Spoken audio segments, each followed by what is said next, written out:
Da ble vi live igjen.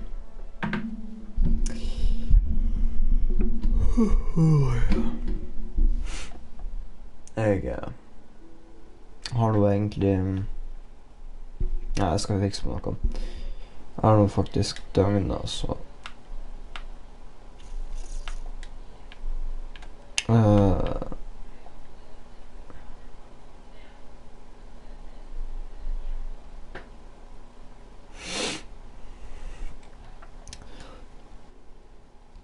der, ja. Ja. Nei, jeg har døgnet. Jeg er litt sånn trøtt, men det går. Det går. Så jeg har min kjære databrus, som vanlig. Så, ja. Jeg vet ikke om dere ser det nå, men jeg har 3002.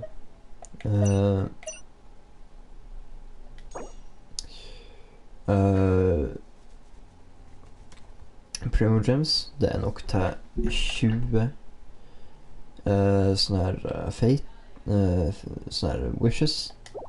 Det er veldig fint. Jeg tenker jeg skal vente til enten Shao hva det heter, Ganyu, for så vidt Zhongli også. Jeg har veldig lyst på han. Jeg tror ikke det er så alt for lenge at de skal komme. Raiden og Shogun etter mye mer. Er det det? Oi, ups, det var ikke meningen. Nei, jeg har tatt alt. Go to survey.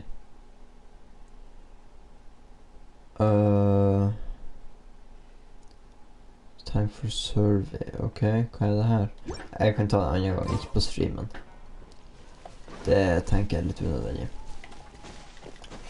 Så ja. Begynner sikkert bare å gjøre litt sånne quests i Mondstadt og vet ikke, jeg har ikke lært meg sånne gode ruter ennå på rute. Men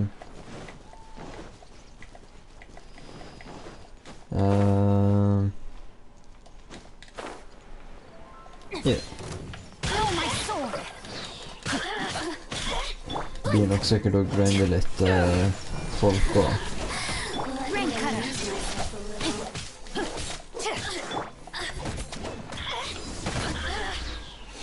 Ja, det gikk jo helt supert.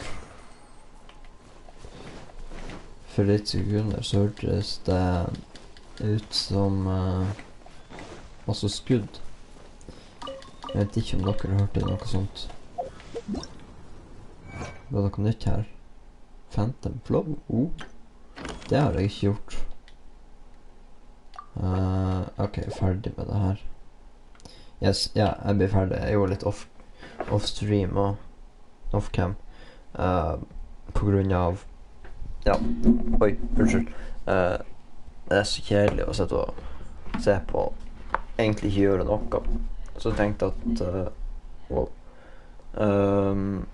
jeg tar bare gjør det off-cam, blir ferdig med det, får rewards og ja, litt sånn der. Så jo, halloen. Alltid hyggelig å se folk komme innom. Jeg skjønner ikke hvorfor skal jeg gjøre det her? Jeg får jo ikke noe spesielt av det. Jeg tenker kanskje jeg kan ta og gjøre litt sånn her Spiral Abyss. Det kunne jo være litt artig. Jeg kan ta og gjøre den her først da. Ok. Siden det var Primogems, så det setter jeg veldig pris på. Hvor den questen var, det vet jeg ikke. Er den kan jeg innezoome? Ok. Jeg skal utforske litt mer av Inazuma, gjøre litt quest der, så ja. Blir helt chill.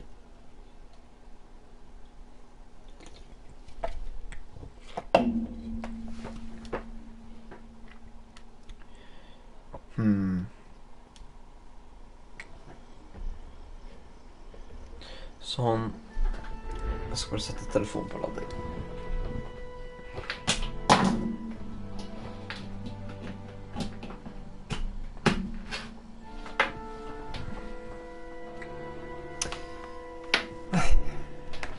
Og der. Det ser bra ut. Det gikk bra. Kujo Kojima, var det det stod? Nei, Kamaji. Ups.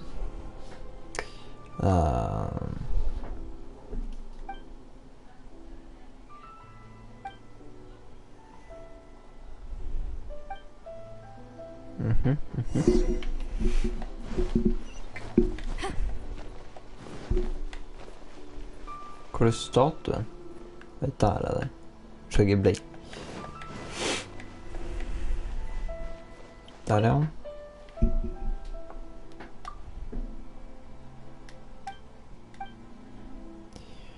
Thank you for making this trip.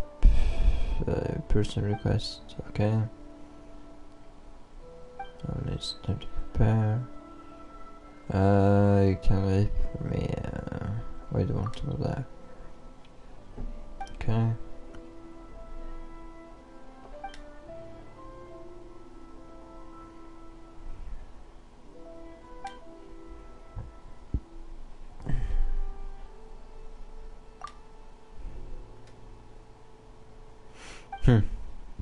Merkelig.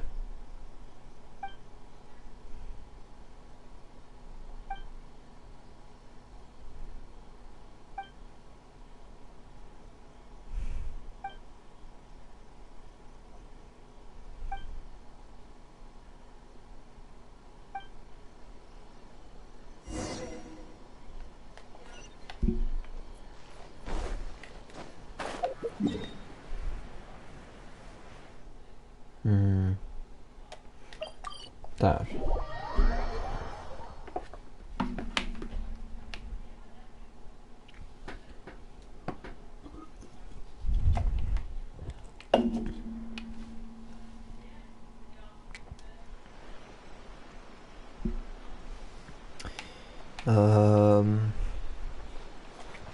Da er vi her borte.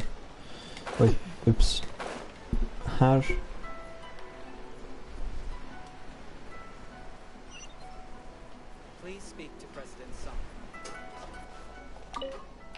Og hva jeg skal snakke med egentlig. Jeg vet ikke hva jeg egentlig helt følte med.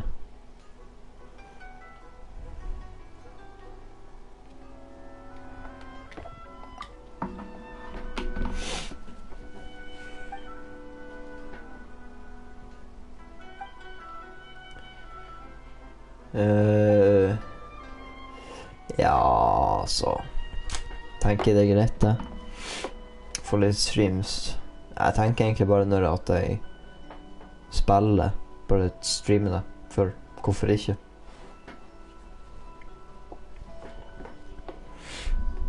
Det er jo ingen vits å ikke gjøre det.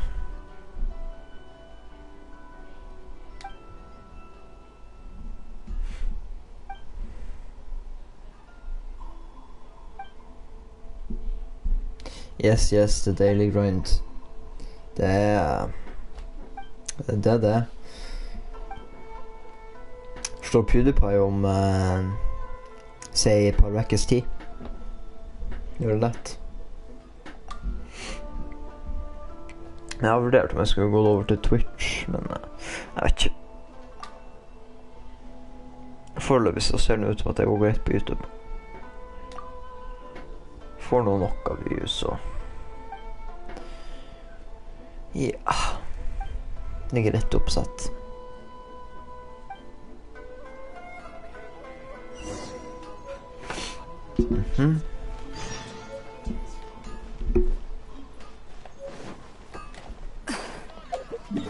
Snackbox, ja. Pappas lille snackypack. Her ute. Jeg synes det var jævla unødvendig, egentlig. Men det var greit. Siden det er for kjærlighet, så må det vel bare... Jeg tror det var det. Så, yeah. R33 begynner å komme seg nå.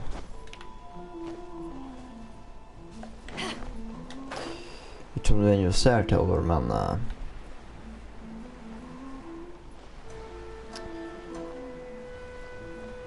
hva du tenker?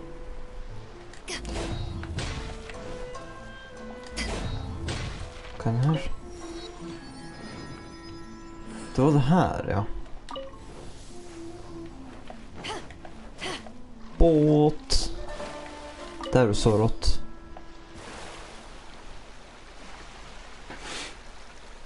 Se på det her. Det her er jo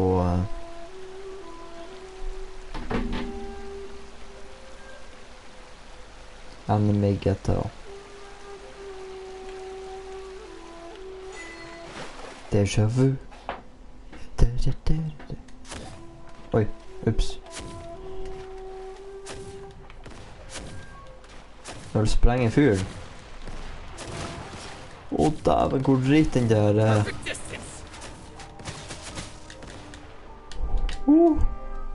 den er så dårlig.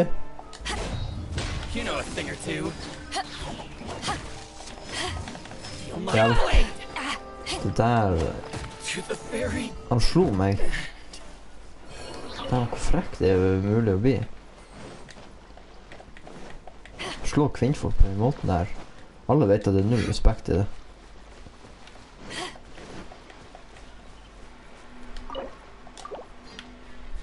Innes Ulmaki. Har sikkert ingen. Eller det stod ikke jeg har om. Men jeg vet ikke hva tid jeg kan få om heller.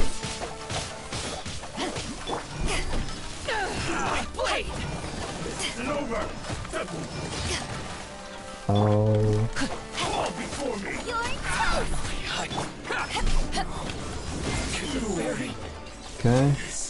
Og da kan tok alle tre igjen. Jeg må si det ikke ille. Ikke verst, ikke verst. Oi.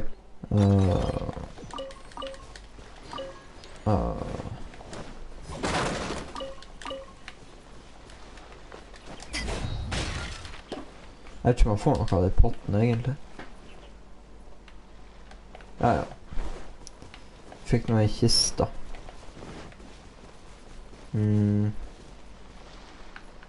Nei, ingenting verdt å ta. Jeg gidder ikke å ta den der, han får bare være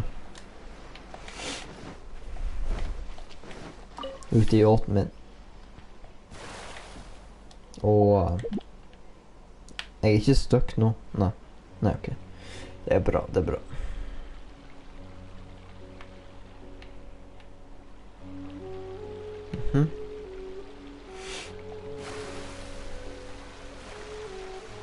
Er det her? Ja, riktig. Kanskje at det er noe sånn her Electroculus. Yes, det er ikke noe rett da. Ja, det er det her. Ok. Jeg skal også gjøre det, men jeg vil bare ta den her ballen av støt. Skal vi se. Åh, shit.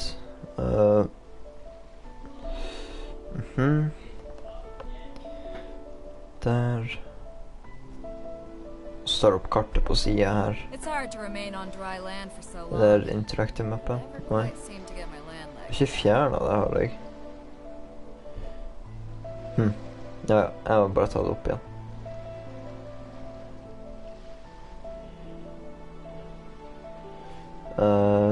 Det der jeg er. Marcus found.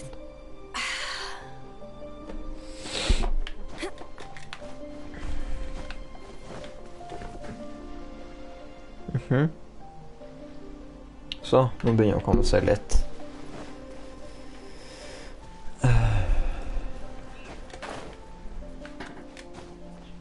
I treklatring, det måtte jeg.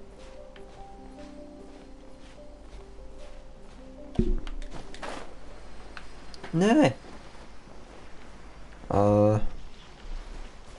Hvordan skal jeg gjøre det? Han sa ikke sikkert å komme seg opp dit.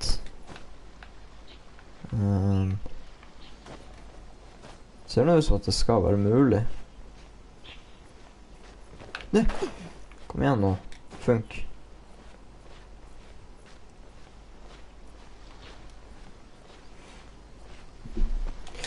Hva det er?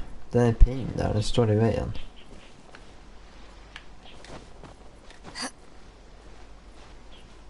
Så opp her, ja. Sånn. Kan det stå på toppen her? Nei, nei, kom igjen. Og det her er litt challenging for tålmodighet da.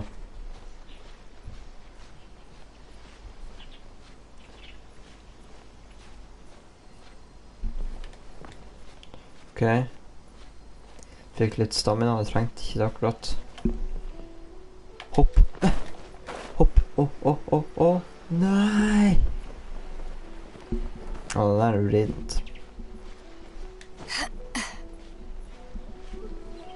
Skal vi se, det var ikke det letteste treet å klatre i. Kom igjen. Så opp her, ja. Ser bra ut. Nei. Jeg må hoppe der. Jeg får liksom ikke helt til. Ja. Jeg skal klare det. Jeg er bestemt. Nå må jeg ta med 2 dager.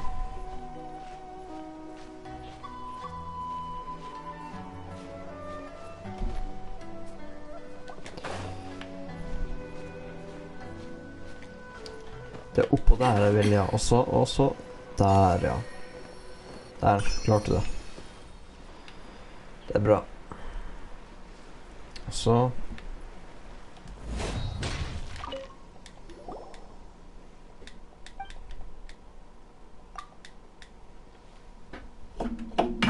oi.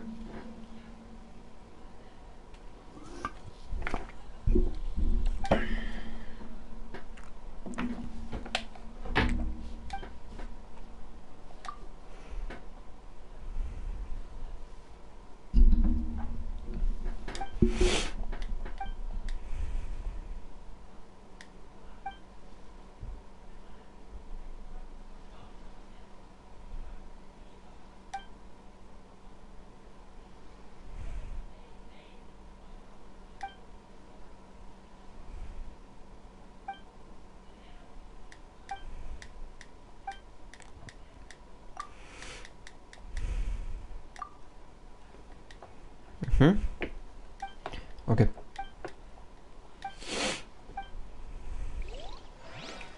Spennende. Ok. Jeg kan få scroll til det her. Koster det noe å gjøre det her?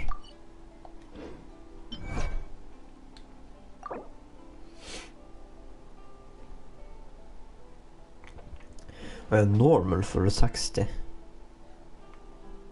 Sphere of Heaven.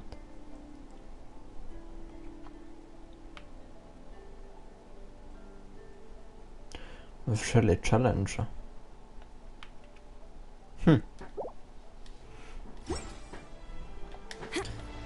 Tøft.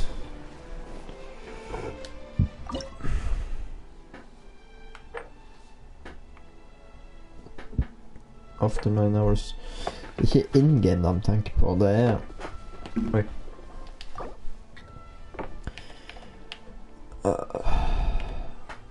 Shit, 25 på... Det blir 3 minutter. Det kan bli litt vanskelig. Og jeg har jo ikke healet noe for å ta det.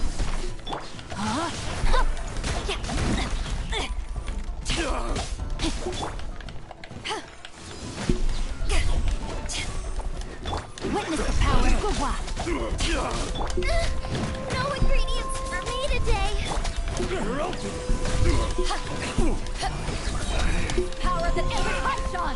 Place my hammer.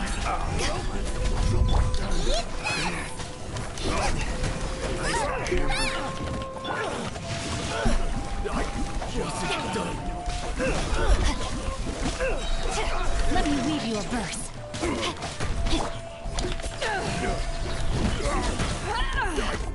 Oh, come on då. To ashes. You're toast. Åh shit, kommer ikke...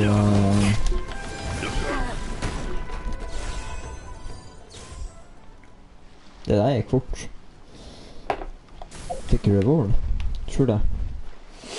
Jeg tror alle difficultyene da før. For at jeg claimer.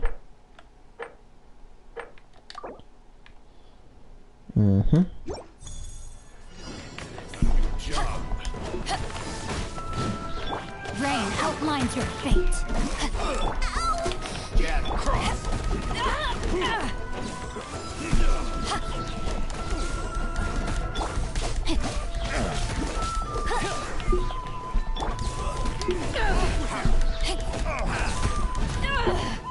Nei. Åh, på grunn av at han knocka meg, så fikk jeg ikke til. Det er så sjukt trist.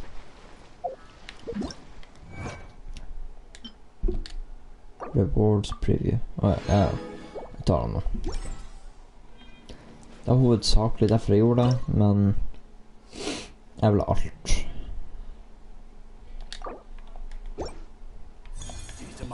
Så da må jeg vel bare fortsette.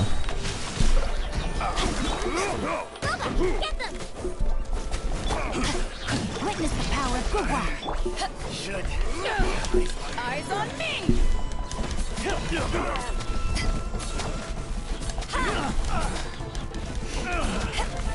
Jeg elsker electric charge-effekten. Jeg synes det er veldig bra.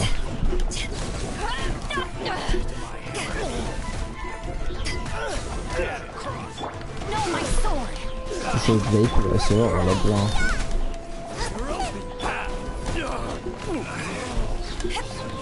Power that ended Haishan.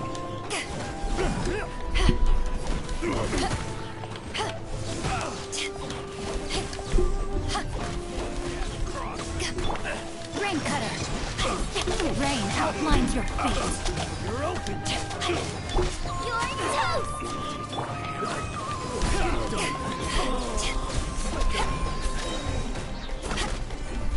Eyes on me. What's it done?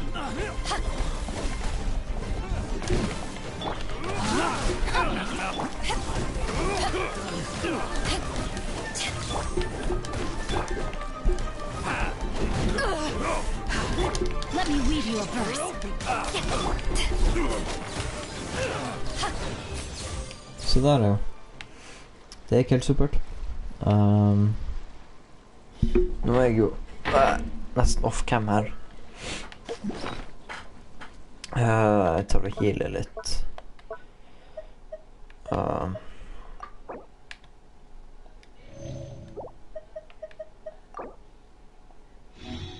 Der.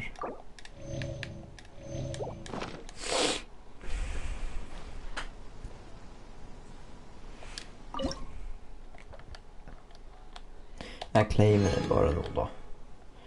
Så at jeg ikke plutselig glemmer den.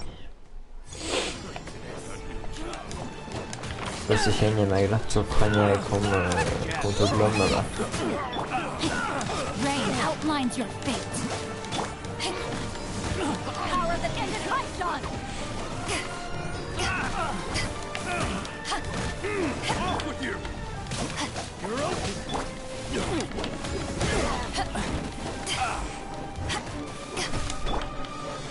Jeg skulle ha noe sånn fish eller noe. Jeg gikk i det. Så der ba jeg jo nesten litt om da. Ok, det gikk bra, det gikk bra.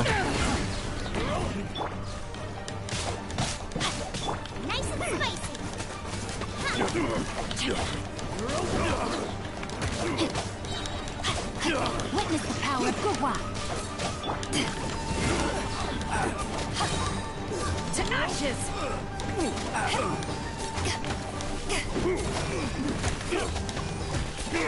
No, my sword!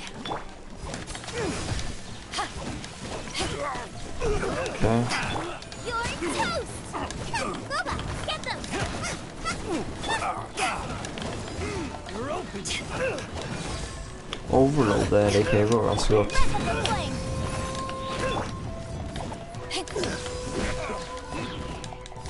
Rain outlines your fate.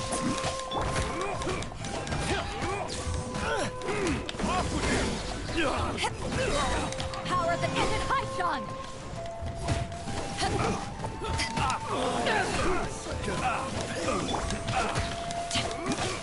Okej, ability var inte klar längre.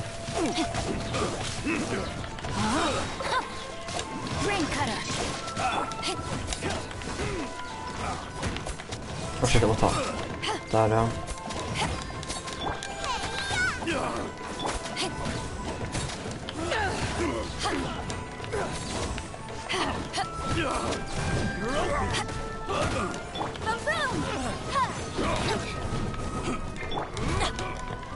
Rain outlines your fate. Eyes on me! Nice and spicy. Ja shit, och så var den för högt uppe. Så att det bommar. Där ja.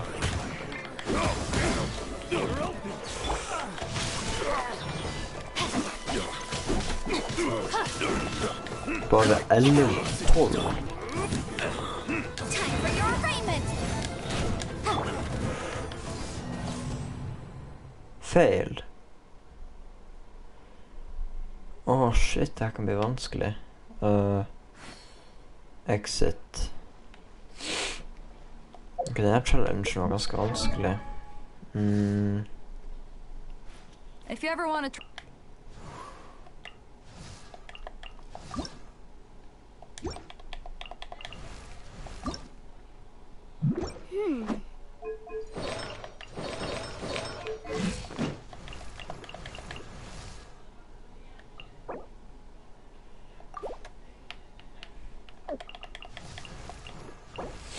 Ja, jag tror faktiskt jag har lust att uppgradera via en Faye.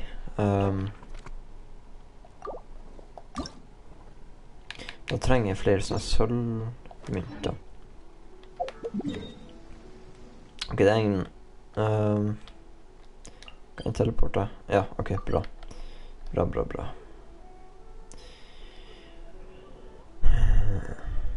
Vad vanskligt. Jag hade någon spots här. Går det vara en? Det var här, det var jag. Det var väldigt fint för att få tag i sån här sölv och bronsmynt då. Syns jag.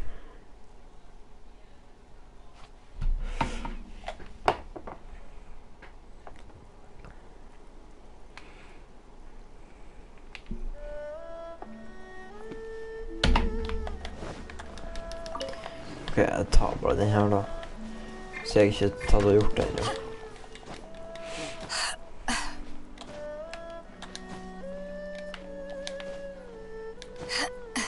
Så där. Burde vara nog. Ja då.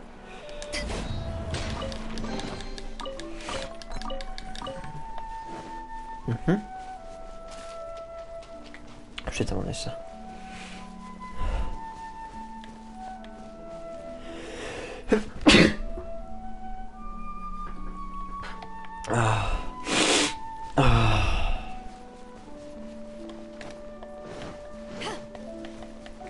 Ja, det var gott då.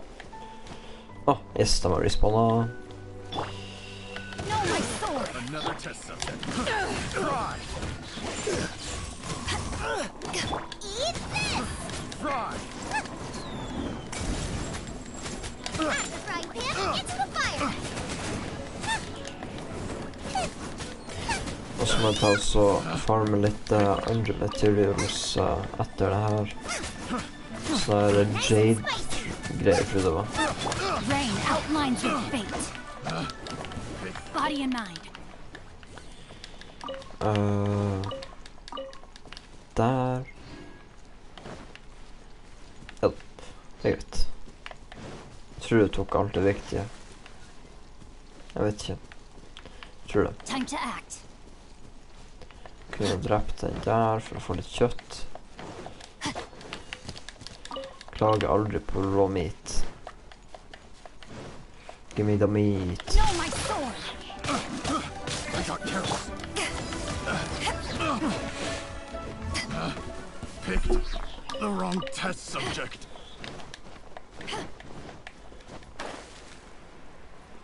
Her er det noen... kårleppis. Så jeg ikke nei takk det. Jeg har ennå ikke funnet en karakter som trenger det da. Så det er litt turlig men...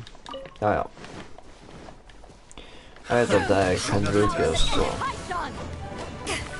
That tingle? Rain outlines your fate.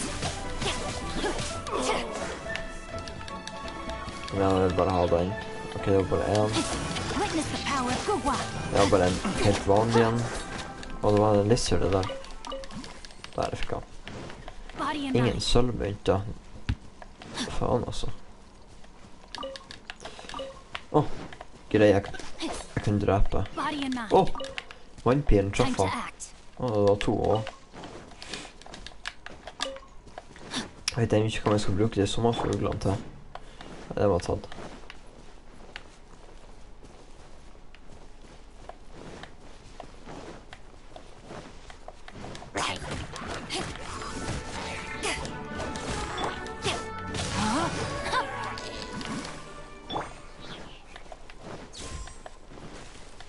There's no end to this.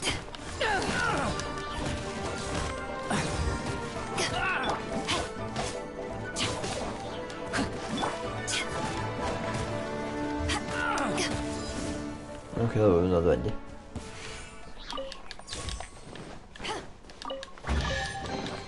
Precious chest da. Det liker man.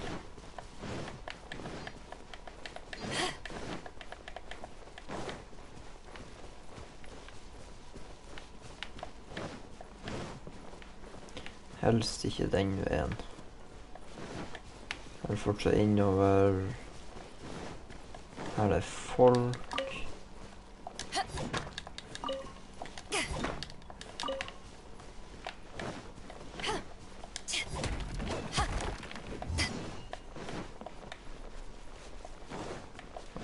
Hva er det der? Kan jeg drepe det? Skal jeg grabbe det? Jeg vet ikke hva det der er. Investigate.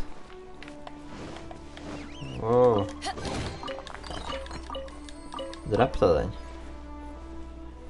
Hva som skjedde? Jeg vet ikke.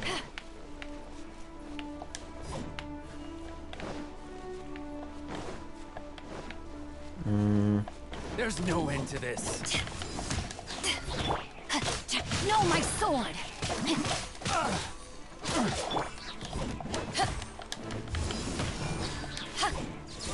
Ja. Det er supercharged ja. Supercharged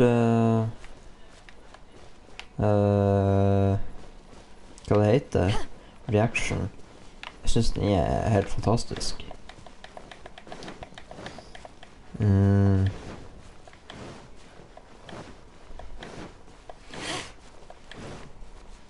Kunne Ado og Barbara på laget også, bare for for det første ekstra heal. Og hun kan jo sette på en del vann. Eyes on me.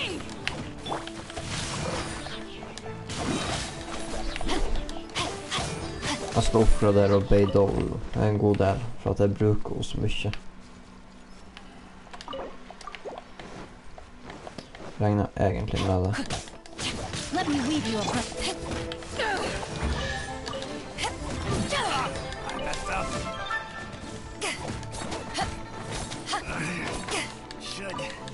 replace my hammer.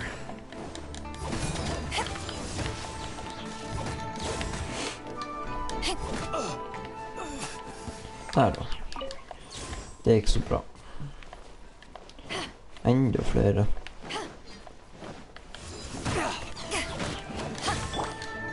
Inadmissible evidence! Motion to compel!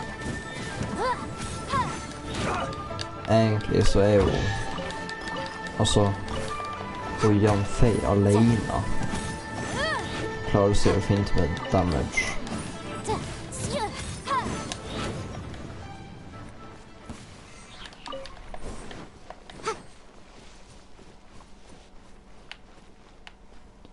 Jeg er tilbake her nå.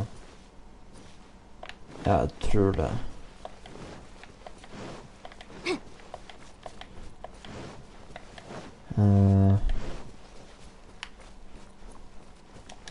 Skal det ikke være noen her da?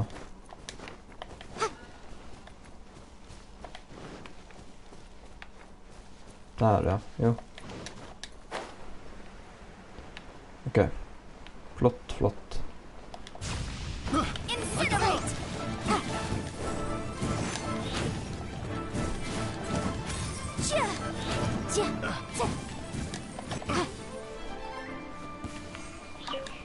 Åh, silver. Ja da. Ja da, det er silver å få det bare. Mye vanskeligere.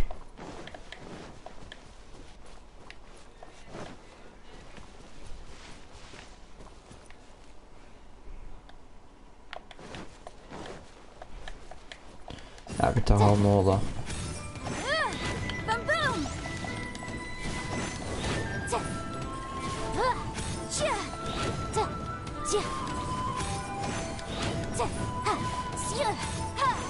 Motion to compel!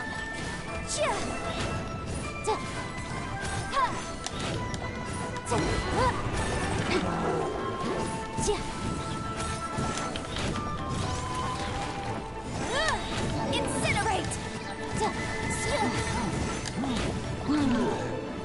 Sikkert måte å gjøre det raskere, men altså. Jeg er ikke noen proffspiller. Og jeg får til.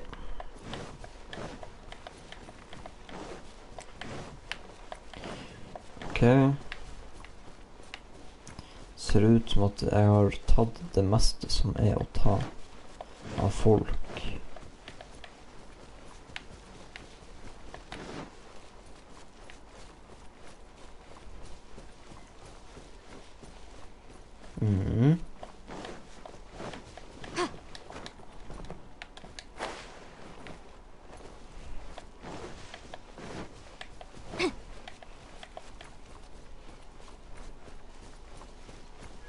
Skal vi se. Her var det ingen. Nei, jeg tror jeg tar alt. Jeg valgte feil. Har jeg fått mange da? Silver coins, bare 4.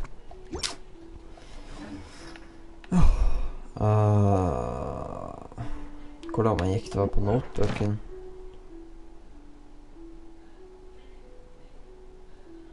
Ja.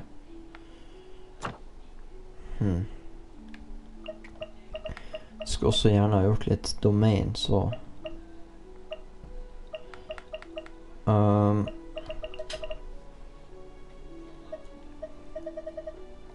artefakt, så jeg får ikke noe gull ennå. Ok, hva jeg trenger for å oppgradere våpen? I'll remind you again. The law can be both.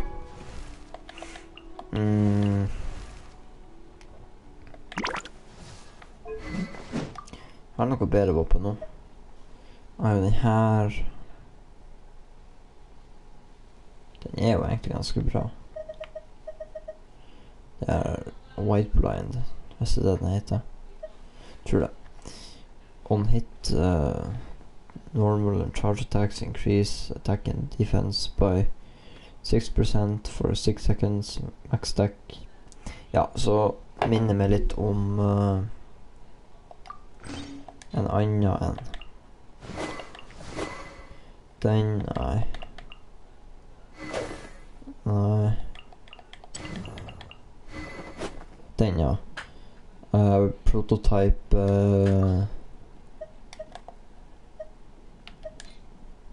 jeg vet faktisk ikke hva den heter.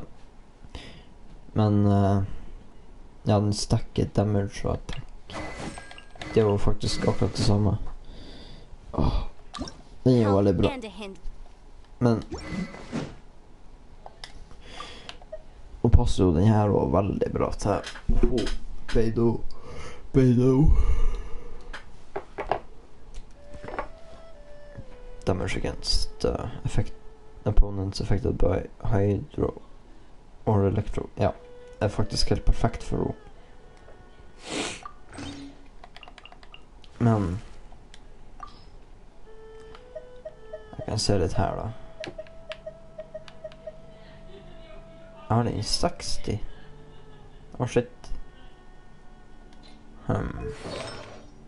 Artifacts da. Increase normal attack and charge attack damage. So after using elemental skill, increase normal attack and charge attack. Ok. Så den er jo egentlig veldig bra martial arts, men det finnes bedre alternativ da. Føler jeg. Som jeg tenker hvis jeg bruker 2-piece Berserker og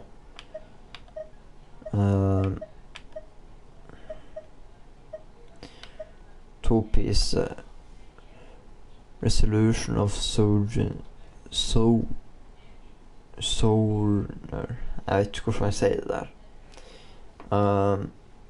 Så blir 18 attack, vent, increase charge attack, crit rate. Altså, det kunne vært bra det også, men jeg tenker generelt crit rate er jo mye bedre, egentlig. Der er Berserker. When HP is below crit rate. Ja. For at da tenker jeg ikke bare normal attack eller charge attack, da blir det også ulten. Men den er jo close range. Det var vanskelig. Jeg klarer ikke å bestemme meg, egentlig.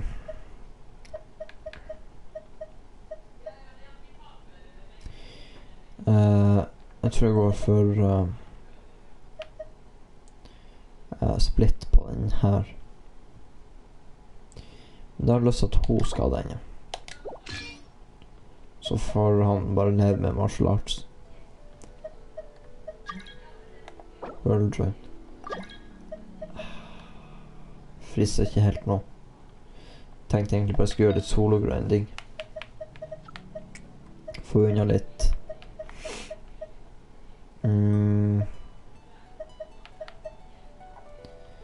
Der ja. Den tar vi. Vent. Pyro damage bonus. Vent. Og så står det defense der. Jeg har ikke en annen enn har jeg. Den og det er vanlig attack.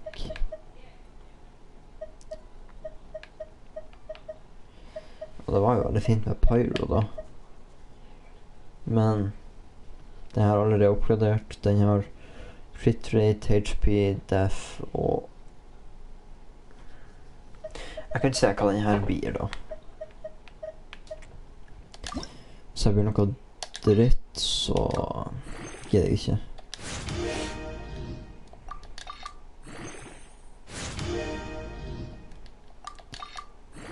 Jeg prøver å flytte på alle de gråe nå. Elemental Mastery.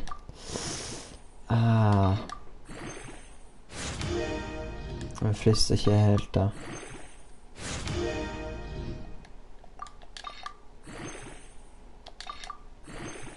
Hva blir pyro damage bonusen på da? Og det blir crit damage. Ok. Skal se, kan vi compare dem? Ok. Masse defense. Ok, jeg føler at det her var akkurat Ja, nei, det her var akkurat litt bedre, føler jeg. Så jeg kan ta så oppgradering litt mer, da.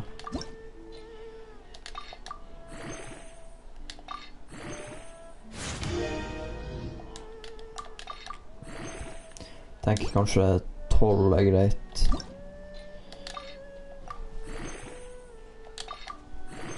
Det er noe mye havn på grønne, ja. Det er bra.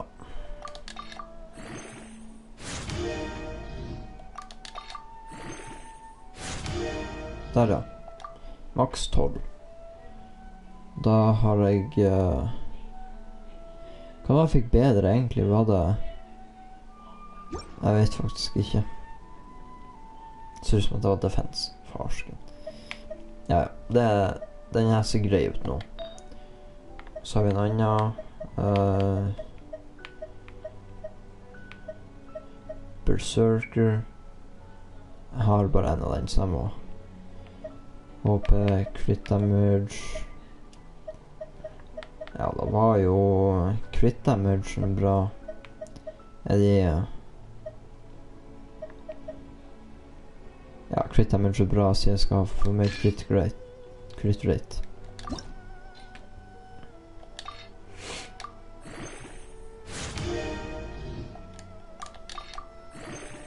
Hvor crit damage blir på, da?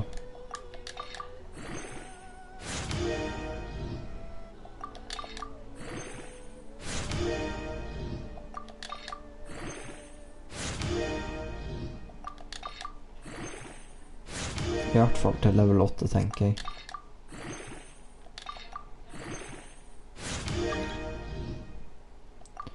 Skal vi se... ja, det er jo greit da.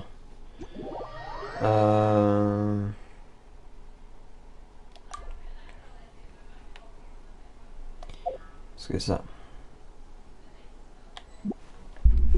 Skal vi skrive til han. Sometimes the law is compatible with human nature, but sometimes the two conflict. Balancing the two is a discipline in its own right. Bare så at jeg vet det.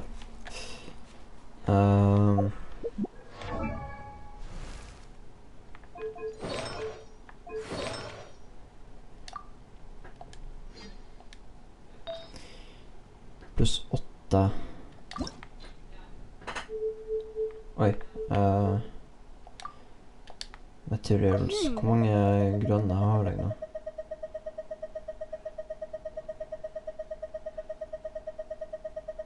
Nok har jeg.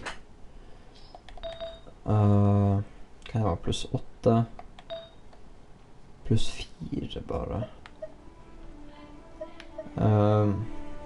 Det er vanskelig. Skal se hvis jeg får Berserker You again. med attack, The law ja. can be both a help and a hindrance. Defense. I swear by my sword. Vent, var det crit damage der? Ja. Energy recharge, det er også veldig bra.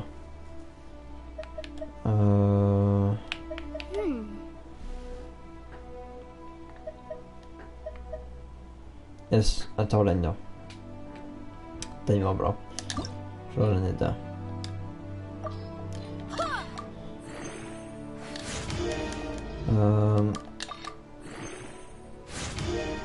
To. Jeg skal bare ha den til 8.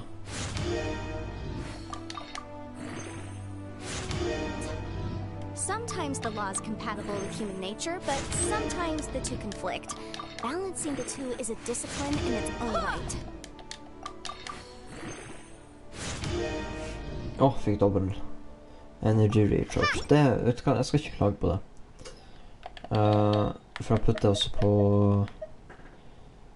Exile, nei, hvor det var de her, ja. Let's buy Cryo, den er så fin. Det med Cryo, selvfølgelig. Der. Så vil jeg oppgradere den. The law can be both a help and a hindrance. Ok, det blir litt defense også da, men det får bare være. HP. Shit. Det var litt dreit den her.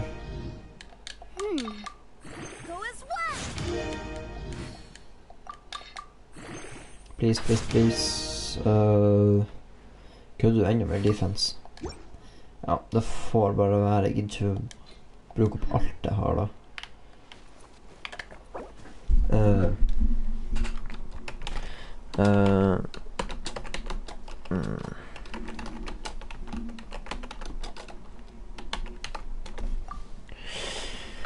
Sometimes the law is compatible with human nature, but sometimes the two conflict. Balancing the two is a discipline in its own right.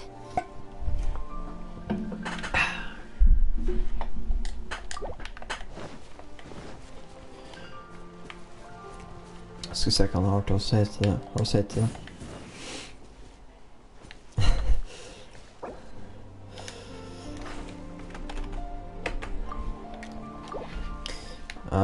Hva er det jeg trenger nå? Skal vi se, det står vel her på interactive map. Burde det gjøre? Skal vi se. Markers. Øyeka. Nei. Puzzle. Living. Den tror jeg trenger. Og jeg skal ikke ha den.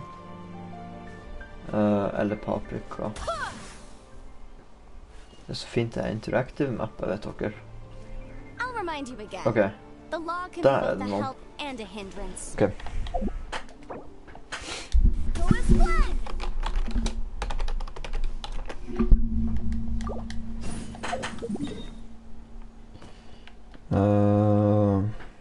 Hvor det er? Det blir vel her, ja.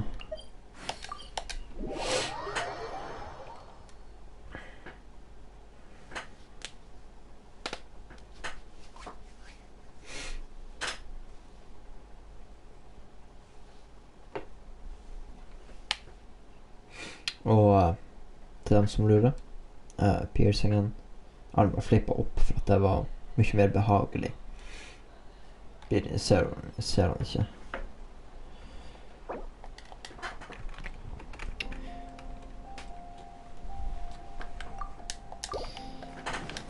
Skal vi se.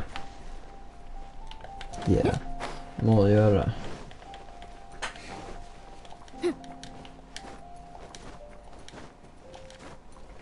Jeg kan vente på at han er her. Så er det her nede. Jeg lurer på hvilken plattform han spiller på. Jeg må nå spille på PlayStation. Jeg spiller egentlig på PC til vanlig, men det blir noe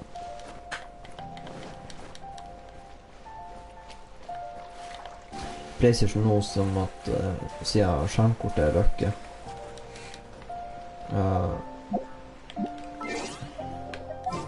Party setup. Jeg må eller ikke Jan Fei, jeg liker henne. Beidou. Det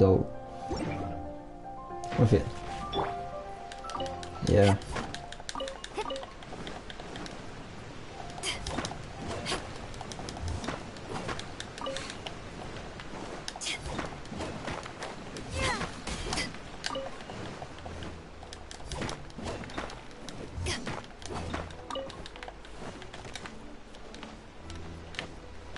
Ok, jeg skal sette en marker her.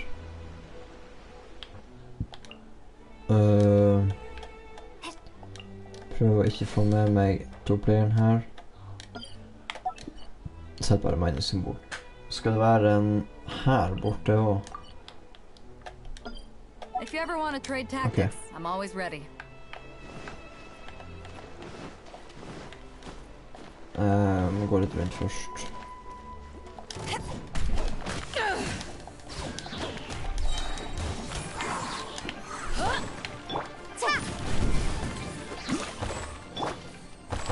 Jeg dropper ingenting.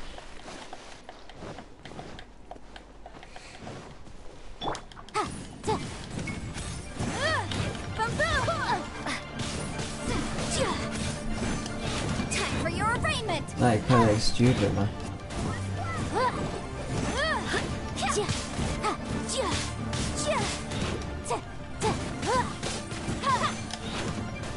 Jeg føler at jeg begynner å gjøre litt skade nå.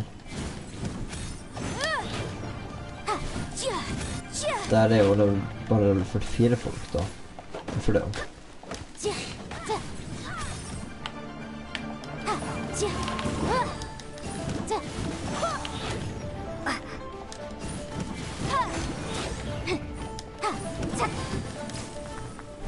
Skal vi se.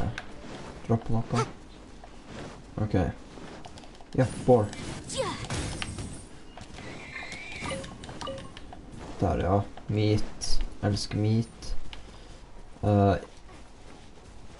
Ikke ta det på feil måte. Men mat er veldig fint, ja.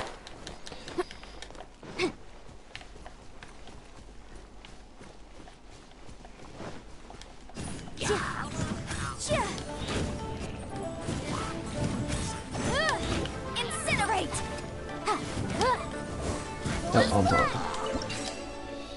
Oh shit. Legg av litt. Legg.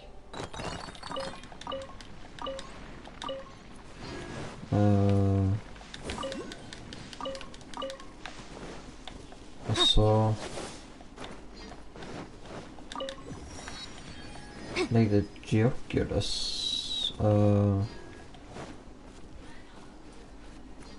Hvor hen?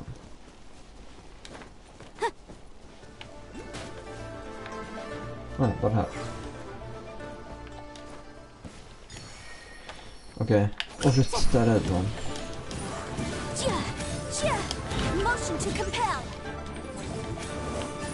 Og det er plagsomt at den kan ikke skyte på den.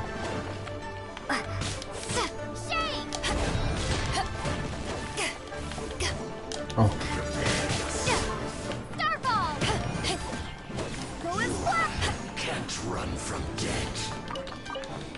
Der, ja.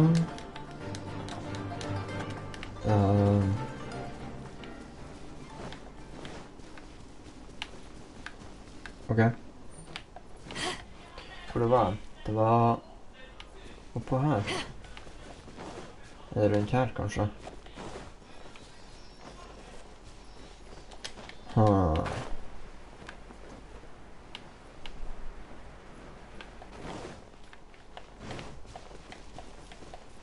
Jeg tror han vet hvor det er.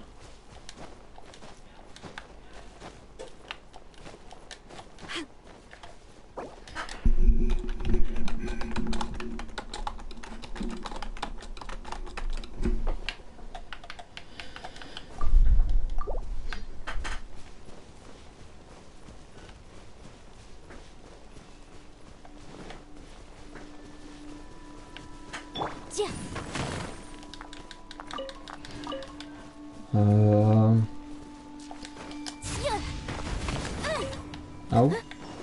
Det er faktisk litt vondt.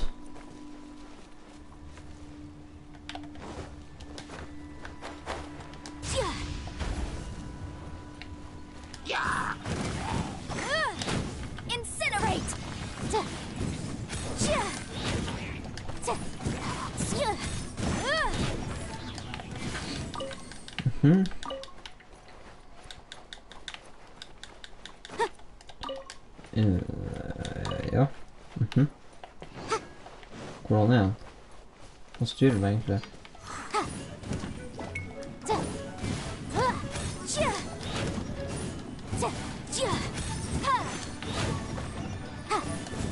Ok, det er kiste der, jeg skal ta den. Ja, den er ikke her.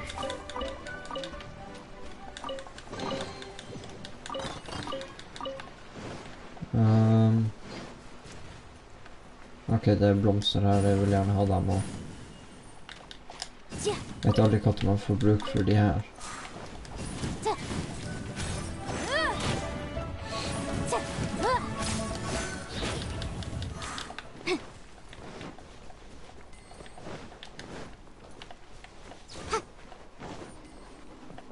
Jeg synes det er logisk at det skal være i gruva her.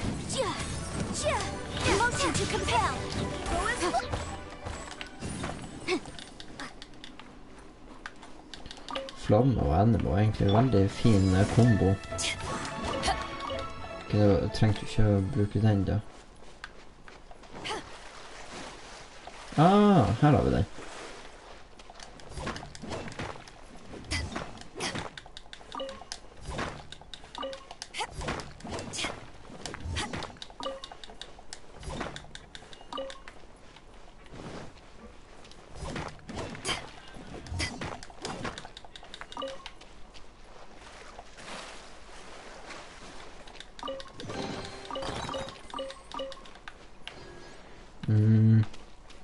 Ja. Neste plass.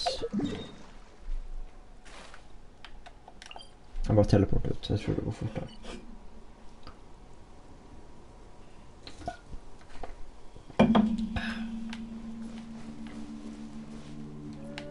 Ok. På denne toppen. Skal det være litt sånn her jade.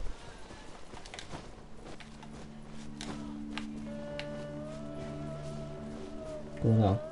Han er rett bak. Ja, jeg tror det.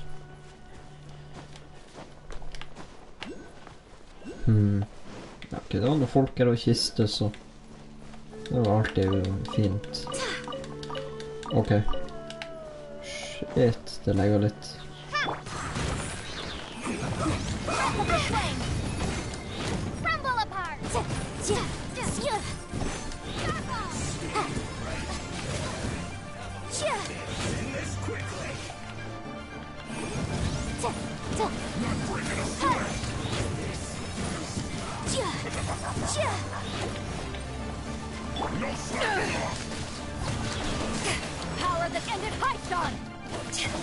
Det er ikke så vits å ta den der lenger før vi har tatt den her.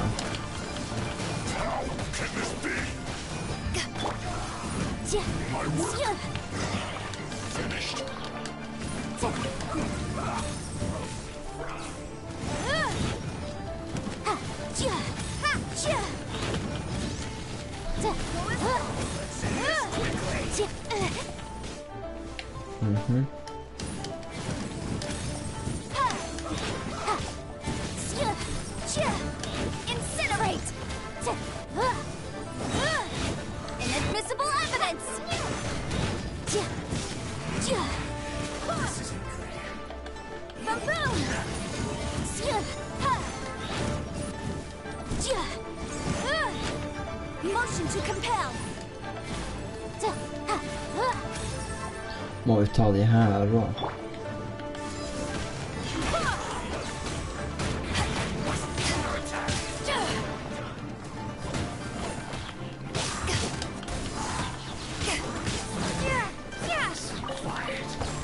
Hvor snill er han her fyren nå? Ja, så jeg får ta det og så åpne kista.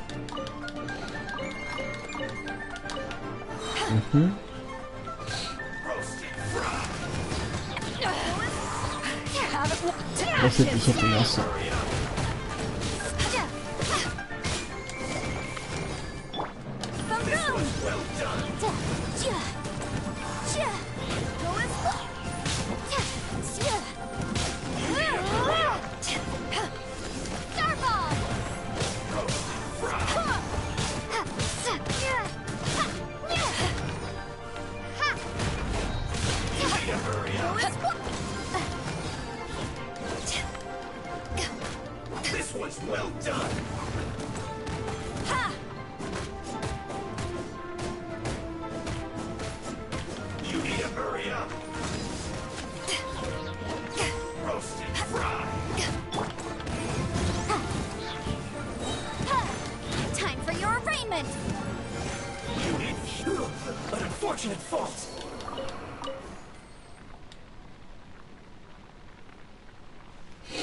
Jeg har ikke vennet å plukke meg i nesa, det er bare at... kjett altså.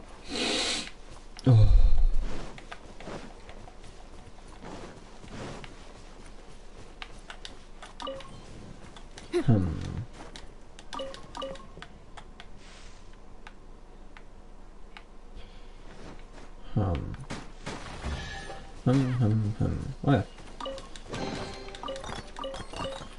Der, takk. Så jag ska vara här borta.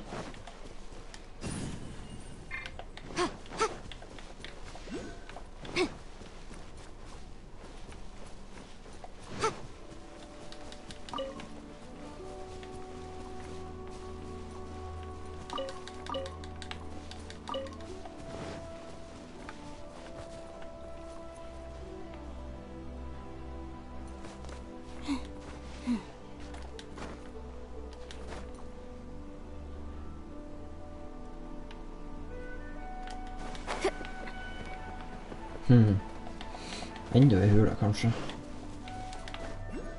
Har du sett? Oh! Gold mine. Kom igen då.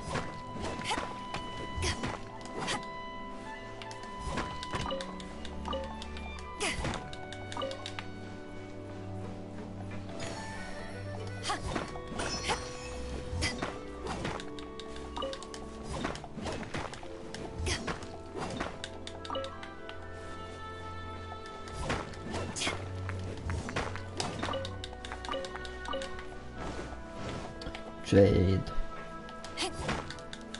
Det är nice.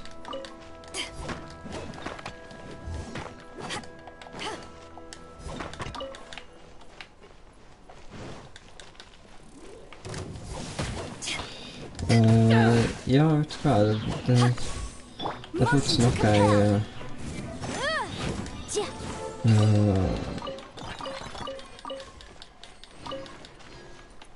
skal vi se som bare venter bitte litt her. Skal jeg svare han.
Skal vi se, jeg skal bare ta den grisen. Åh, headshot. Ok, klarer jeg det her?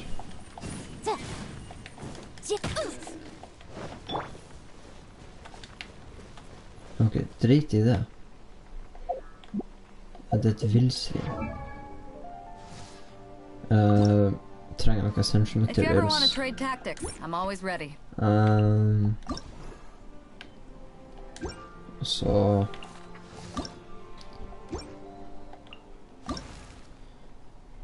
da er det vel helst våpnene. Så sånn her håndjern. Yes. Domain only. Artifact. Weapon essential material. Der er det bare bjørnetann.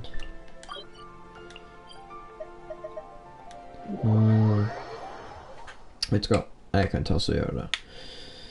Litt artifacts.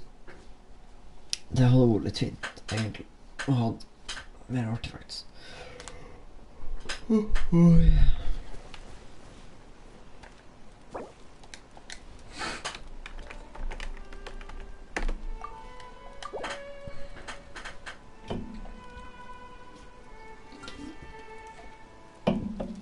Ja. Hvordan er det han er med? If you ever want to trade tactics, I'm always ready.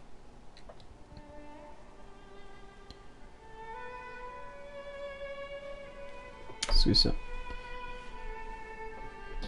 Yo, velkommen til streamen. Skjønner ikke hva det er han driver...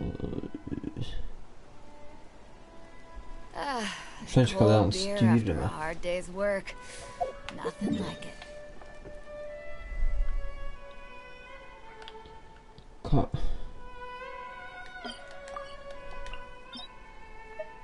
Hvorfor vil han gjøre den, ja? Jeg trenger ikke gjøre den, ja.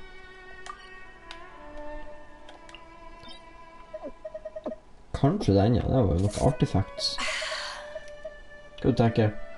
Hva skal jeg gå for artifacts? Det er bare lilla da, men... Artifacts eller weapon essential. Så at jeg har litt sånn her. Ja, investering til fremtiden. If you ever want to trade tactics, I'm always ready. Hva du tenker? Der er det jo en.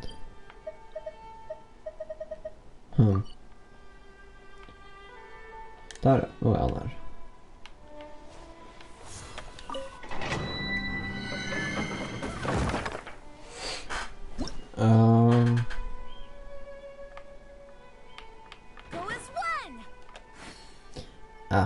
Jeg tar en sånn her da.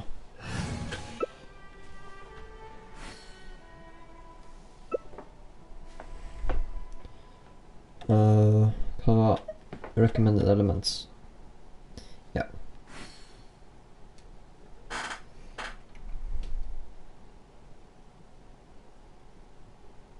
Onwards. We have work to do. Skal du faktisk bruke en level 20? Jeg tror bare han skulle flekse at han hadde flere flammefolk enn meg. Det eneste jeg så jeg ikke hadde, det var bare en Bennett, egentlig. Han har litt lyst på, men ja, det er ikke krise. Så, her har vi databrusen min. Veldig viktig. Veldig viktig til gaming.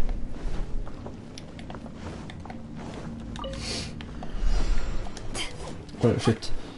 Det er såpass, ja. Motion to compel. Inadmissible evidence. Tumble apart. Jeg glemmer at det der er en close range. Turbo. Det er faktisk veldig plagsomt egentlig at den der close range en close range alt når alle andre er ranged.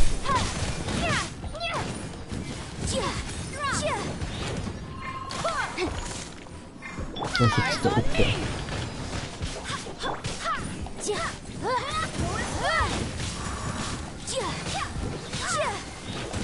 Hvorfor valgte han bare ikke han eller hun, han vet ikke hvem det er da, men så du den skaden enemien gjorde? Skulle ha vært de bedre flammekarakterene her egentlig.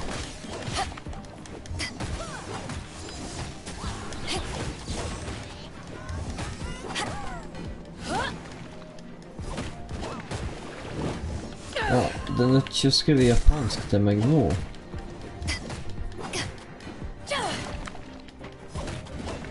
Nisa.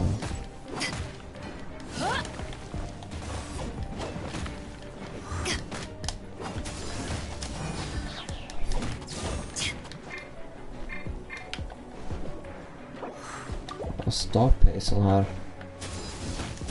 Crew, set sail for home. Den damagen.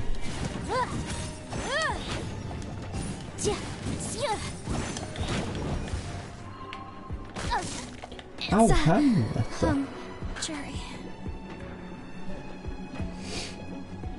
Sånn er jeg klarer det, så blir det jo fortsatt da.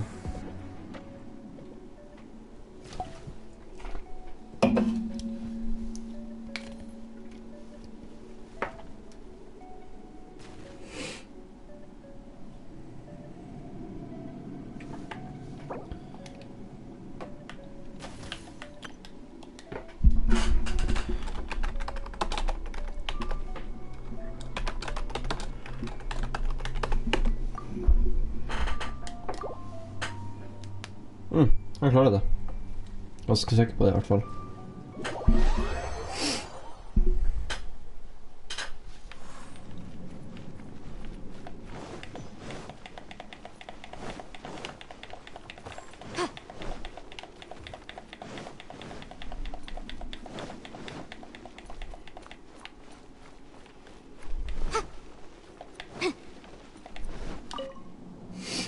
Så, give me some good shit. Come on.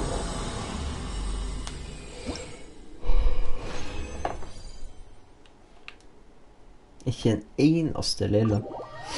Jeg tror ikke jeg er vits å grinde lilla før at jeg har kommet meg i 35 minimum. Jeg skal begynne å grinde artifacts som skikkelig når det kommer i AR45, tenker jeg.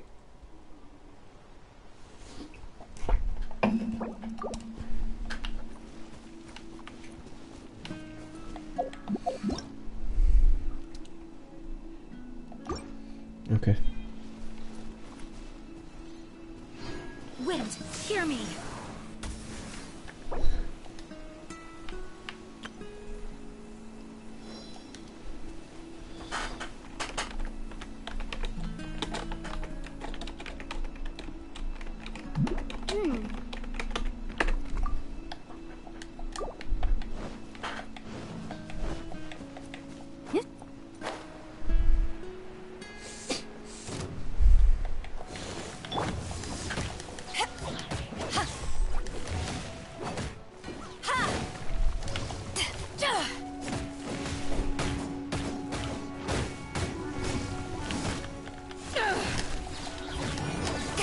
Hvorfor tar jeg de her?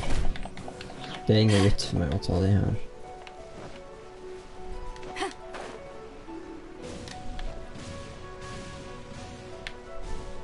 Dritt i. Hadde vært et spøkelse. Nice. Ikke fått noe mer gems. Jeg liker å sjekke.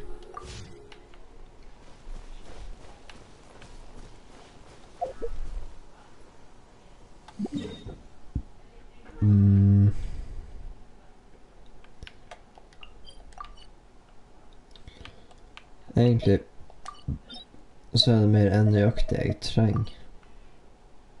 If you ever want to trade tactics, I'm always ready.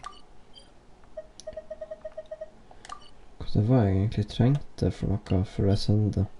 Var det håndjern? Jeg tror det var håndjern. Er det i dag? Og det der.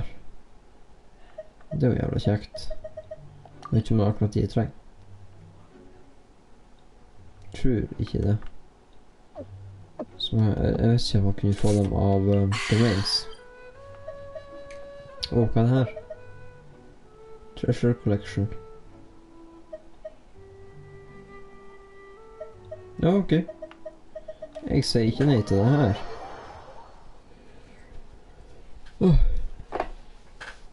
Litt mye grinding som skal til.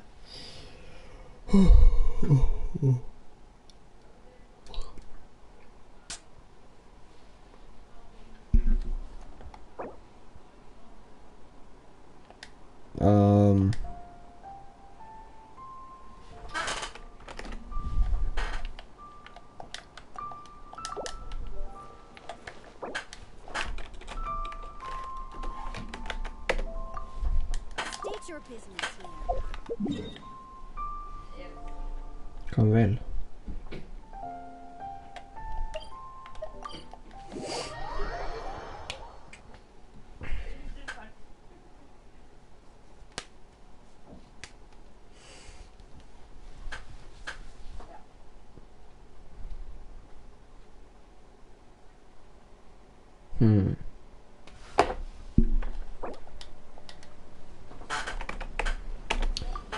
Ja.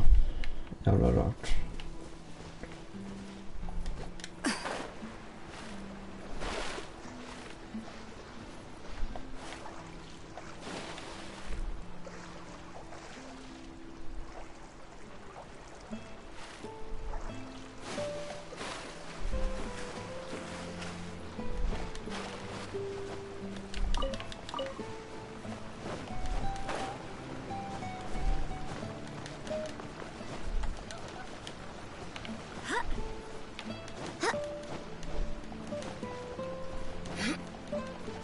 Jeg vet ikke, er det langt jeg må klatre? Å shit, jeg burde jo spare. Jeg er jo ikke smart av og til. Ja. Det er rart i nesa.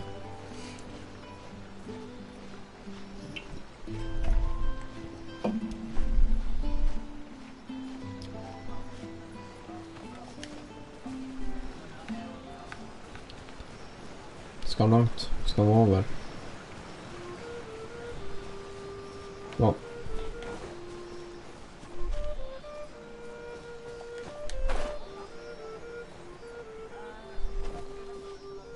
Her er det faktisk en commission.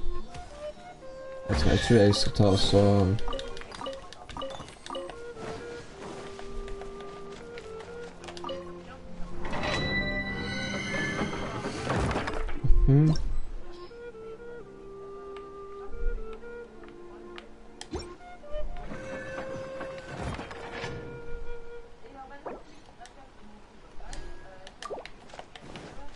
Ja, nei, jeg har ikke lyst til å gjøre den her. It's time to move on. We For shouldn't 100 stay here. rewards av det her.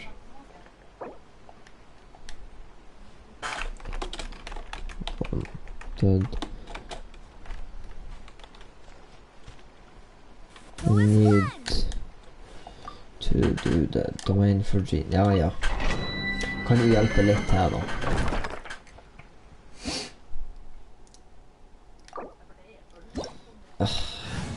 Men jeg hadde tenkt å gjøre en annen greie der. Fikk litt, en god del da.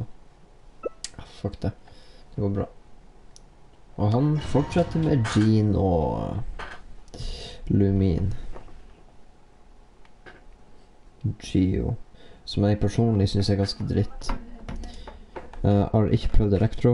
Men det må være favoritt. Kan ikke si noe om Elektro da.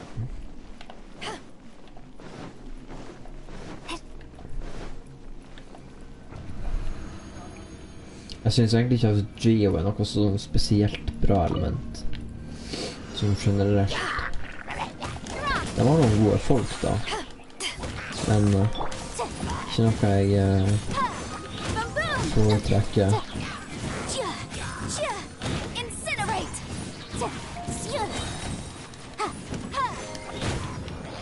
Jeg måtte bare...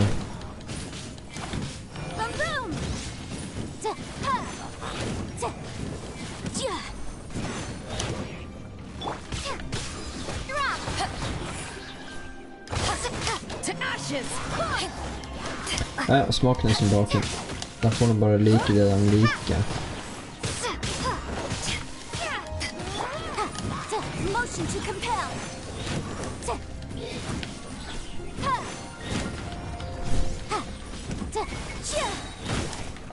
Breath of the flame.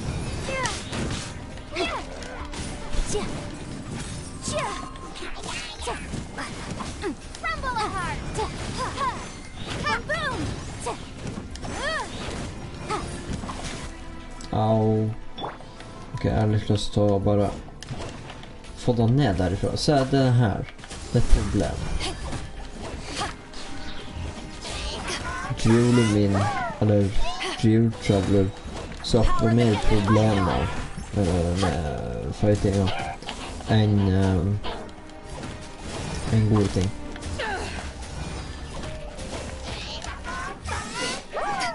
Så han der tar jo en evighet å drepe for at han ikke bruker elektro slash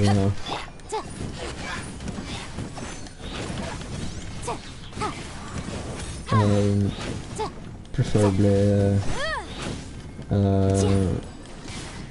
pyro. Incinerate.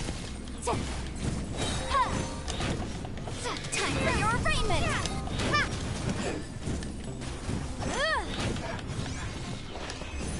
Der, ja, det gikk bra. Og Jan Fei er jo faktisk ikke dårlig. Hun funker bra, hun funker bra.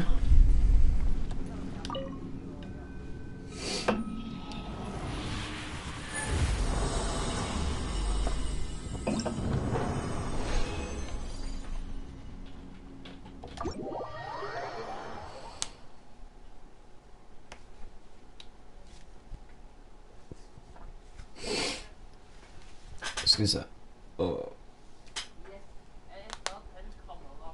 Så jeg tar og sparer de her siste jeg har nå. Jeg gidder ikke bruke det på ubrukelig dritt.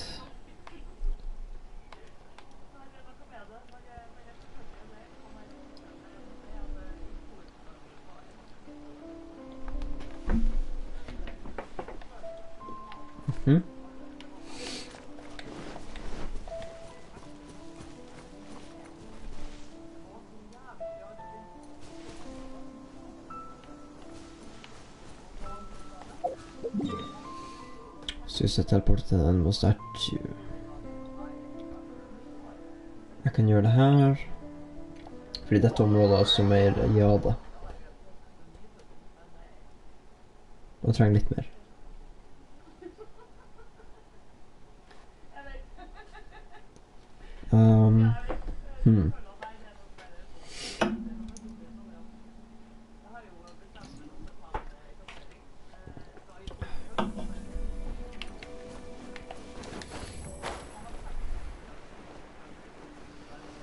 Så er det her i området skal det være.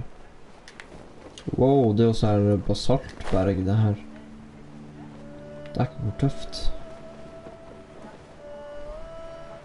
Jeg synes sånt er veldig stilig. Det ser bare så sannsynlig ut at det er ekte, at det er naturlig.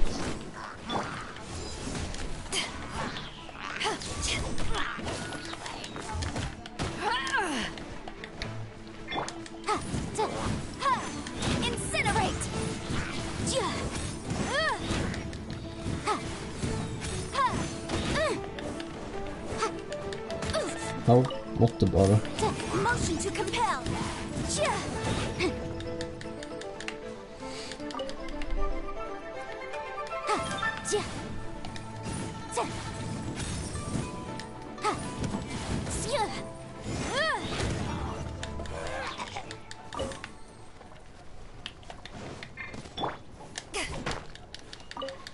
Her var det en gullmin av ting å hente.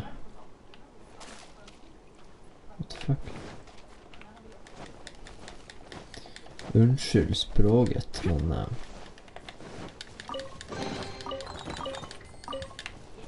det var litt sånn moment.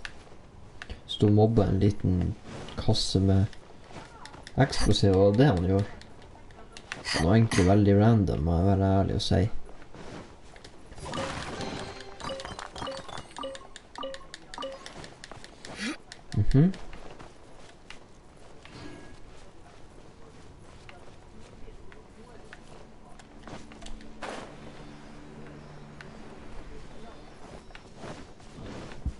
Ja, det her er sånn quarry.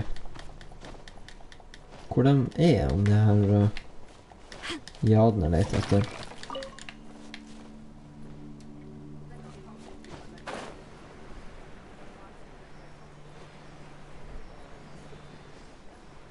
Oi, her.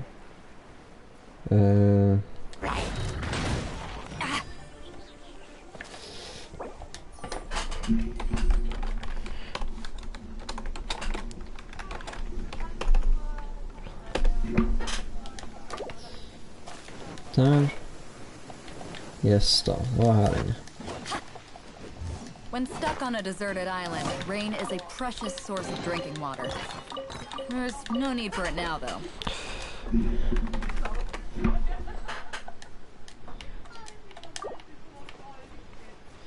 Ok, det var alt. Det blir å marke det her, for at det var faktisk litt av hvert. Så var det liksom jern, white, iron. Nei, det var veldig masse forskjellig. Hvor jeg har, hvor jeg har Hey, her it's just a little lightning. No need to skal det fear it on the være. open ocean, so there's even less need to fear it on dry land. Ok.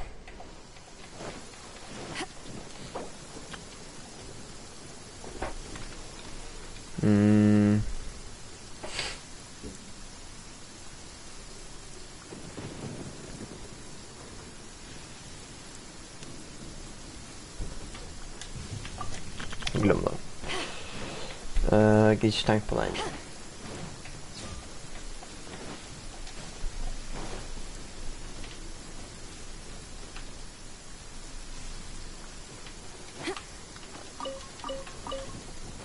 Mhm.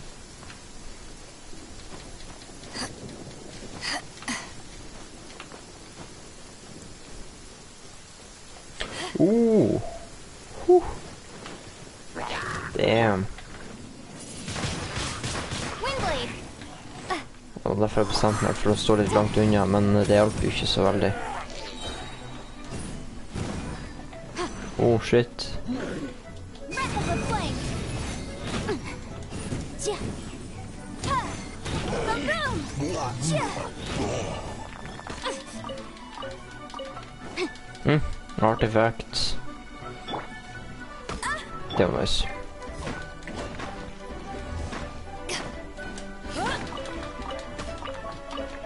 Wow. Åh, shit, hvor mye jeg fikk her.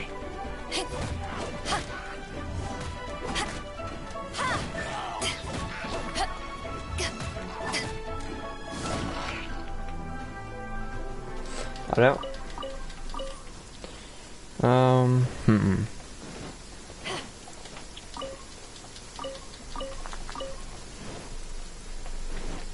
Å, vent, det var jo en fin plass. Var det... Hvor det var så fint å farle de der folkene. Det var noe med en foss.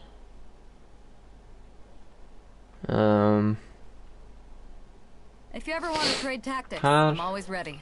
Tror jeg det var, kanskje. Ja, prøv det der. Prøv det der. Nei, vent, jeg ser hvor det skal være. Ja, jeg tror det skal være noe der uansett. Det ser noe ut som en plass til at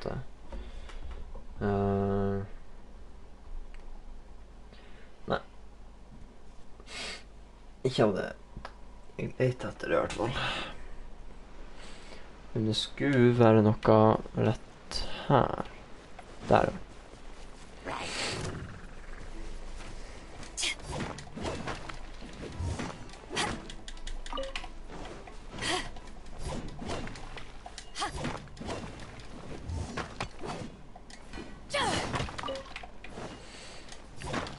Traff jo så dårlig der.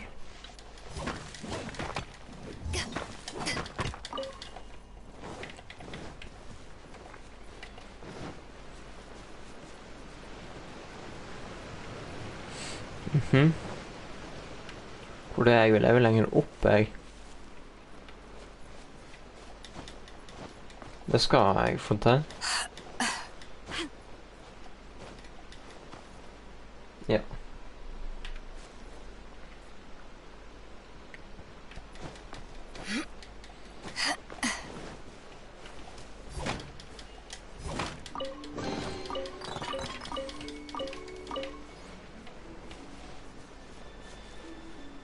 Opp her, ja. Kan det jo trigge nå?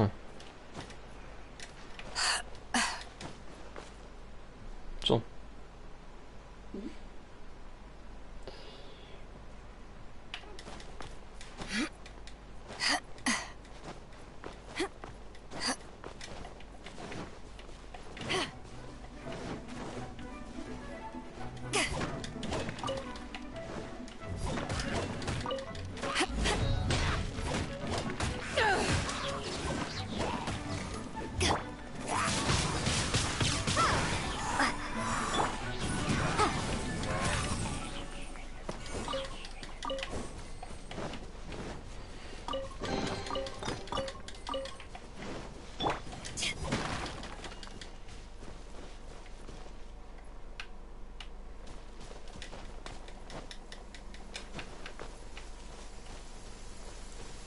Oh, precious chest.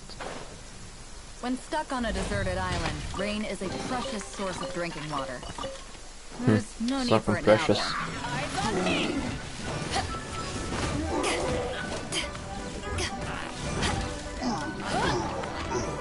though. Oh, god damage.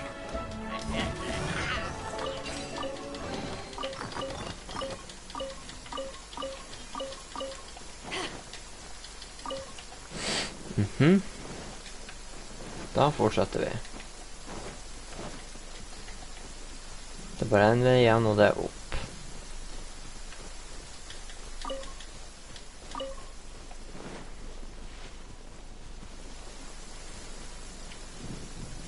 Flere kister. Den så faktisk litt stilig ut. Jeg har vært her før. Nå ja. Are you here to play with me? Nei, ikke egentlig. Det står at jeg skal under her. Ja, jeg får bare ta dem da.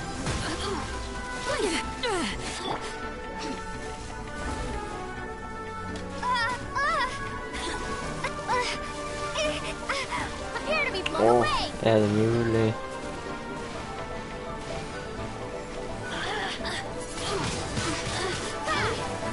Let it rain. Over here. Oh, now you've got me worked up.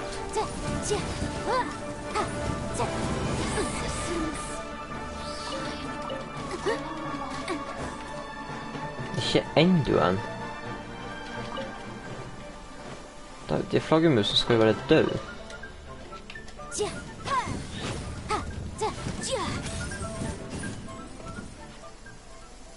Der da.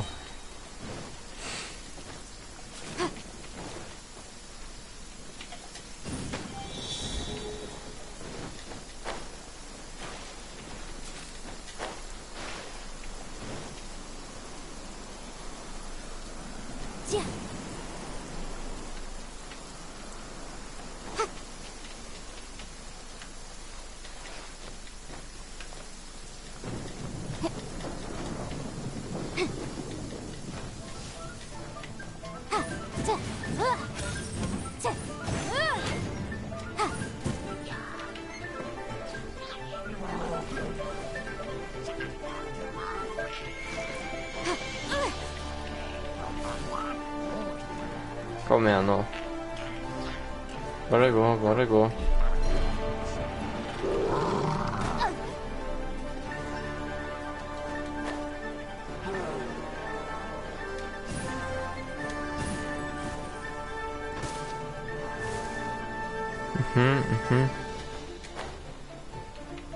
Du kødder. Du kødder, ikke sant? Han gikk hele veien rundt bare for at han skulle gå rett att med. De er altså jævla... Åh. Jeg gjør meg så irritert. Åh, ja. Skål. Helsike.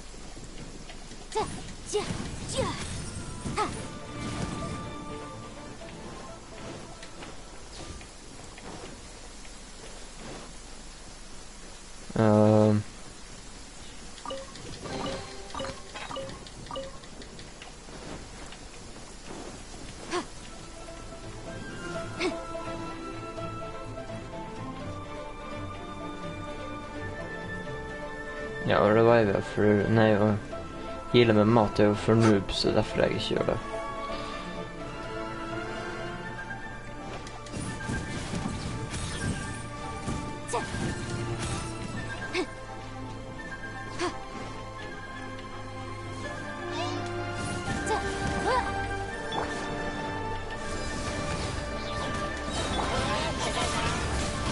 Windblade. To ashes!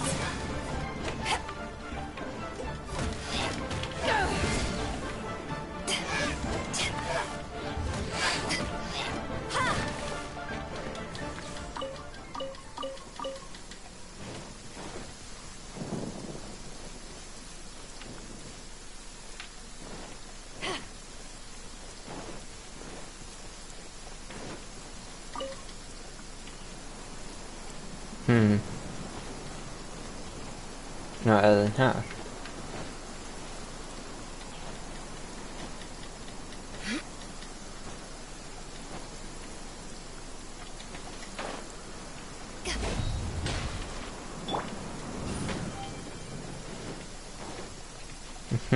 Det var det.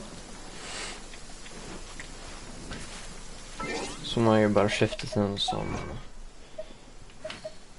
kan jeg aktivere den der.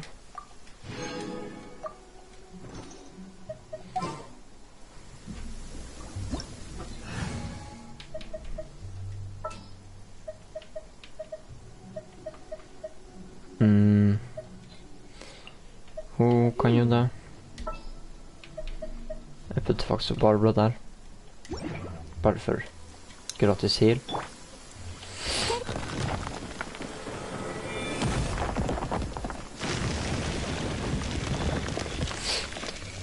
Så der har vi en domain.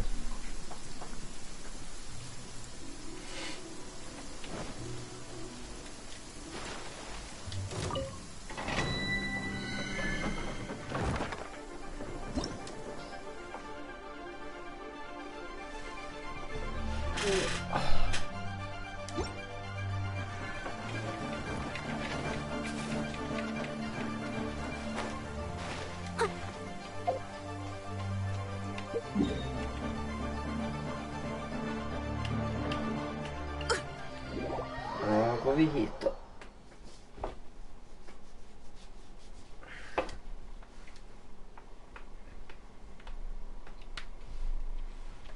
Og vent. Kom her, Peggy. Slår den i klubba i helvete. Det er egentlig ganske brutalt.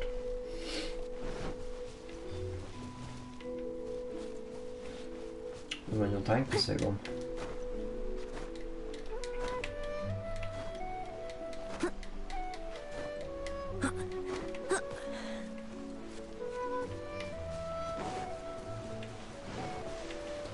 Jeg lager ikke på sånne her krystaller heller da.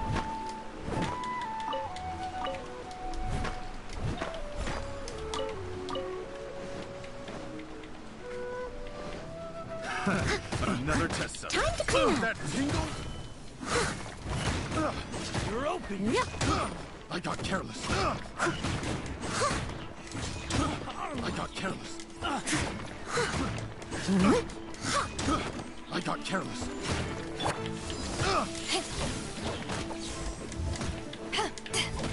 That tingle picked the wrong test subject.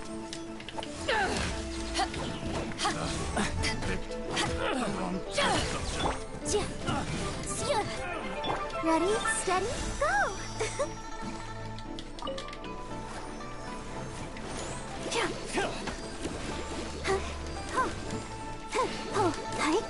For å heale og gjennomføre til maks.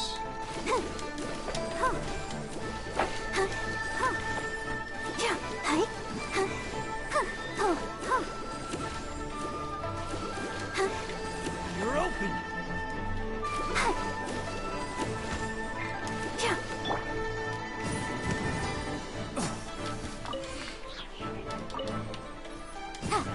Yikes! Incinerate!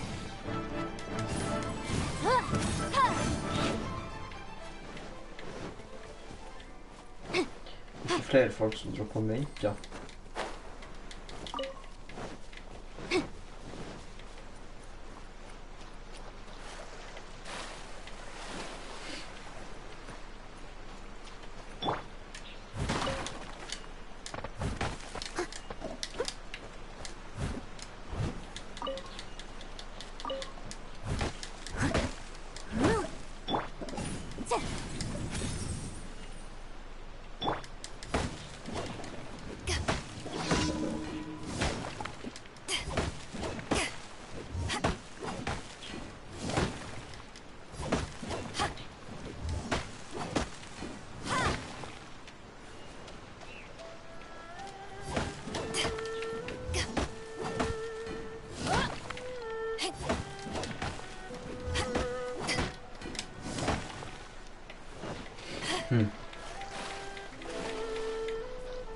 Se der. Ingen.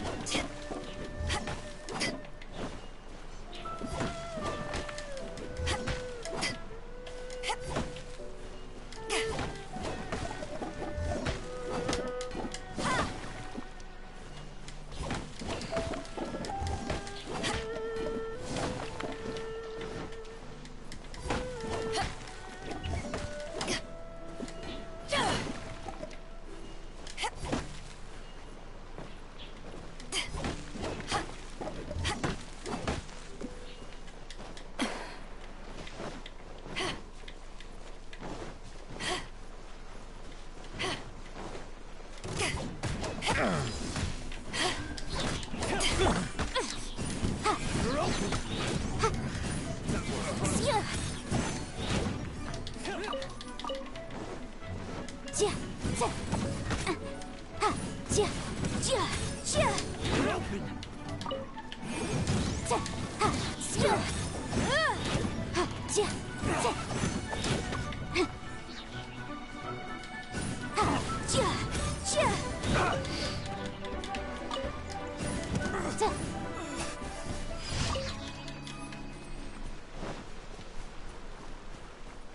det var en event här då. Nice.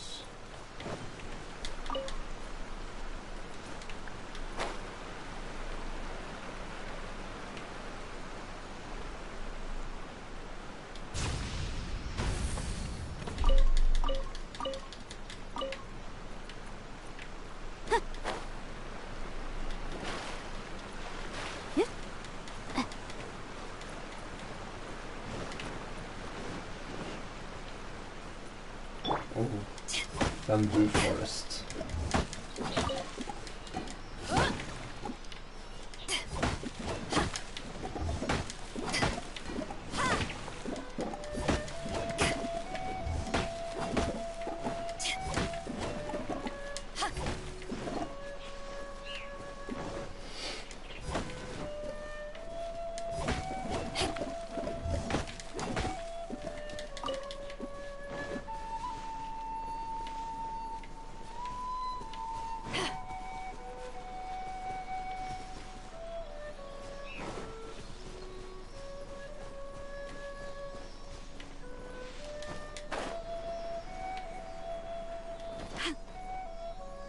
Där då.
Motion to compel.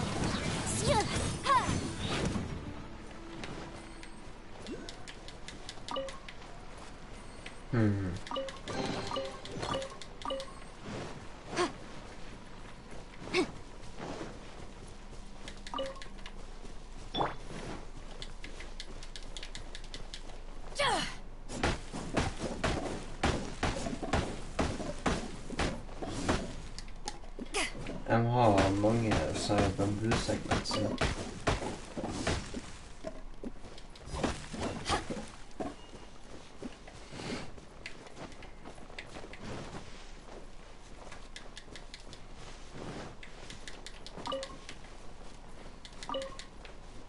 Vi kan jo sjekke hvordan det går inn i tepotta mi.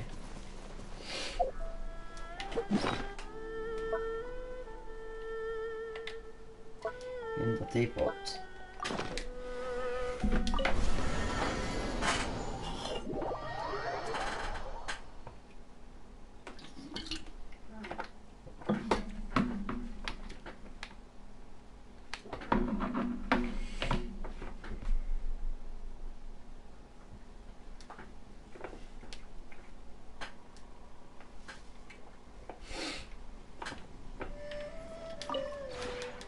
Maybe you're...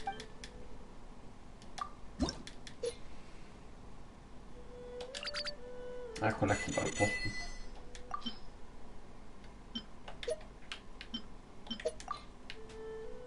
Ser ut som at det ikke så lenge til at jeg går opp i trust rank.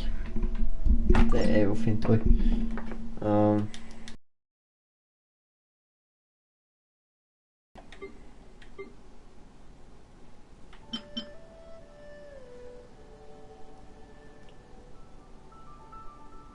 Kanskje det, ja. Trenger 3.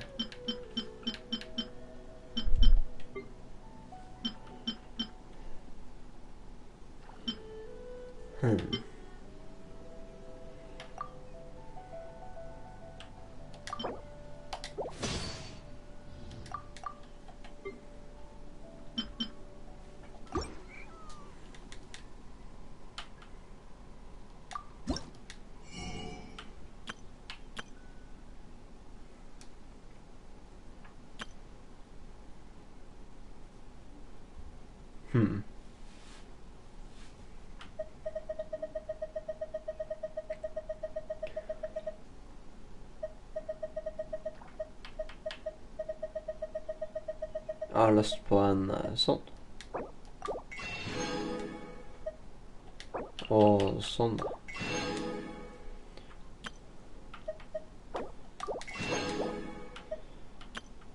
Jeg hadde tenkt å kjøpe alle der, men det hadde ikke råd til. If you ever...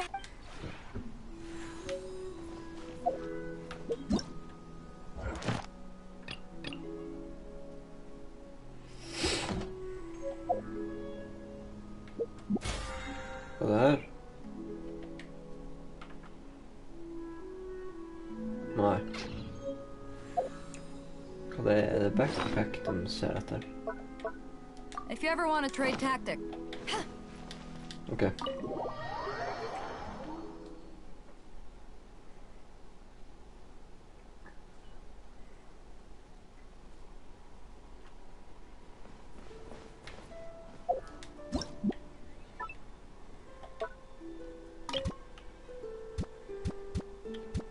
Kanskje tar også del av denne seksjonen sånn. Kanskje bedre at jeg deler den av her ute. Sånn. Eller...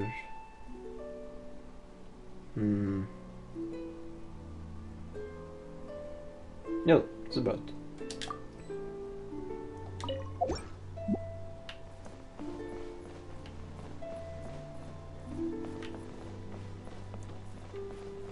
Det ser koseligere ut nå.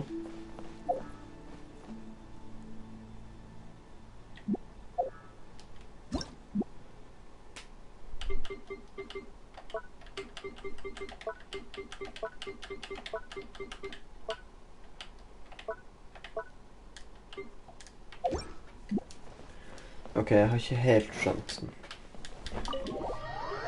For det var noe... Der jeg skulle ha unlocka nok sånn her 20 forskjellige interactions med en companion. Ja, det noe smått, ikke så mye her. Vent, kan jeg mine det her? Nei, det her. Nei. Yo. Og det var ikke meningen å slå deg. Hey there. Need some music? I'm in tip-top shape. Morning. I'm your gal if you need things fired up. Yo, hey there. Need some music? Yeah. There's enough space and freedom. Oh, what a great rehearsal. Hey, if anything, I ought to be the one. Oh, right. Don't worry. Oh, hey there. Need some music? Yeah. There's enough. That'll give you the... But thanks for your cheap... Oh, right. Don't worry. I'll have... Okay.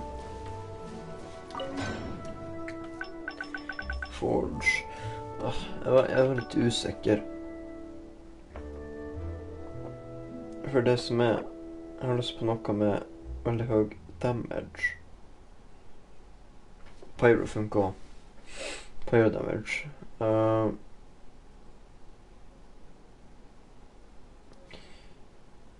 Det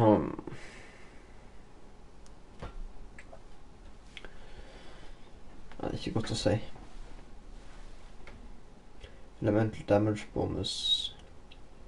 Triggering grense 8% elemental damage bonus for 10 seconds max stack. Ok, det er jo faktisk ikke så dårlig da.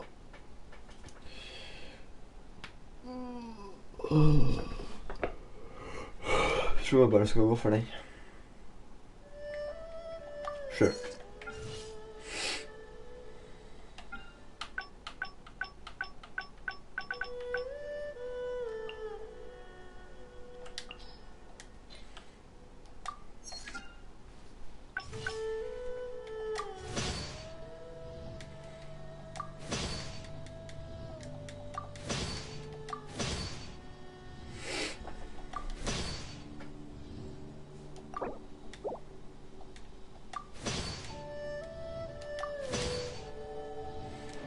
Bare stå der og forge.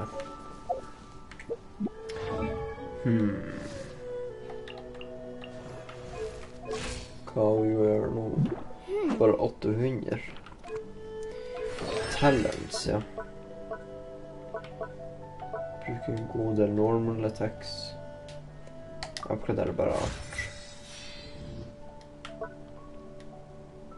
Du bruker alt hun har ganske mye. Så charge attack, damage bonus, så skill damage. Det er jo veldig bra det her. Oi, vent, det var feil.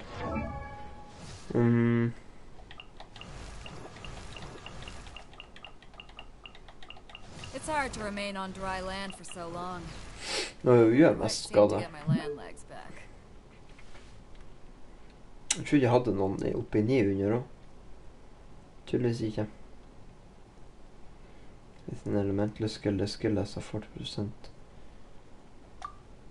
At det er egentlig ikke så bra. Jeg angrer på at jeg oppgraderte den til level 60, faktisk. Jeg hadde ikke vært sjuk i hodet.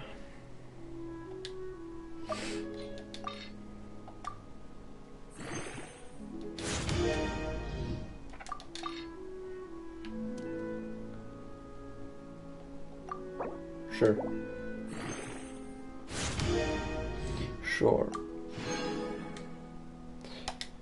Ascend. Jeg skal få den her skikkelig bra. Oi. Ok. Da har jeg brukt opp alt av den. If you ever want to trade tactics, I'm always ready. Messenger, jeg tror ikke jeg liker det, eller vet ikke. Jeg bruker bare litt sånn.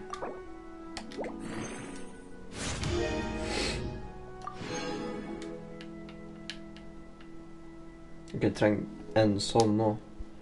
Så blir den 50. Cold beer after a hard day's work. Nothing like it. 62. 162. Ja, nei, jeg kan ikke begynne å bruke level 40 nå. Nå kan jeg gå og kollekte den.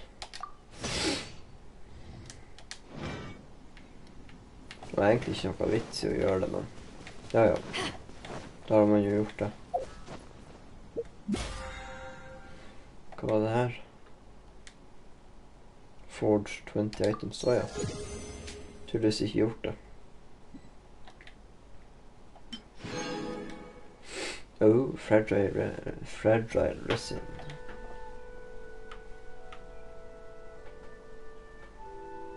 Phantom flow.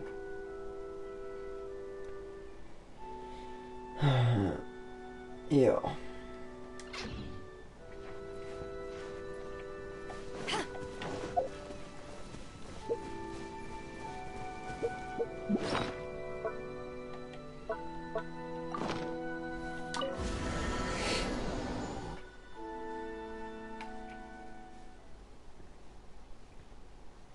Så, ja, det her var nå egentlig bare mest den grindstream ser ut som. Men det må jo gjøres.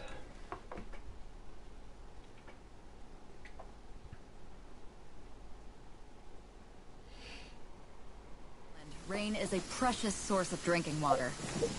There's no need for it now, though.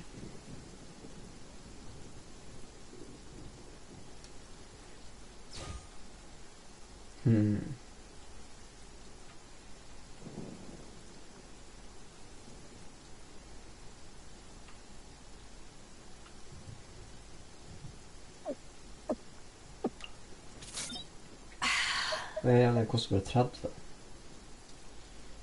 You know what, jeg tar den en gang.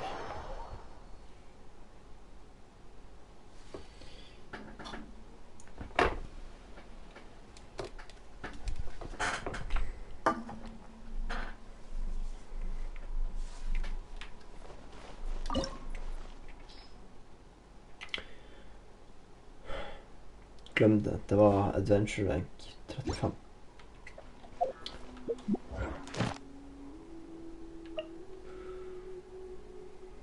For 2 4-star weapons. Ja. Stemmer, jeg har gjort den da.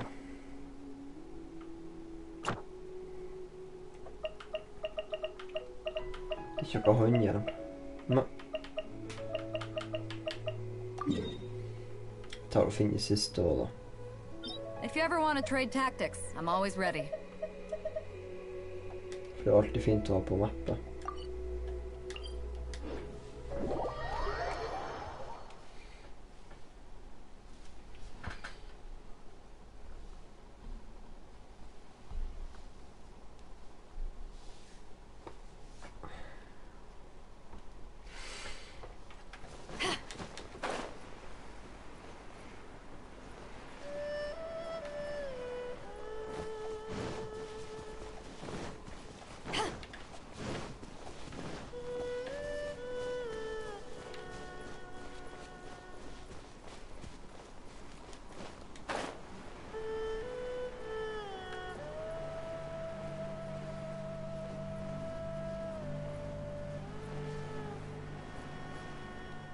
Jeg var ikke på meg ennå. Nei. Regner jeg egentlig med det.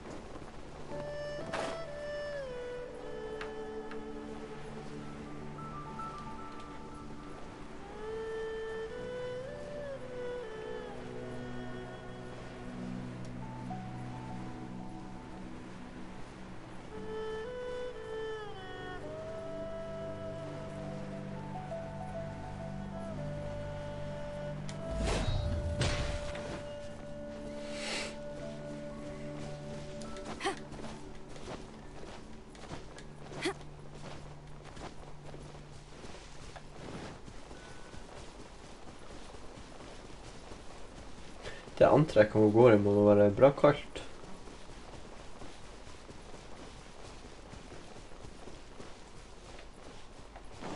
Nesten uansett hvor varm er, så må det jo være litt kaldt. Egentlig, det er noe for alle jentene i det spillet. Nesten.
Der, det burde være nok.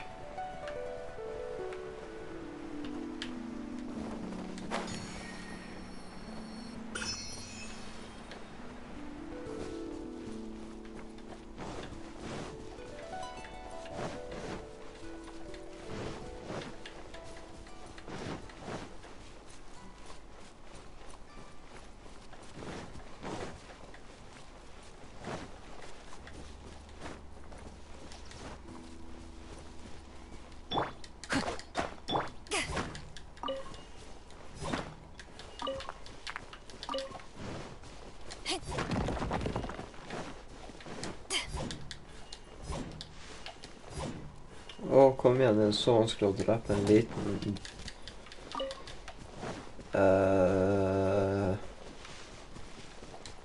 Ekko.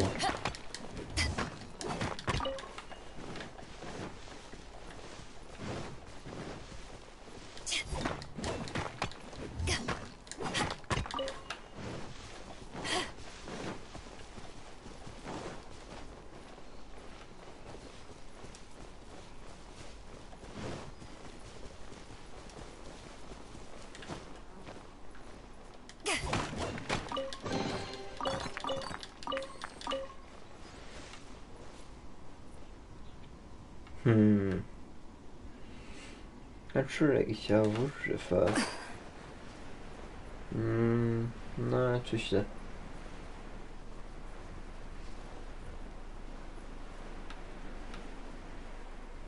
Ok, hvordan har jeg tenkt å fjerne vannet? Det må vel ha noe med det her å gjøre.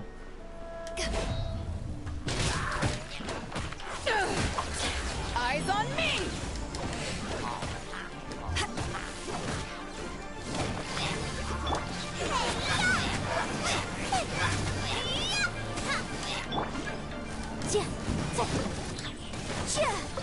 Incinerate!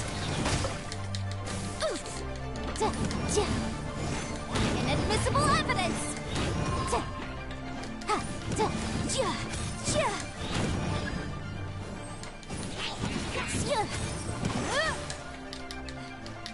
Au. Rain cutter!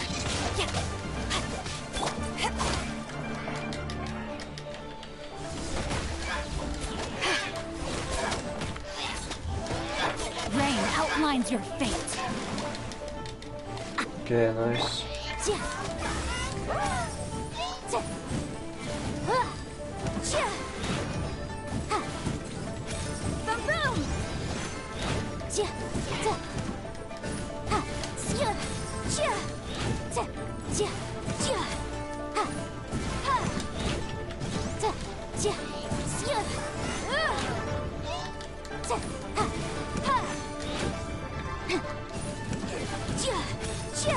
Incinerate!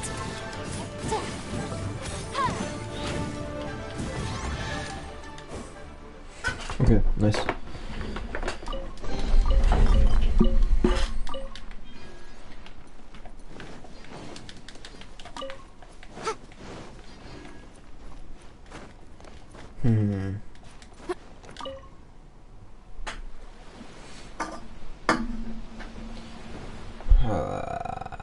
Ok, det er litt sånn fighting up ahead, regner jeg med.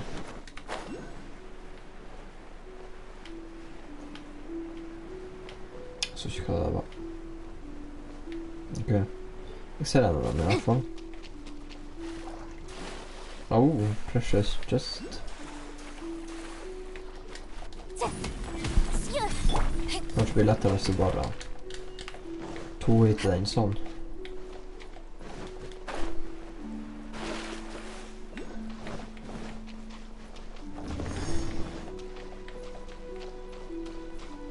Her var det to. Det er helt perfekt. Jeg tror jeg har to igjen.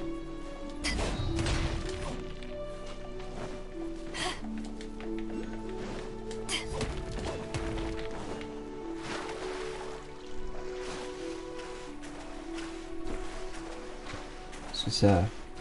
En. Så. To. Yes.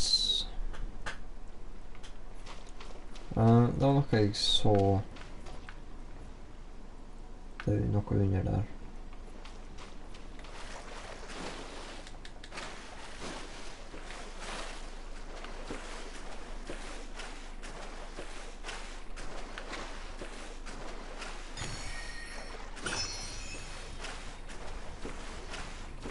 Også paprika her, ja.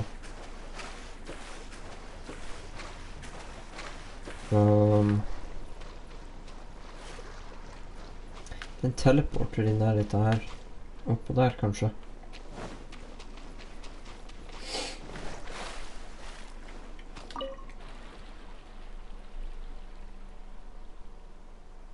Ok, jeg synes det ser litt mystisk ut. Det skal ikke et vann skal ikke gå bort bare på bare sånn.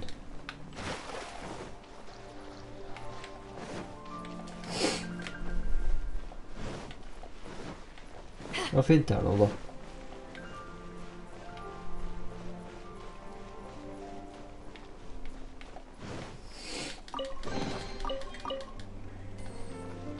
Hvorfor fikk jeg 30 for det der? Så var det 5 for det her, og 5 for den der oppe, så...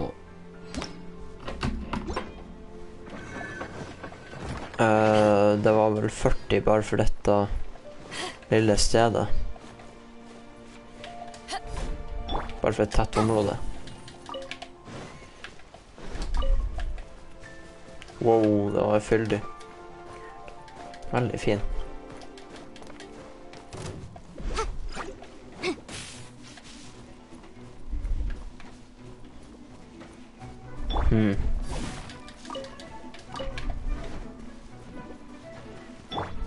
No, my sword! Body and mind.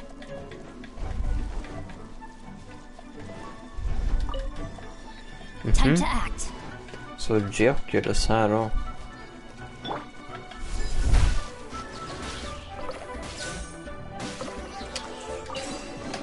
Ett slag, det var nok til å ta 3 folk.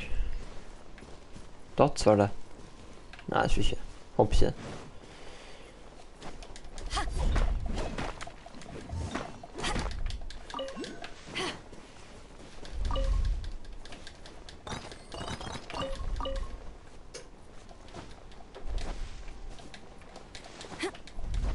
Nei. Kom igjen nå. Opp her, opp her. Ok, ikke det da. Opp her, og så er det opp her, ja. Pay attention this time. Ok. Jeg ser bare tingene deres. Det ser greit det.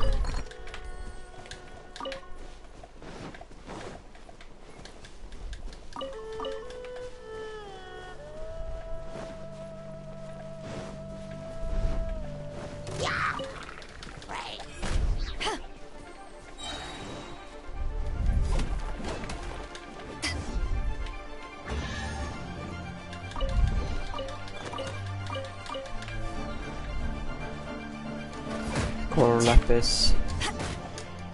Det er ikke dem da.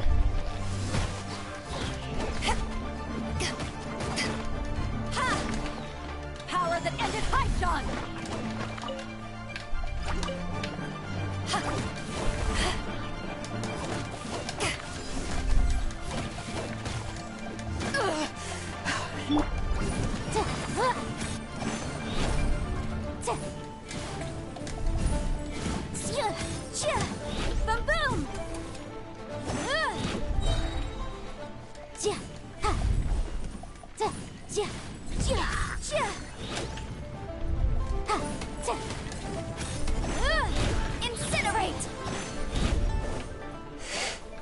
Det er ikke 1004, det er ikke dårlig det er egentlig.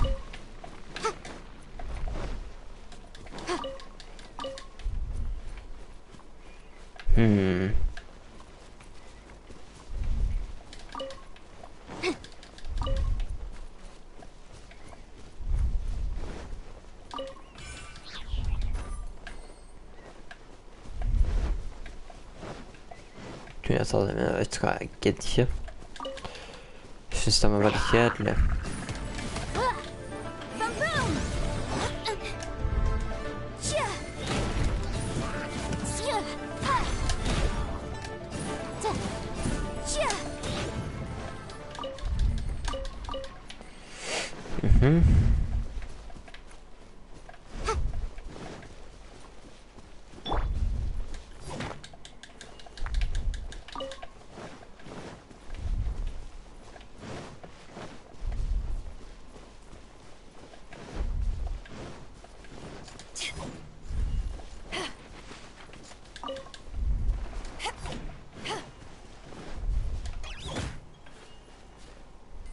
Jeg ser whack-a-mole-greier nesten. Over 500 måler da, så jeg vet ikke om det var verdt det.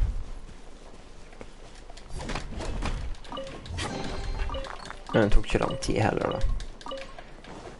Så det var hverken verdt det eller ikke verdt det. Jeg tror ikke det hadde gjort så stor forskjell om jeg ikke hadde fått dem. Men da så. Da har jeg fått samlet opp en del ting i hvert fall.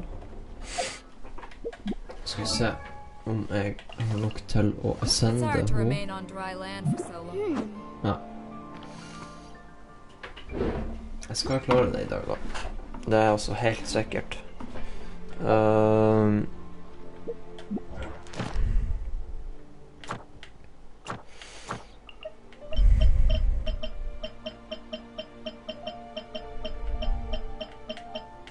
If you ever want to trade tactics, I'm always ready. Der ja. Der er det da. Stemmer, det var jo de. Jeg kan sikkert ta så hoppe herifra. Og gløydene.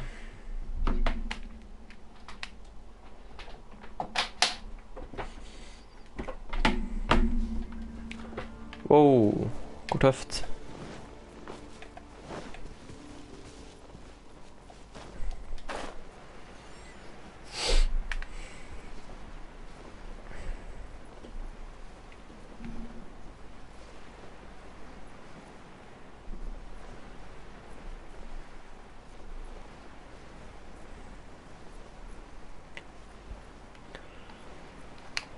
Og hvis jeg husker helt feil, så er det en god del folk her også.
Nei. Absolutt ingenting. Rain outlines your fate. Nei. Og der er et folk. Body and mind. Time to act. There's no need for this. Let me weave you a verse. Eat this! Jazz cross.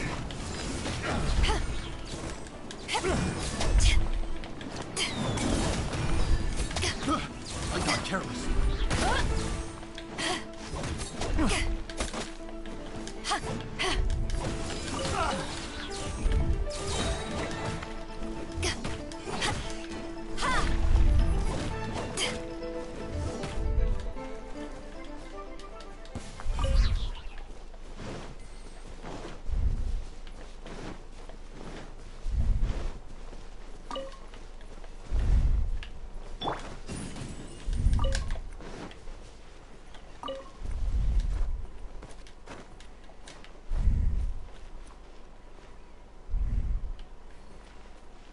Ok.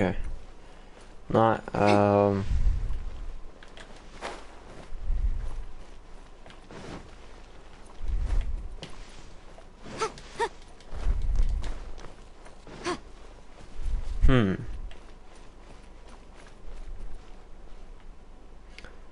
Det er låst oppe.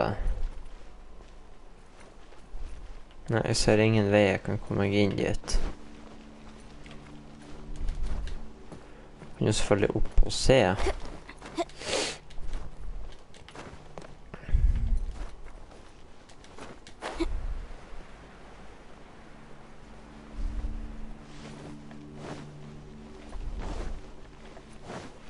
Nei.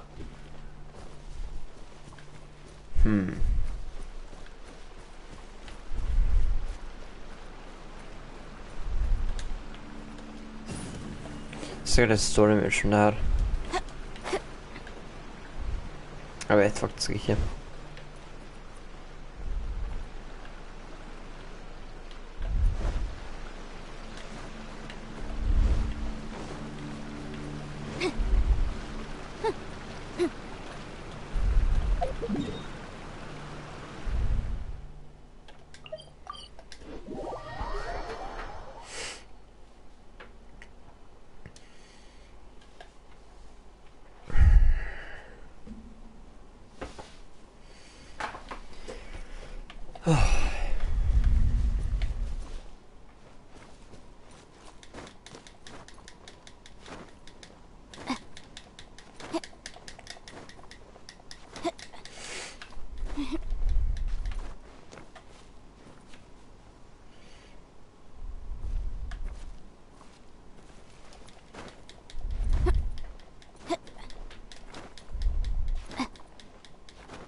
Hva er dette her?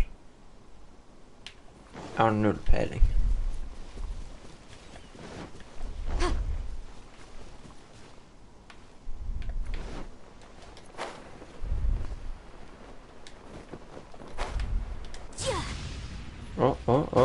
To my hammer.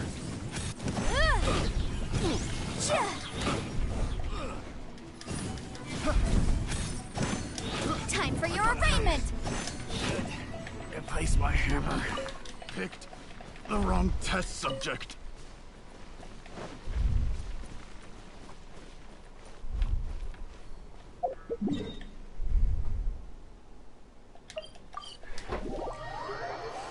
Det er så mange rundt det her området. Oi.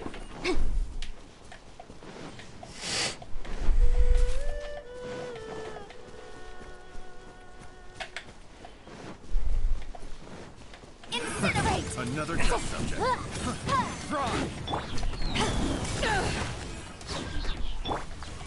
No, my sword!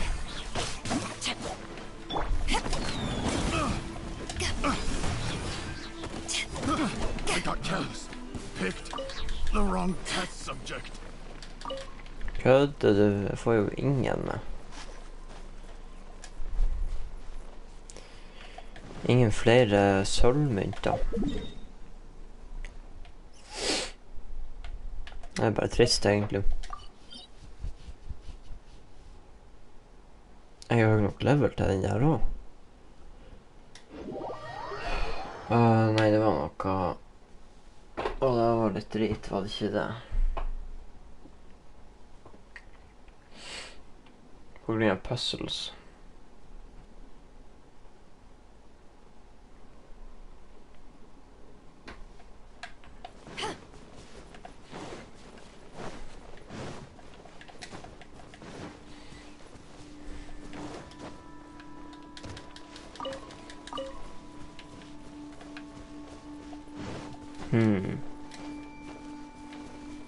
Men her, ja. Yes. Eyes on me!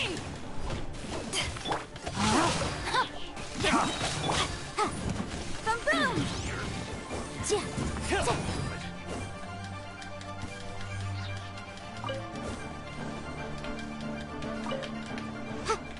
Ingen flere.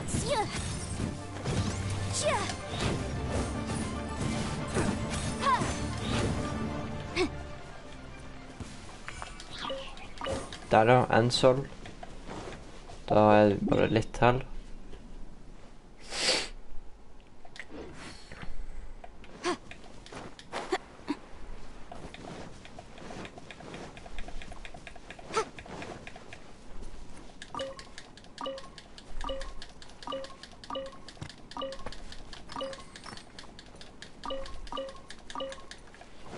Ja.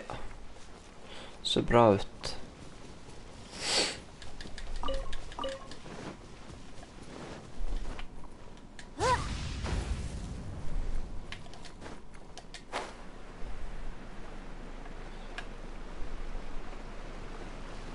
Ok, jeg må bare ned her, siden jeg så krystaller.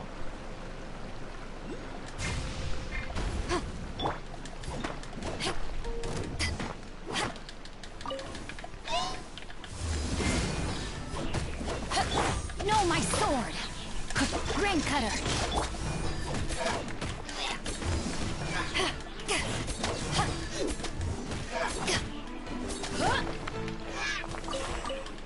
Der.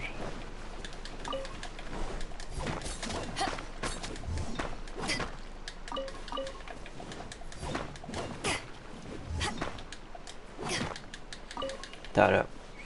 Jeg tror marken er plassen på mappen, for den var ganske bra, egentlig.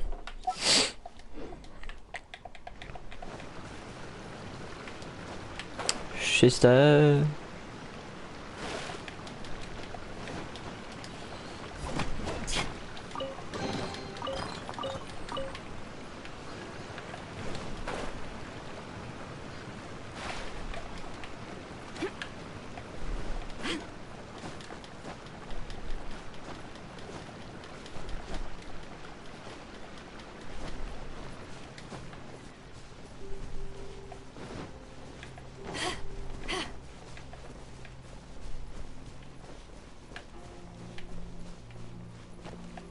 Take to my hammer. Incinerate!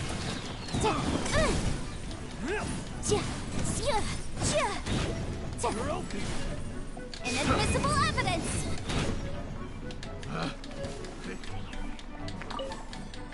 Ok, bare bronse.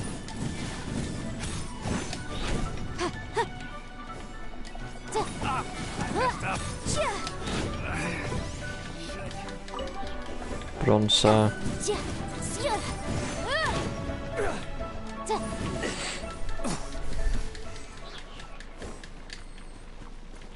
Er det noe som gjør at jeg kan få det der oftere, de her sølvmyntene? For det er egentlig ganske kjedelig å ikke kunne få dem. Eller, jeg kan jo få dem, men å ikke få dem, det er veldig kjedelig. Spesielt nå som jeg trenger dem. For å gjøre enda mer damage med å gjenfei. Foreløpig var min main DPS.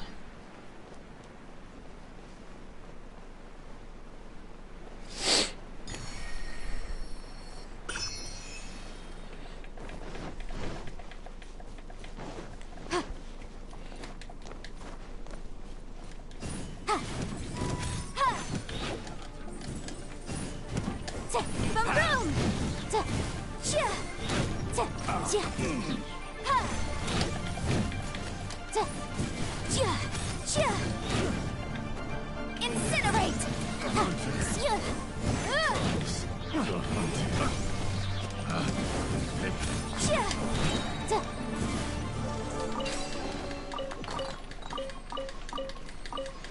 Ok. Der. Ok, bare dritt. Som forventet.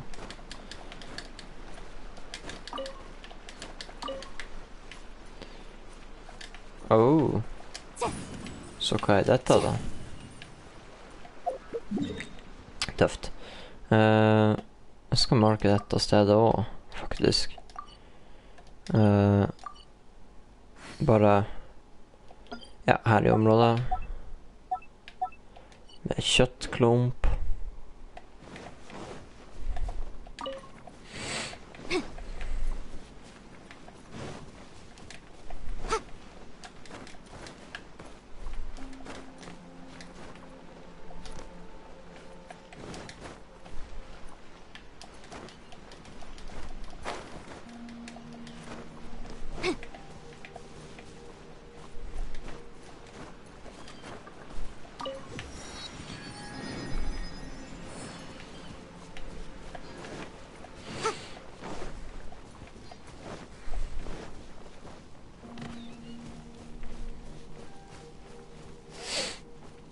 Nei, ok, jeg tror jeg var folk der med over et gjerde.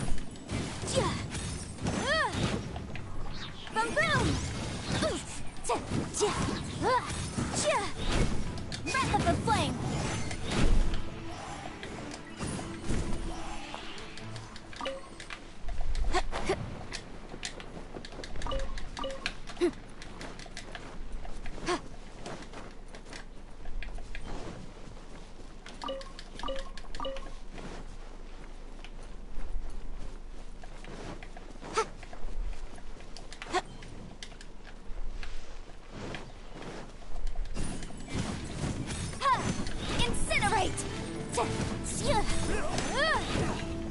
Direct assault!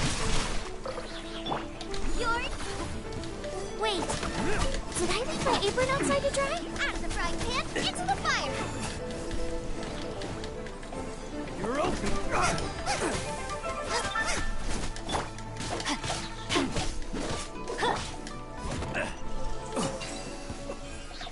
Her, ja. Oi. Ingen så dem. Jeg fikk en silvergreie i hvert fall. Så det er jeg glad for. Enda flere. Det er en goldmine for personer. Power the Python!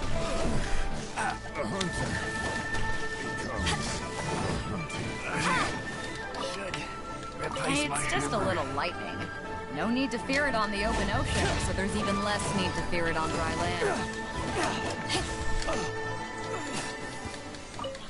Ja da, Silver, nå tror jeg nok til å jeg sender hun Jan-Fei.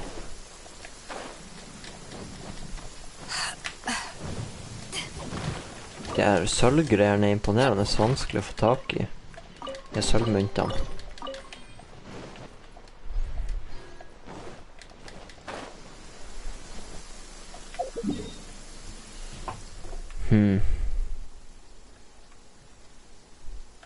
Ja, ok, det var litt langt. Jeg vet ikke om jeg gidder akkurat nå. Men da har vi Jan-Fei. Jeg sender, yes, akkurat nok med det meste. Har bare en god del mer jade da.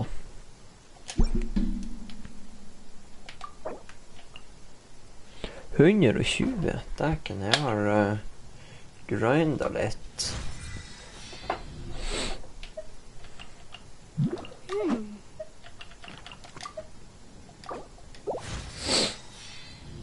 Der.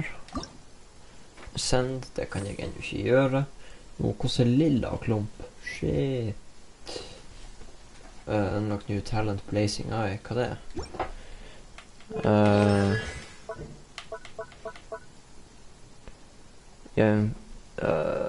Skal vi se her. If you ever want to trade Hello. tactics, I'm always ready. Pussy Destroyer 69.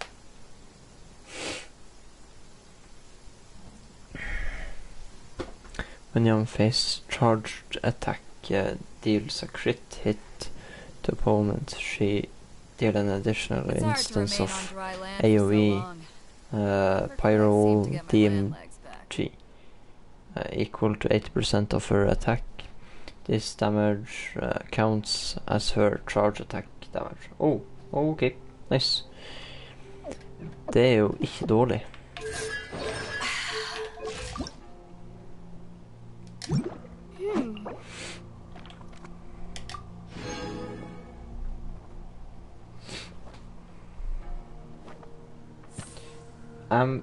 Amber healer. What? Amber as a healer. Trade tactics, I'm always ready. No, I don't use Amber at all.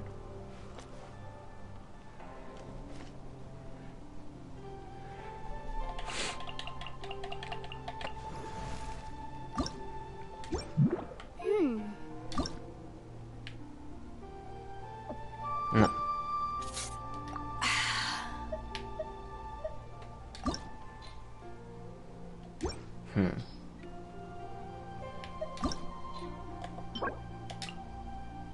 No.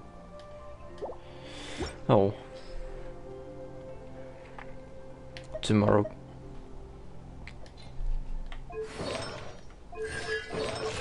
If you ever want to trade tactics, I'm always ready.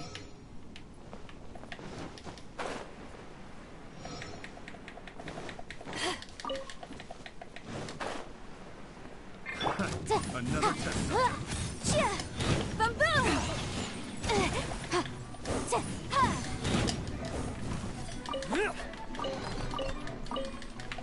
Suffocate. Emotion to compel.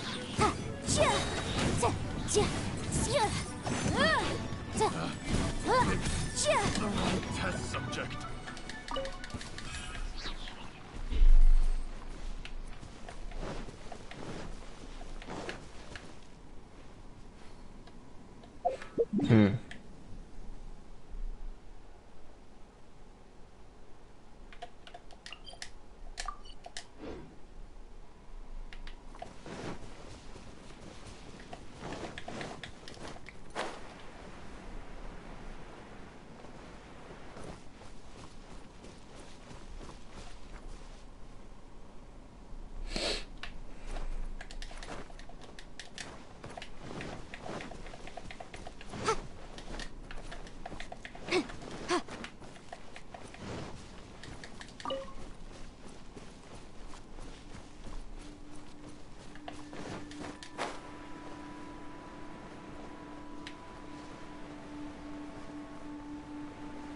Ska vi se nu? Oh my god.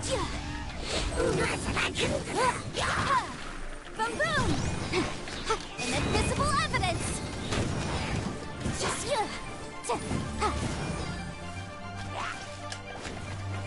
Ow. Motion to compel.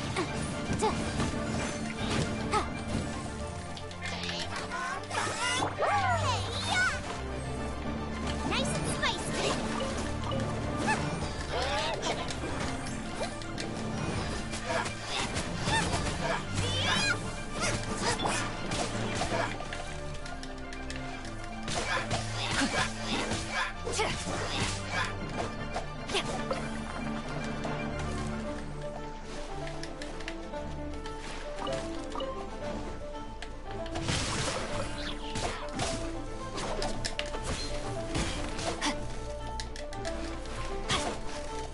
Åh, dret.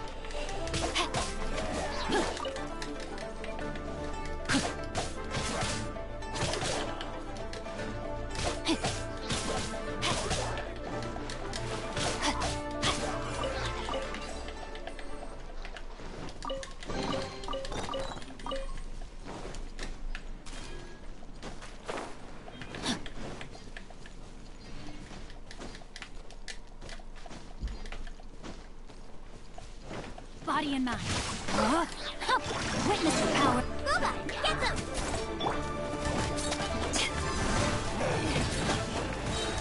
Eyes on me! All eyes on me.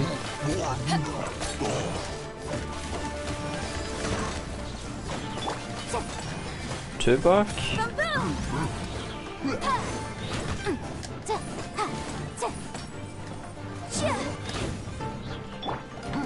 Rain outlines your fate.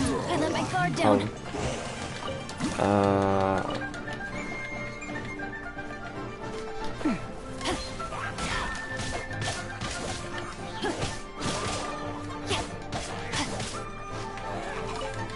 Body and mind.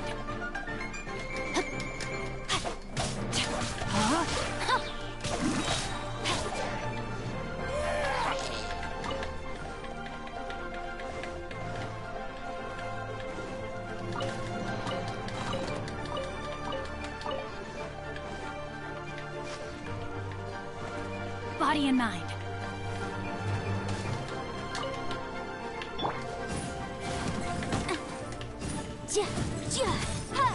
Incinerate! Haha. Noob.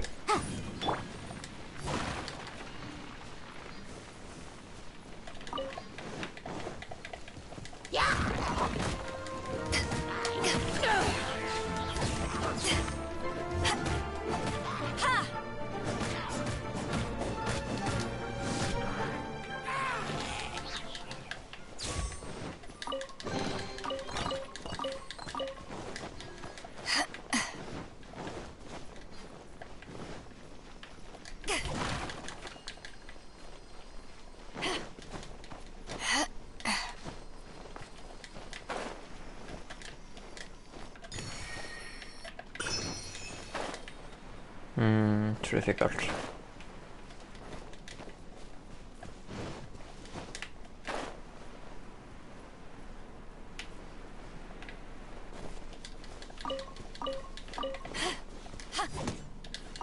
Haha.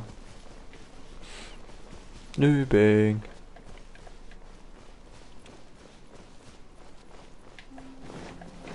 Er det en minigoldmine her?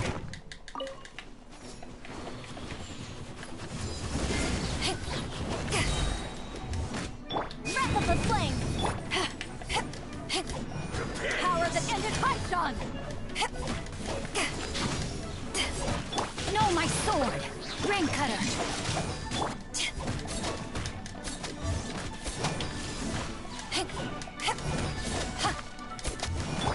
Nice and spicy! Can't run from death. Nei vel.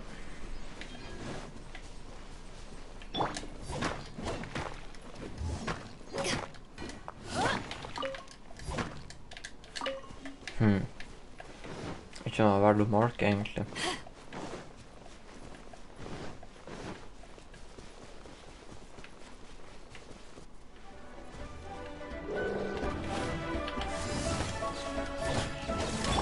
You're toast!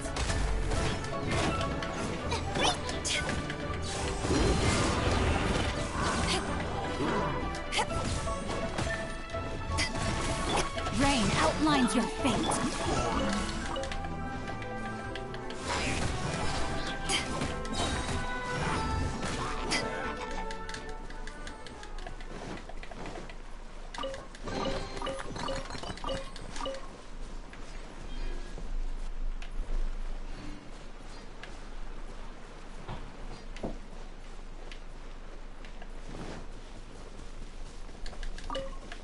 Jeg har ikke banket noen på døra. Nei, jeg tror ikke det. I don't think so.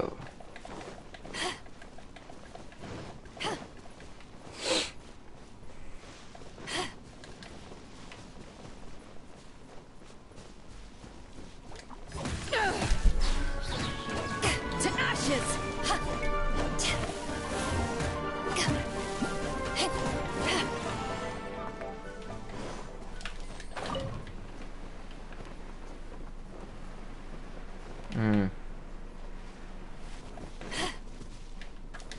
Jeg må ha den.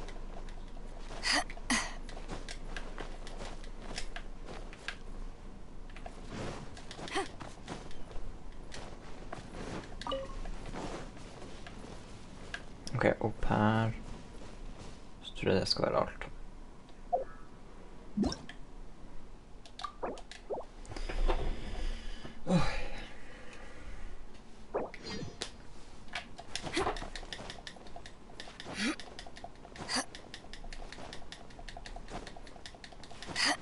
Der. Nei. Og opp, ja.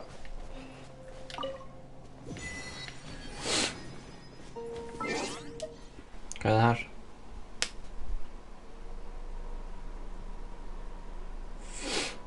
Åja. Da har jeg gjort det da. Det er jo fint.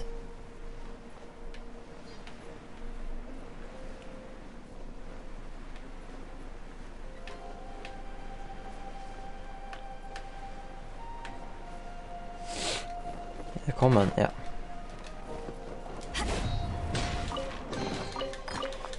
Ok.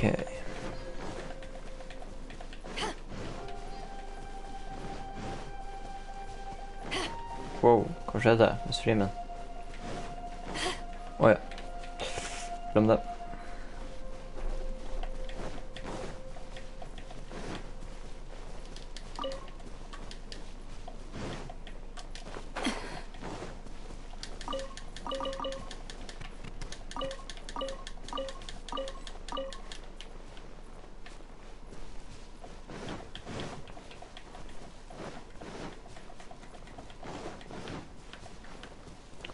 Wow.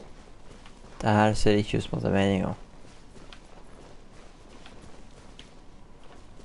Sånn virkelig ikke. Det er bare rart tomrom. Yo. Yo, yo. nudler du har. I hvert fall til de, ikke om det kalles emoji da, men du skjønner hva jeg mener. De her tegnene i chatten.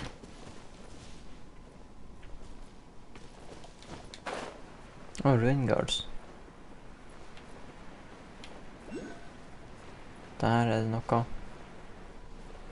Ok. Ta fra øverst og nedover.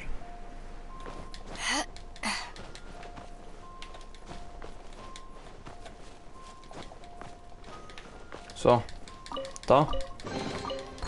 Jeg har nå fått Jan Fei i level 60 nå. Min første. Så det er ikke ille.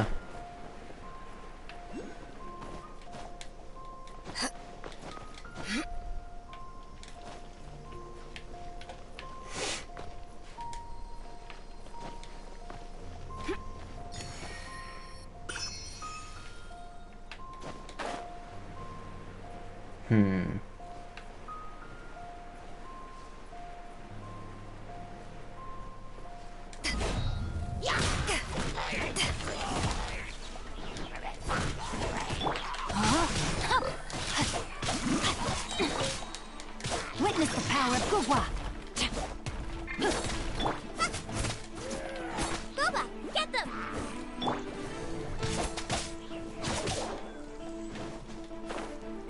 Time to act.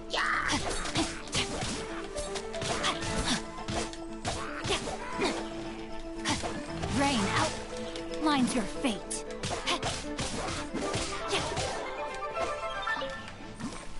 Body and mind. Oh, kiste.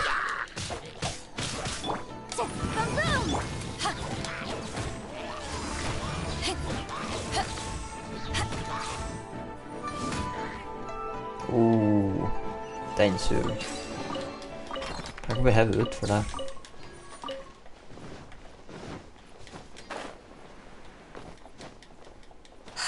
Lubb.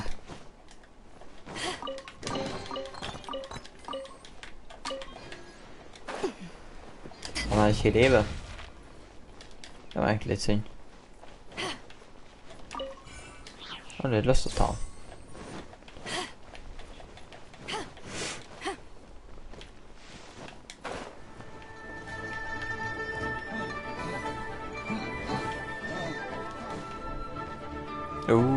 Ja da. Litt mynter. Jeg skal ikke klage på det. Notices. Oi, ups. Jeg må bare sjekke hva det her er.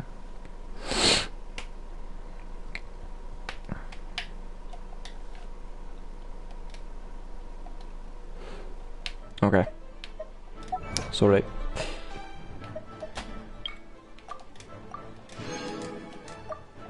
Var det alle? Nei, det var ikke det.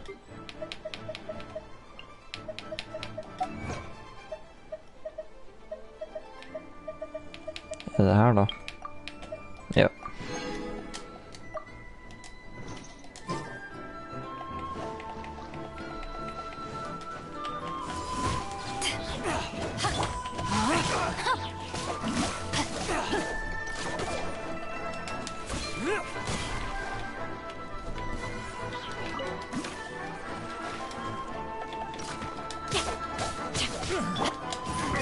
But my defense was watertight. Oh, ja. Time for your arraignment. Comes. Ja, de er 48, ja.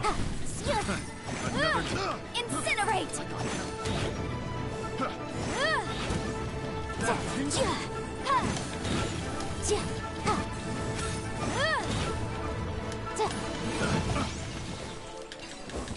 Se. No, my sword. Nei, ikke noe særlig egentlig. Hva jeg egentlig har gjort der? Jeg har nå egentlig bare vært og sett på den eventen som er der, hovedsakelig. Så, nei. Jeg tenkte egentlig at det skulle gjøre masse quests i dag, men jeg endte opp med at det ble bare grinding. Til karakterer og sånn. Jeg tenker jeg skal marke den på den mappet, for at det var en del folk her.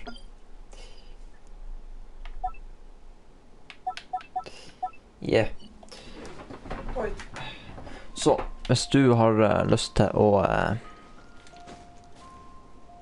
vet ikke om jeg trenger hjelp med noe farming, egentlig. Jeg kan ikke joine deg enda. Hvordan world level må jeg være?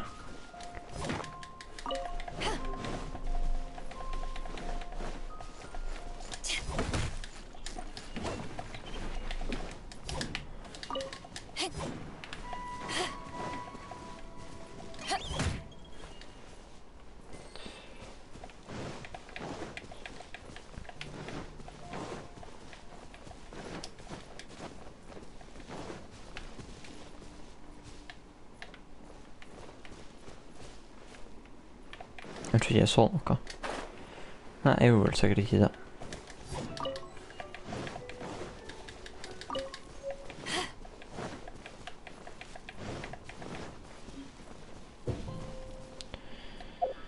Jeg gidder ikke å være her lenger. Har de mye resin nå? Å, 70.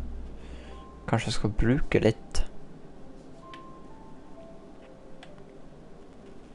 Burde jeg få bossa? Hvis du gidder. Skal vi se.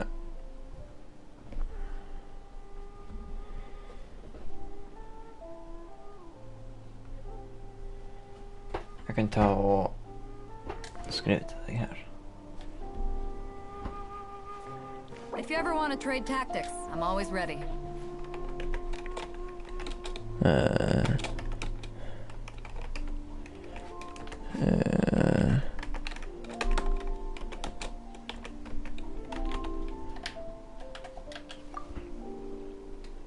Ja, grunnen til at bokstaven blir så rar er fordi at er på grunn av tastatur og PlayStation. Det blir en sånn crash. Og vi har jo det var jeg gjort noen merkelige saker. Så oi.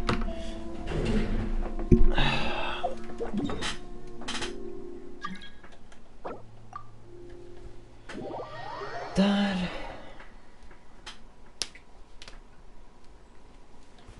If you ever want to trade tactics.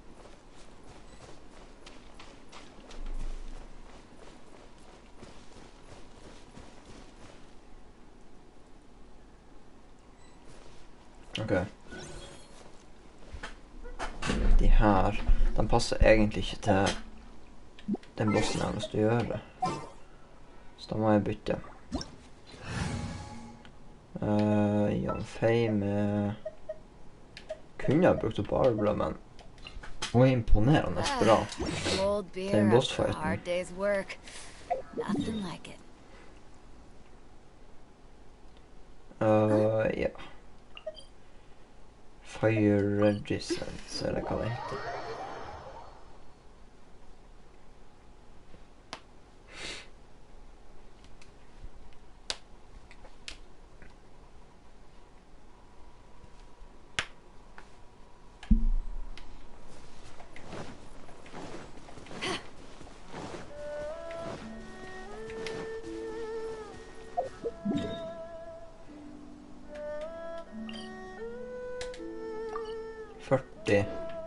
Shit, jeg har bare rått en boss.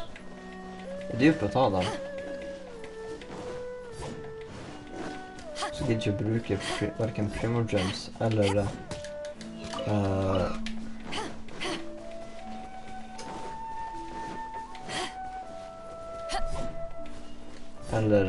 Fragile Resin. Gå til en smartere plass, kanskje.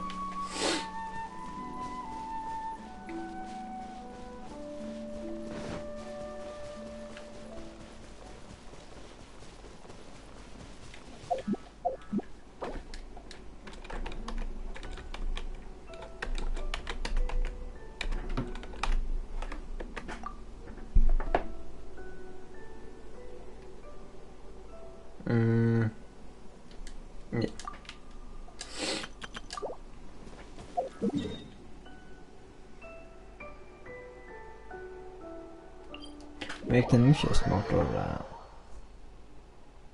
enn det jeg gjorde.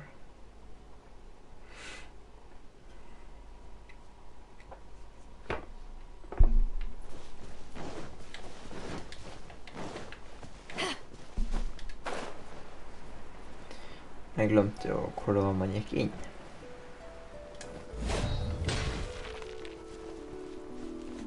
Hvem er det hun bruker?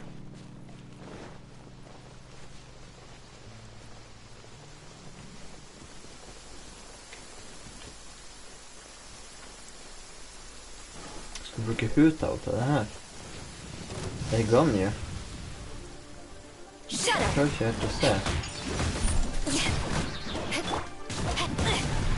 Oh. Rain outlines your fate. Eye for an eye. Det er easy, i hvert fall.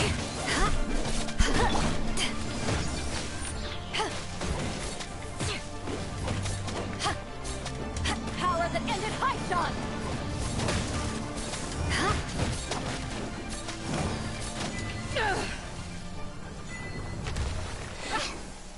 To achievements, faktisk.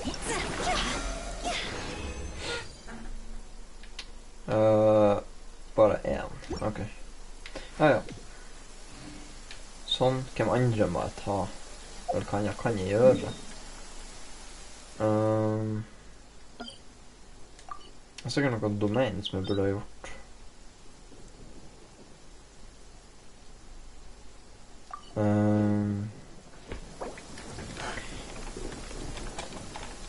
It's hard to remain on dry land for so long.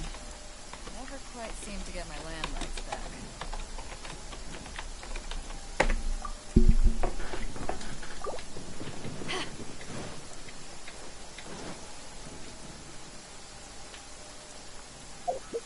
Flott.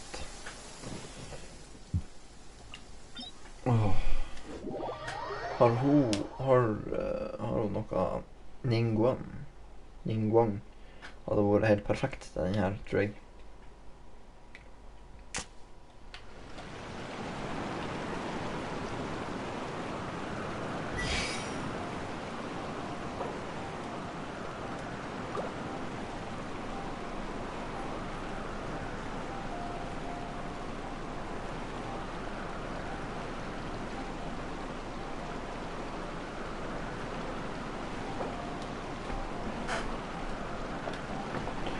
Nei, seriøst.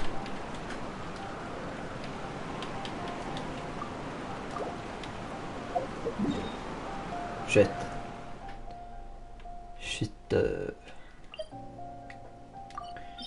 Nei.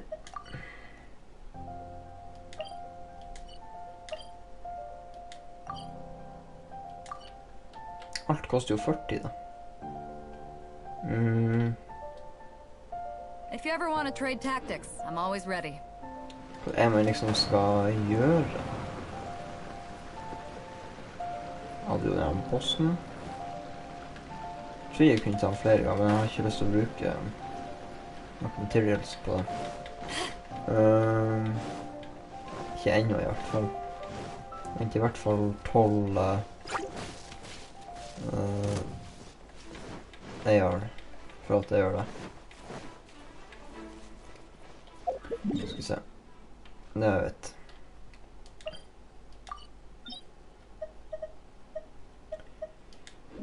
Her da. Jo, velkommen til streamen. Welcome to the stream. Alt ettersom.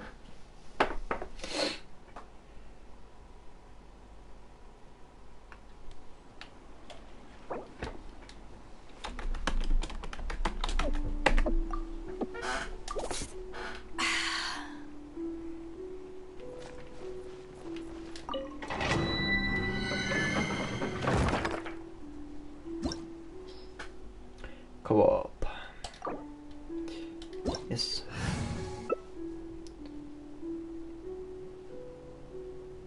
Bøker.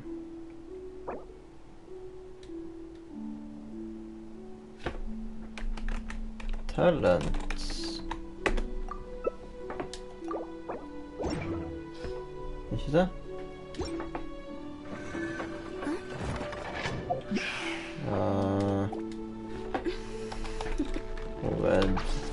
Så Toodaloo. saklig. Gå hit da. Cold beer after a hard day's work. Nothing like it. Wanna come over for tea?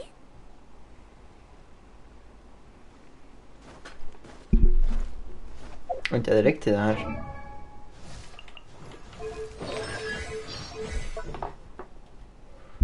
Level up. Fuck, det her er ikke riktig.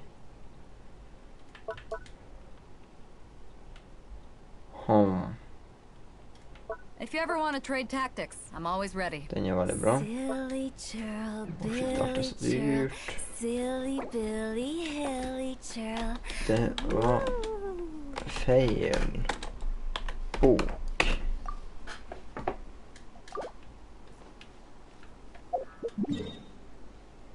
Er det flere her? Åh, det er kjedelig det her systemet av og til. Se her, gjør det. Artefakt, fuck it. Vi gjør det.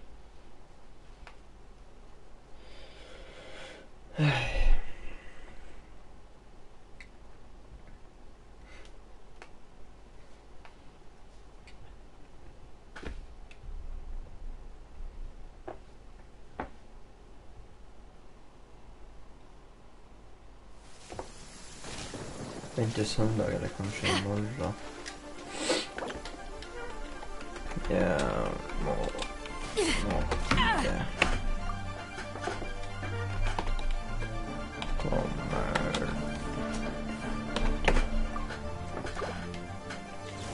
det kommer men da gjør litt artifacts da. Det skal du aldri. Vent, er det Pyroset det her? Crimson Witch of Flames. Det trenger jeg jo. Increase overload and burning damage by 40. Aristocratic etiquette is all just for show. Åh, Just den smile her. and nod along. Den blir jo bare I was forced to learn all of episk. the rules by heart. But even I don't take them that Det her seriously. er Crimson Witch of Flames. Den vil jeg ha. Ja.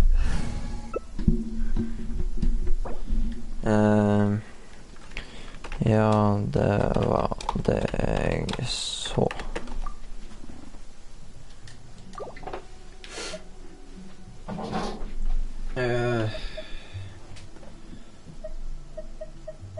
Anbefalt element. Knights and aristocrats share the same cultural heritage. But the knights had enough sense to do away with all Skal the bruke en superfluous kaja level detail. 40.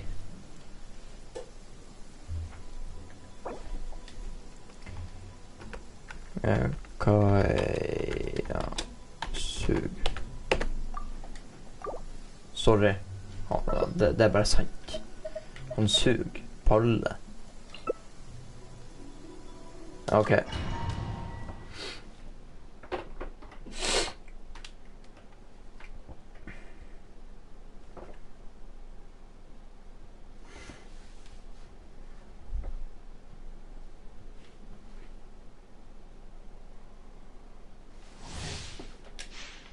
Go, Barbara, go!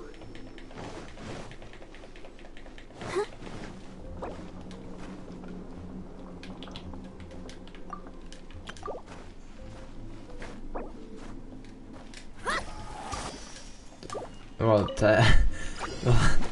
Shadows of fate. Åh, shit, jeg har jo nesten ingenting som kan skade det her skikkelig. Det her er vann. Ok. Dem kan jeg gjøre litt skade på. Come on, we can do it. Jeg kan heale. Jeg kan være healer. Beg for mercy. Slapp av. Du blir å holde deg i livet så lenge jeg er her. Crush. Slapp av, jeg carrier. Let me scry. Let's dance. Shut up. Beg for mercy. Shadows of curse. Shudder. Know my sword. Rain cutter. Herregud, jeg var jo så carry. Så dere det? Jeg carrya easy.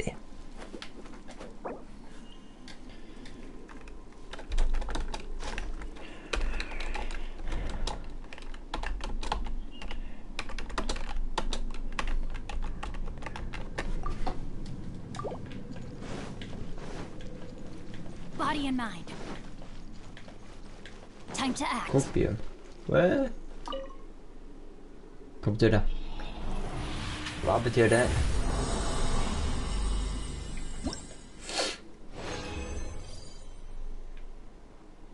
Fikk noe bra? Nei, ikke en pellemann-shit. Nå er jeg basically tom for resin, så det var dritt, det suger, balle. Nå er det ikke så veldig lenge til en ny dag. Det blir litt commissions. Hva mer blir det? Ja, og så skal jeg spare litt resin, for at da er det yes, time.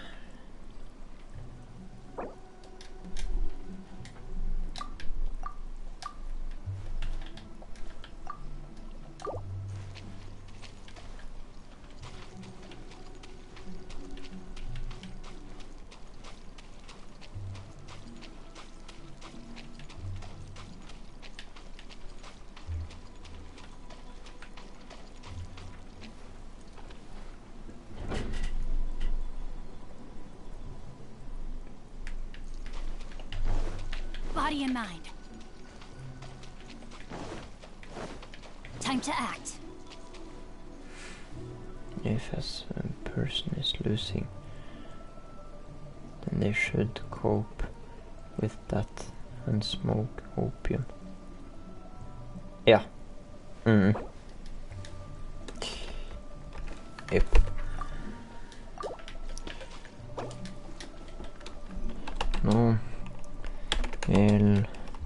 Nå har jeg ikke mer resin og vil ikke bruke fragil.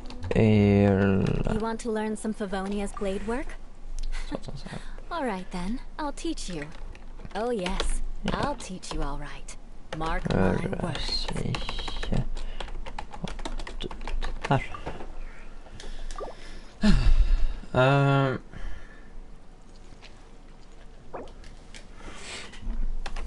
Nei, jeg vet ikke.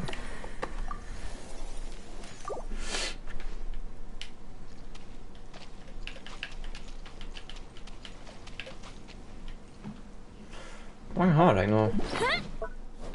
Jeg har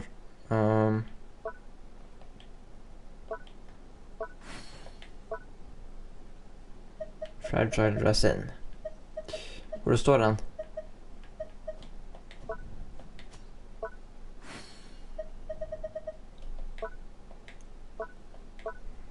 Her ja. 16. Hva er det?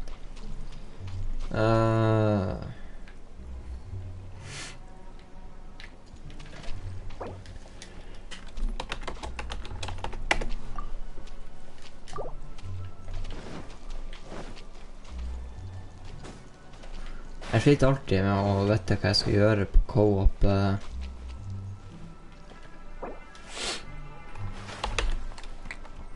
Ja, ok da. Den er grei.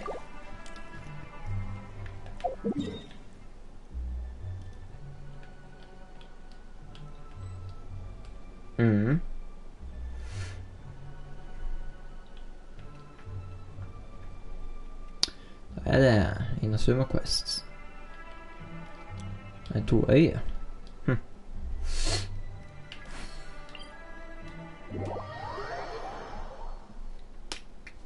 Ja vel.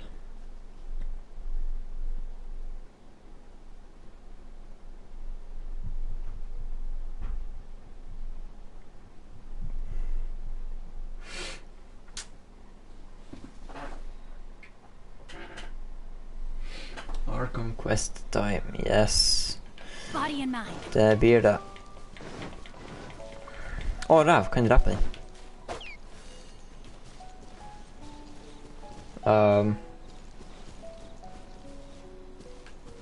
Vi later som at jeg ikke prøvde å drepe den ræven der. Yo, yo. Gangster, pangster.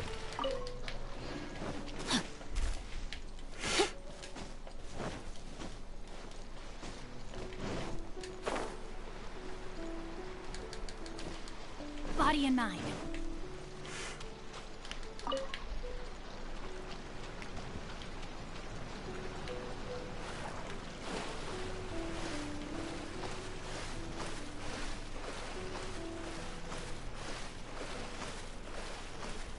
Jeg vil ut til øya der. Det er bare noe tilfredsstillende med å gå ut til øya, du skjønner? Skjønner du greia? Time to act. Jeg tror det var noe sånn teleportpoint på den, det er egentlig derfor jeg har lyst til. Jeg har ikke nok stamina til det her. Ja, fuck it. Drit i det. Jeg går og gjør Quest. Hvor enn det er. Her, kanskje? Vet ikke. Muligens. I forse.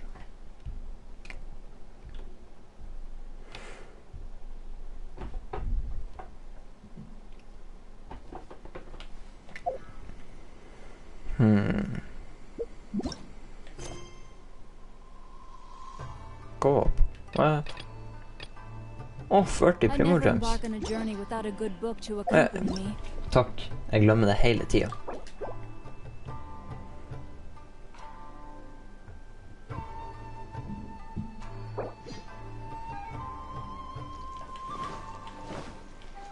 Riktig. Så må jeg fjerne markeren på...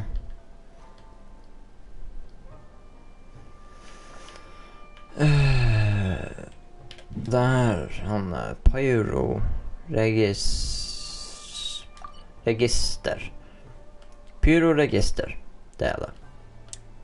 Kan jeg alltid stole på meg. Hva er det her? Åh, det her er Inari Shrines. Jeg er sikker på det. 100% sikker, faktisk. 200% sikker. 200%. Hva i helsike er det her? Ok, skal jeg skyte deg? Er det det du vil? Skal jeg skyte deg? Jeg vet ikke. Jeg går opp. Sikkert greit nok.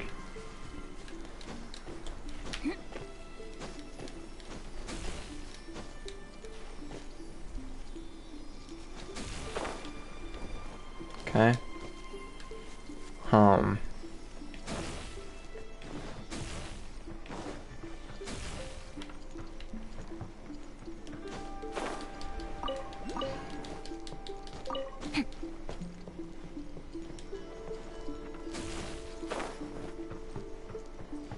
Alene.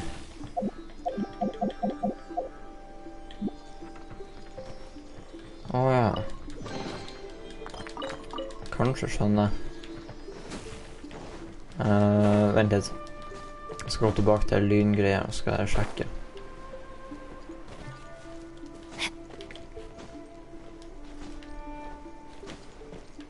Ok. Jeg ser stamina region. Så sånn her nåt kan jeg la i det spillet er litt sånn pay to win, men det er fortsatt artig. Og jeg har bestemt meg for at jeg skal være en F2P-player.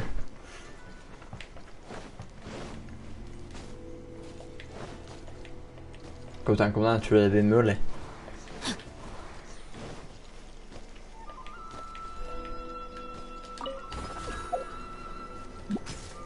Wow!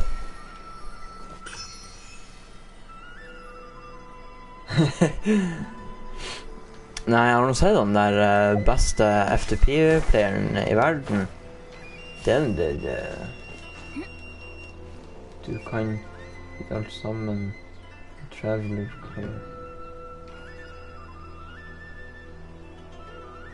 Hæ?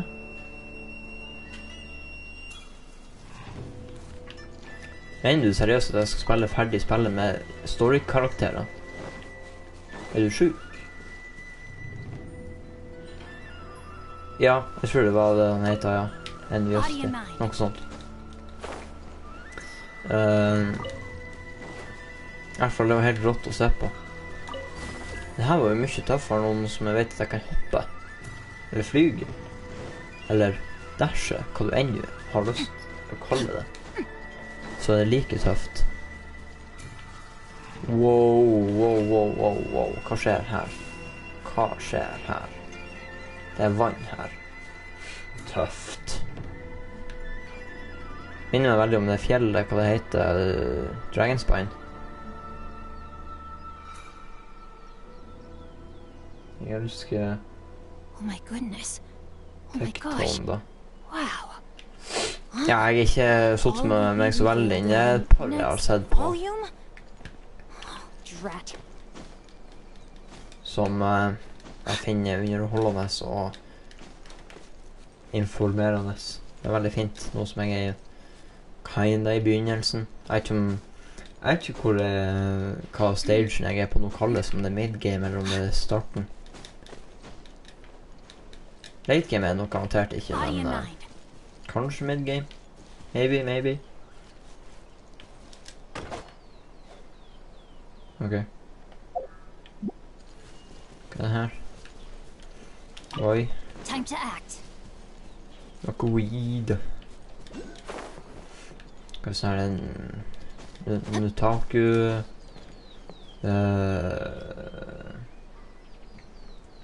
M-terst. Ja, han har jeg sett på.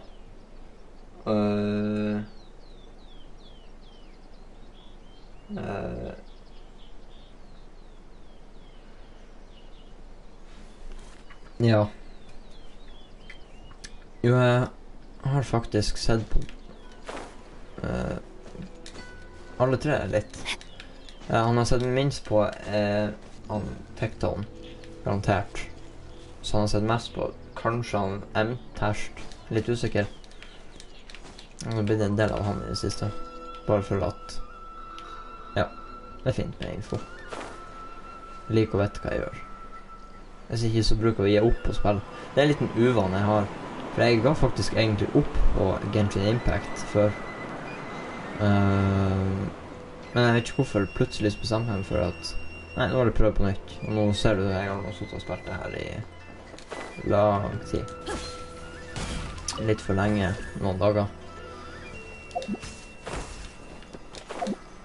Helsike, kom igjen. Ja da, det gikk bra.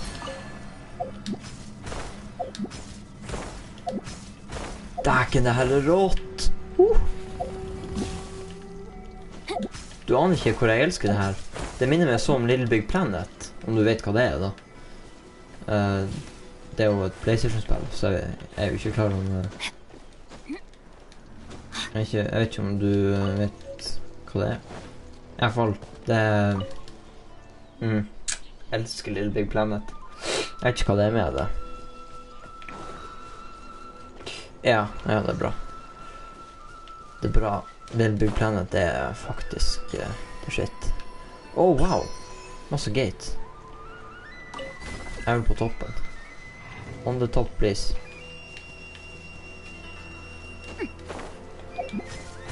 Et liv uten Little Big Planet er bare trist.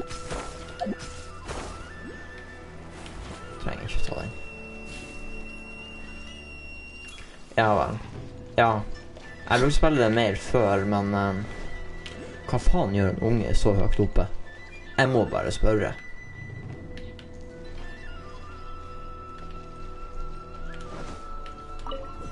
Og der, hvor skjønner jeg? Hun er sikkert nok sånn der norsk fotballmamma som ja, går på fjell og skryter bilder av maten. Du skjønner hva jeg mener, ikke sant? Ja, du skjønner. Og det her steinen minner meg forresten om den steinen i Demon Slayer. Sikkert bare på grunn av det bandet rundt. Men for det om. Jeg må bare si det. Skal vi se. Ta litt tid for at kommentaren kommer opp. Ja. Shrine. Wow. Store tau. Wow! Store bjelle. Det var faen ikke smått. Men hva du ville sagt? Wow, jeg har sett det her på YouTube. Så er Fortune-greia. Men hva du ville sagt at jeg er på midgame eller early game eller... Ja. Du har sikkert mer peiling.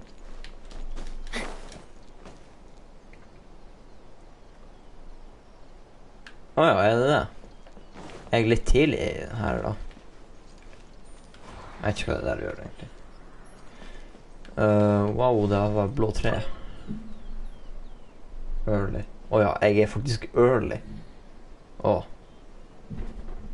Jeg trodde jeg var early middle eller noe sånt i hvert fall.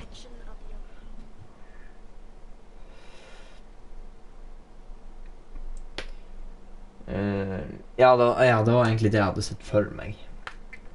Så. Offer sigil. Jeg offer faktisk sigil til den her. Da får jeg... Det her er jo basically akkurat det samme som Dragonspine, for å være helt ærlig. Du skjønner hva jeg mener? Ikke sant? Ja, det her minner meg mest om Dragonspine av alle ting. Det er flygende ting i fjellet. Veldig høyt fjell. Det er et tre man offrer til med masse fargerike sprekker. Du skjønner.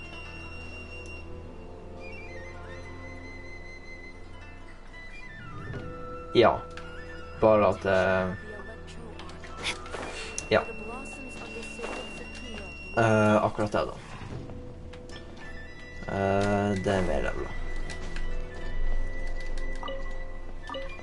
Men du skjønner, det er jo Dragonspine. Jeg personlig så har jeg sånn elsk-hat-forhold mellom eller til Dragonspine. Jeg er glad i plassen.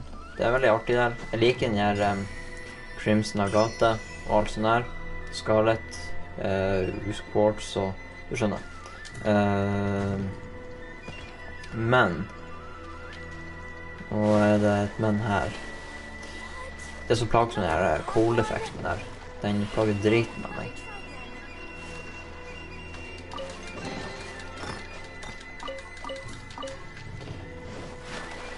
For spamminga mi. Så ikke jeg nettopp en Electroculus. Vet ikke. Oi. Body and mind. Speak up. Nei. Jeg kan gå og hente domain, så skal jeg gå på quests.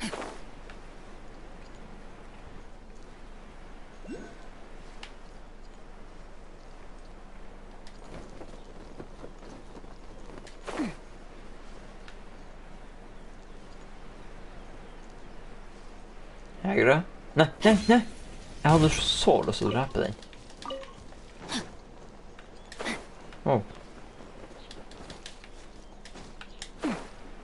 Har jeg gått forbi den? Nei, det har jeg nå ikke, håper jeg.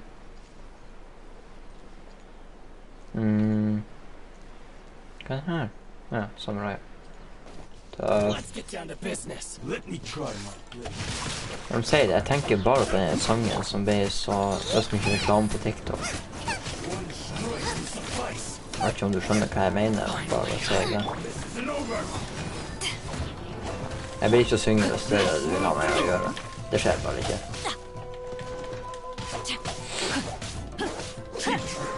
Rain outlines your fate.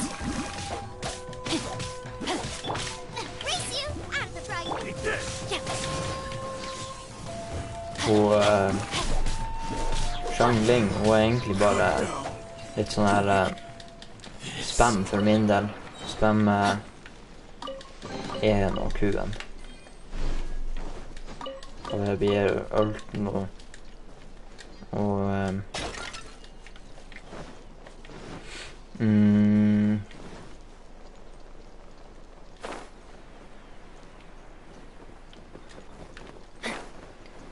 at det er litt for langt her. Ja. Her, ja. Åh! Det er rødt! Rødrosa. Wow. Jeg blir jo sjokkert over hver eneste lille ting som er. Wow, hva er det her? Wow. Det var veldig fint, jeg vil ha det.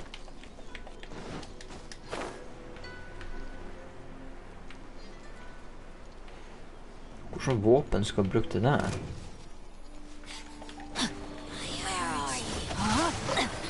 Ok. Drit i det. Motion to compel. Witness the power of Gugwa.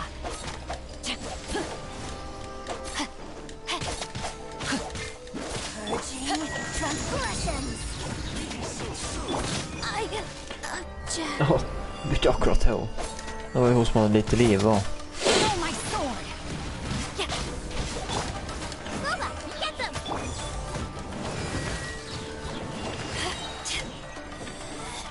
Out of my eyes on me. All eyes on me. Tupac. Jeg er ikke noen sånn her person glad i Tupac, noe særlig. Men det er noe... Kan jo høre på det av og til.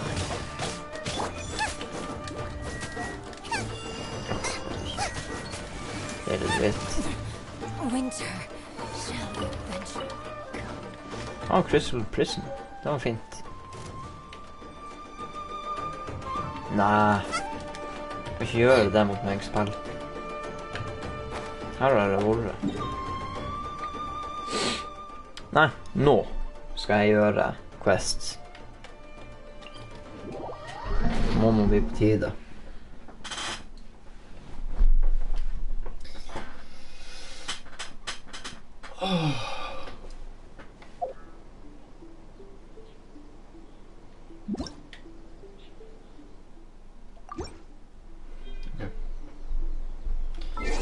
Drit i tutorial. Jeg finner det selv.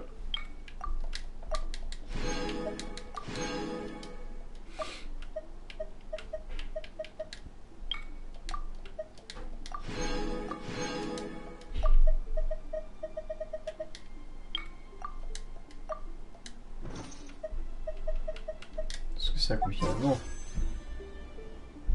Åh, 3005. Det har gått 200 siden sist da. Ikke verst. Talk to the Electro Archon. Elektrosjokkjøløsen som mangler plager meg. Den som er her. Den er ikke veldig hula.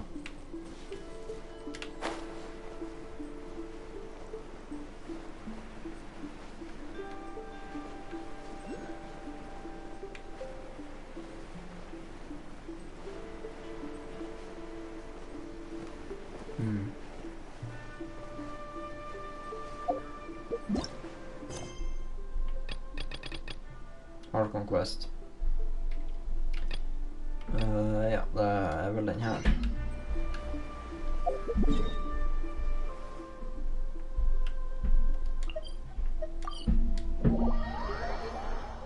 Så. Da.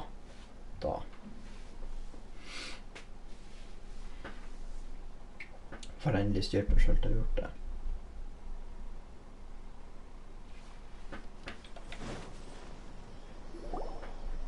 Where's the person Ayaka told us about? Right. Why are you doing this? Why leave all of a sudden, after all these years? Precisely. It's much too sudden. We've had no time to prepare. The children are desperate for you to take them out to play. Please, we urge you to reconsider. Right. That must be the guy Ayaka told us about. Let's go over and see. Nå blir jeg nødt til å sjekke ting og det gjør. Ah, you must also be here to try and convince Tejima to stay. Tejima has protected this place ever since he arrived here 30 years ago. keeping out the treasure hoarders, fending off any monsters that draw near, resolving quarrels between the villagers. He has put an enormous amount of work into looking after this place, and we all think the world of him. But now, all of a sudden, he says he plans to leave us. We can't help but wonder, was it something we did? We will gladly apologize if that's the case. All we want is for him to stay. Okej. Jag måste snacka med bägge.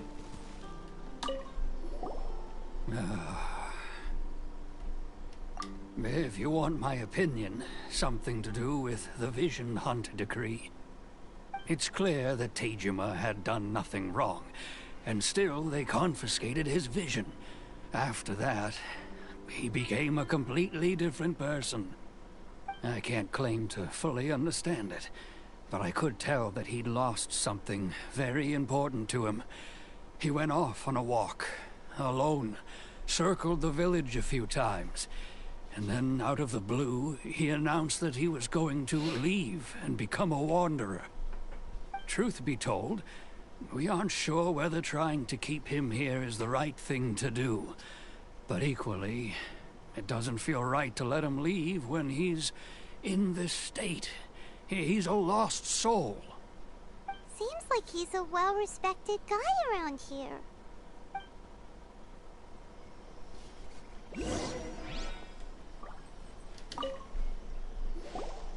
You must be Tejima. So what's made you want to up and leave all of a sudden? Me? It's not a question of why I want to leave, but a question of what reason I would have to stay. True, but that's not why I chose to stay here. And what made me want to come here 30 years ago? And why have I never wanted to leave in all that time? I don't have answers to those questions because I can't remember anymore.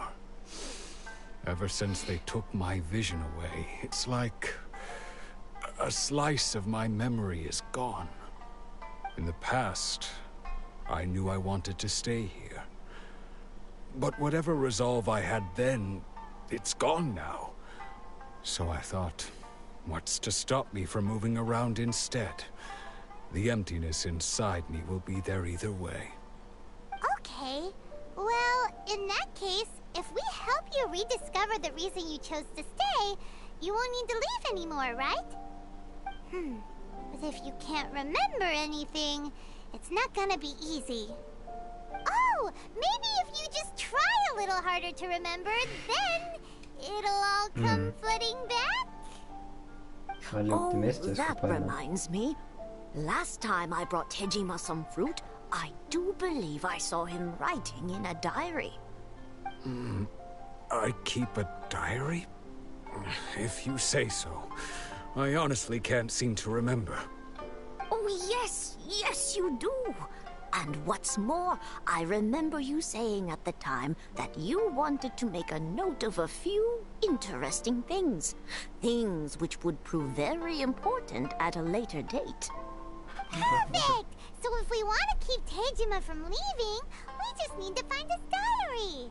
It must be around here somewhere. Let's take a look.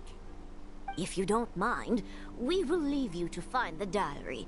We should head back to the village to inform the others of Tejima's situation. Trist, man. Väldigt trist. Race you! Guys, nu ska jag gå och rannsaka This huset looks hans. like Tejima's diary, all right. Let's see what we have here. Today, the villagers and I got together to cook dry braised salted fish. I messed up and burned mine a little, so I had to pretend that it was black snakehead instead. Today, I helped rescue a kid who had fallen in the water. After I pulled him out, he told me that his best friend Bamboo was still in the water. I searched the water the whole afternoon before finding out that Bamboo was the name of his pet crab. I went kite flying today. The string broke, so I chased after it as fast as I could. I soon realized I was never going to get it back. So I just found somewhere to sit and watch as it flew away into the distance. Okay. Seems like your average diary of daily village life. Ja, egentlig. Wait! There's more! I went to pray at the shrine again today and stayed there a while. The Omamori you gave me has faded a little, but it is still my most treasured possession. Now that's the kind of info we're looking for. Time to pay a visit to the shrine.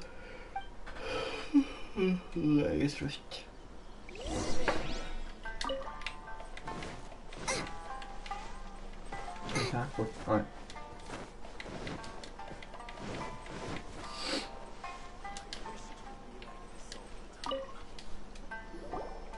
So this is the Omamori Tejima wrote about. Interesting. Looking at the color and the design, Paimon would have thought it belonged to a child. But anyway, if he had this with him all the time, there's a chance some of his elemental energy remained on it. Do you think that it might come in handy? No. Vad är det jag säger?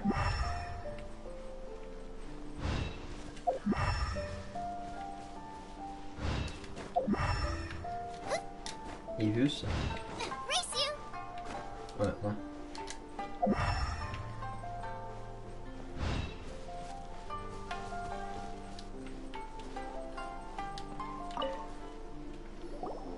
Here we are! This Well, seems to be so somewhere sorry. that Tejima visited a lot. The soil looks like it's been disturbed. Maybe Tejima buried something precious here. Something that kept him in the village all these years? Must be something pretty amazing if it made him stick around for 30 His years. vision. Let's dig it up and take a look. En random guess. It looks like a letter. The paper's gone yellow. Must have been written a really long time ago. Konda Village. Sounds so familiar. Where is that place again? Go wait. Go on the village. Huh. So the reason Tejima came here was to wait for someone. But he's been here for 30 years. Oh, guess they didn't show up in the end, huh? Well, let's go give Tejima his stuff back and take it from there. Nämnde War så är säkert några döda i krig. Det är egentligen väldigt lista. Syns synd på honom där. Tejima. Well, I'll be. That's certainly my handwriting. And I guess the Omamorian letter belonged to me too.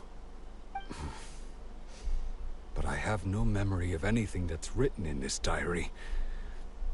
Still, it's clear that I was waiting for someone here, and that I chose to wait for 30 years. Over the years, I must have made a note of anything interesting. Anything that I could share with her when we were finally reunited. And just look at all the things that did happen over the years. The time has flown by so quickly. 30 years feels like the blink of an eye. How could I have forgotten something so important to me?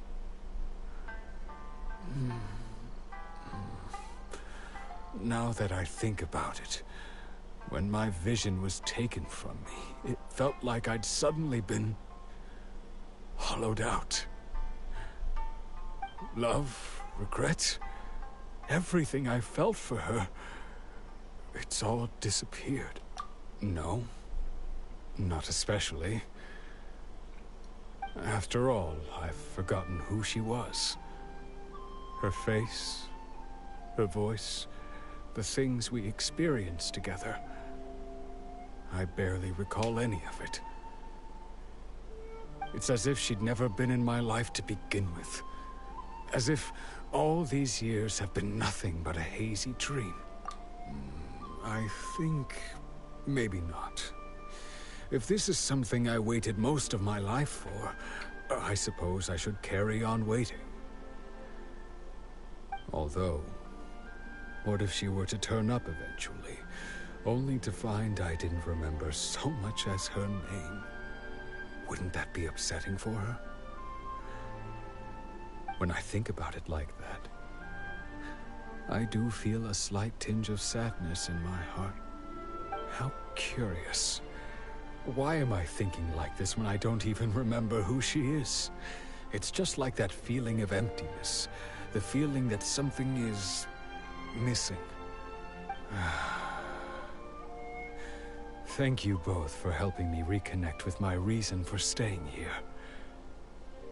I shall remain here and keep waiting for her. Tejima seems to be dealing okay, but still, seems it's just like Ayaka and Toma were saying. If you lose your vision, you lose all your hopes and dreams too. That certainly explains the state Tejima was in earlier. Är du född At med least we den were eller able vad to är help det? him, Jag skjuter vad jag säger. weren't we? Det är ju grejer. Du kan hålla. Let's go find the next person. Men hur får du den? Vad är det? Jag skjønner ikke. According to Miss Kamisato, the second one who lost their vision is a samurai from the Tenryou Commission. Mhm. Mhm.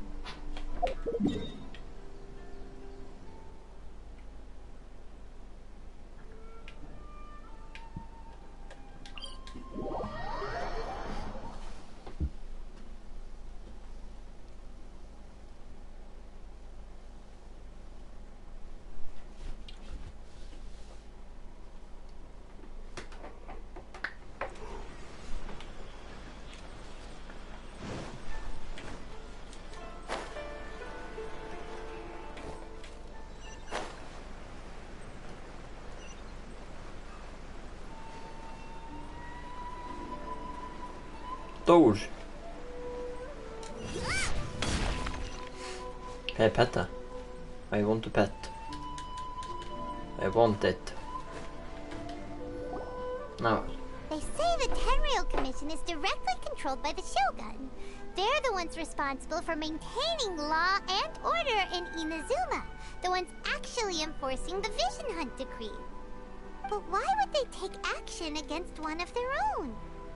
Paimon doesn't get it. Huh? There seems to be some commotion over there. Let's go see what's happening. I'll ask one more time. Do you intend to withhold this month's emergency provisions? The entire clan is counting on that food. We demand an explanation. How many times do I have to say it? I don't know anything about emergency provisions. You dare deceive us? Those provisions are essential. Do you understand? Not some goods to be pocketed by greedy samurai. You samurai think you can just do whatever you please? The Tenryou Commission will hear of this! Oh, huh? And who are you? One of Kurosawa's gang, no doubt. What? We just happened to be passing by. We heard the commotion and came to see what the matter was. I see. You seem to have come just at the right time. Perhaps you can help us settle this matter. This is Kurosawa. He's a samurai and a member of the Shogun's army. They issue emergency provisions to the area, and he's the one responsible for distribution. In the past, we'd simply ask him for provisions and everything would be delivered. Now, he suddenly refuses to give us anything.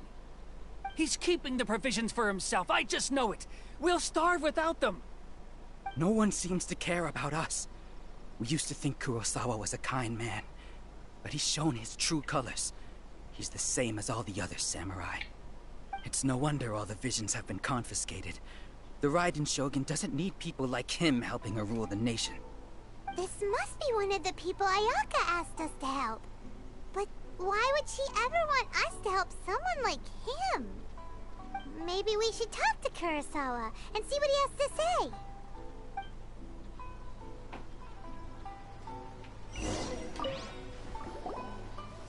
I've never even heard of these emergency provisions. I don't know whether it's rumors or whether they're trying to blackmail me. But either way, it's ridiculous. If I was hoarding supplies, would I still be the poor man I am today? My own family can barely get by as it is. Now, if you'll excuse me, I've got other matters to attend to. And that's the first bit of truth I've heard all day. The Shogun's army told me that I was unworthy of my vision.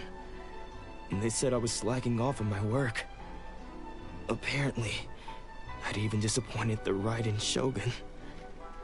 And that's why they confiscated my vision. Well, that's strange. Right, Shogun, You're där helping har du enforce boyfrienden. the Vision Hunt Decree. Why would you be unworthy of your vision? To be perfectly honest, I don't seem to remember the details. All I know is that I would perform certain things every month. But I don't recall what they were. And it's not just that. I have this unsettling feeling, like someone owes me something. Does it have to do with the missing emergency provisions? I didn't take any. Like I said, if I was taking them for myself, I wouldn't be going through such hard times right now. To top it all off, my house was just raided by treasure hoarders, which is why I came here in the first place. I was chasing after them when I got held up by these two. If you don't believe me, go find the treasure hoarders yourself. If there were any emergency provisions to be had, they would have found them. Huh. He seems to be telling the truth. But we better confirm. Let's go round up those treasure hoarders and see what they have to say. We should be able to follow their tracks. They couldn't have gone too far. Mm-hmm.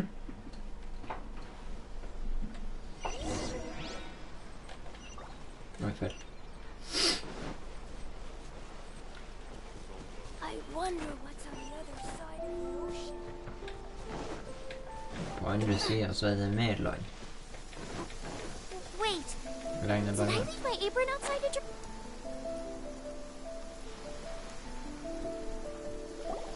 We really outdid ourselves this time. All those samurai houses packed with goods. We really hit the jackpot. I mean, besides that one house. You haven't seen anything yet. There'll be a lot more where this came from. Today's just the beginning. I'll be leading you all on an epic journey of pillage and plunder that will go down in hoarder history. You demand, boss! These seem like the treasure hoarders we're after. Let's teach them a lesson. Mm-hmm.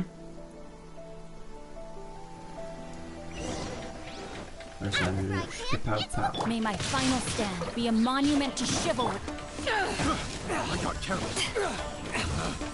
Picked the wrong Fick test jag på mig? subject.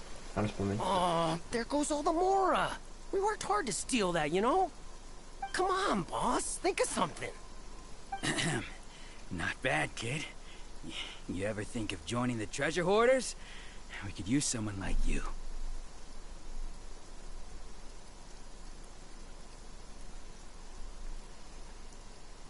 Kurosawa. Oh, I remember. So he's the one who sent you after us, huh? Just our luck. I knew he shouldn't have hit that place. So what did you see inside? Was it stuffed with food supplies? Food supplies? You kidding? That place was a complete mess. All we found was a strange-looking box, hopefully with valuables inside. I didn't want anyone else to see it, so I was planning on opening it myself once we got back. But now that you've caught us, how about we make a deal? That little box for our freedom. What do you say? You've got a deal. Now show us what's in the box. Huh? What the? There's nothing in here but IOUs! Yeah, a lot of them too. And they all seem to be made out to the owner of a general goods store, a Miss Aoi. We're talking tons of Mora here. We better talk to this Miss Aoi and get to the bottom of this. As for you guys, you're free to go. Just pray that our paths don't cross again. Yes, of course. Paimon är ju So, ruthless we då. redeemed ourselves for some IOUs. Does that mean we broke even? Shut it. Let's just get out of here.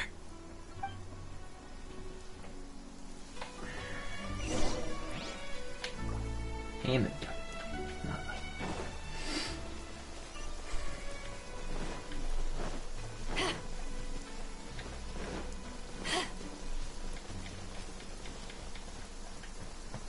Har du sett en eneste flekk blod? Det er spennende.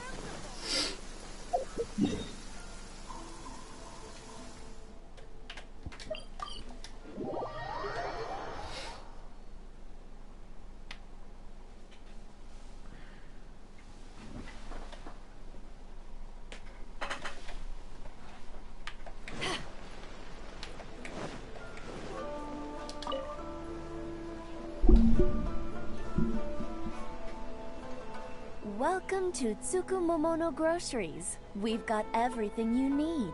Can I help you find something? Or perhaps there's something you want to inquire about? Ah, so you're friends of Kurosawa, I take it? Perhaps you're here to pay off his debts. Whoa! Let's not get ahead of ourselves. We're just here to learn where they all came from. How did Kurosawa end up owing you so much money? Did he buy anything super expensive?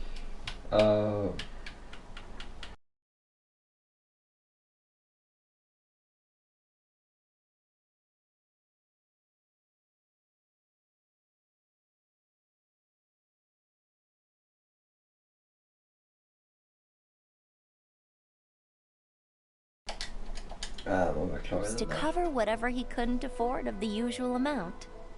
So that's how he was getting those emergency provisions.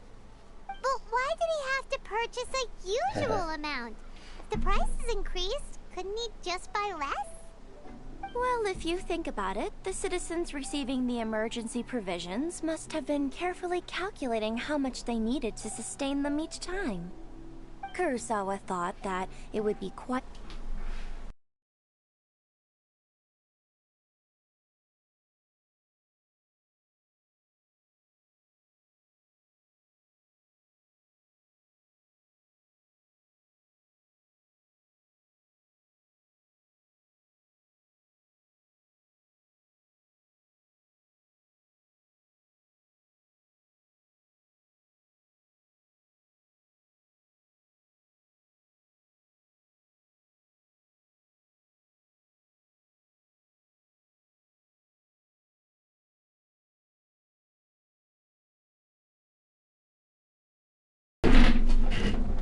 Jeg må beklage for det der igjen. Mamma kom inn med pizza. Jeg har hjemmelaget også.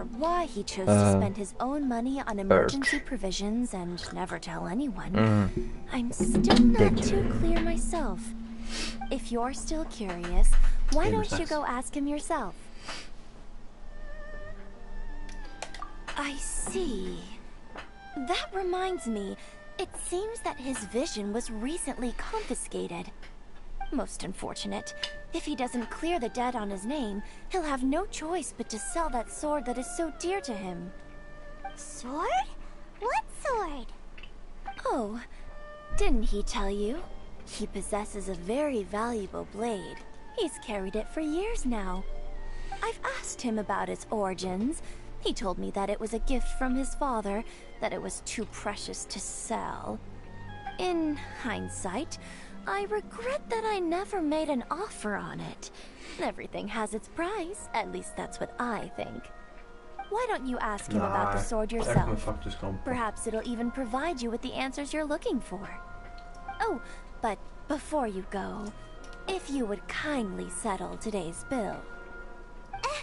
But we didn't buy anything! Information is also a kind of commodity, wouldn't you agree? Don't worry, I won't charge much for information about Kurosawa. Nothing we ever discussed was explicitly confidential anyway. Oh, let me think. 2,000 mora should be a fair price. Det synes jeg er fair. At least we now know where the emergency provisions were coming from. Plus, we found out that Kurosawa has a priceless sword in his possession. Let's go talk to Kurosawa again and see if he can remember anything.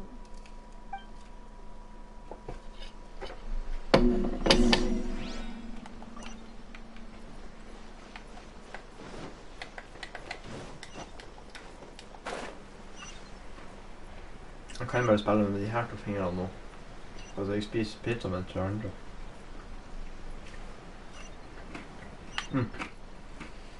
Nam.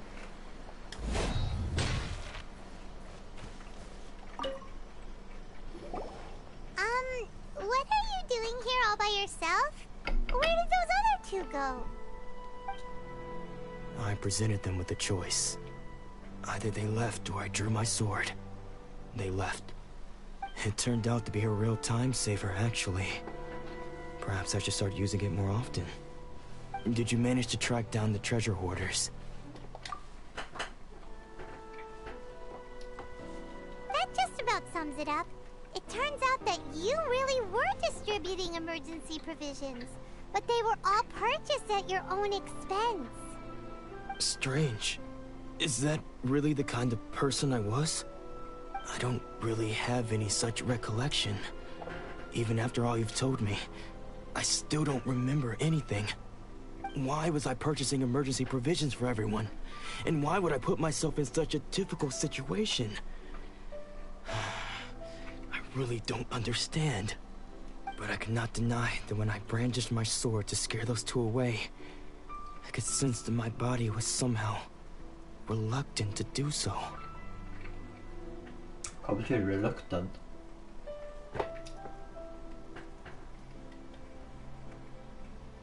This sword was once wielded by my father. I remember once when I was young, I wanted to sneak out with the blade and show it off to the kids next door. My father ended up catching me in the act and scolded me severely. What did he say? I can't seem to remember that either. It would seem that I forgot many important things when my vision was taken from me. So many memories gone. Forever. No matter how hard I try to remember, all I can remember now is my father telling me that this blade bore his life's creed.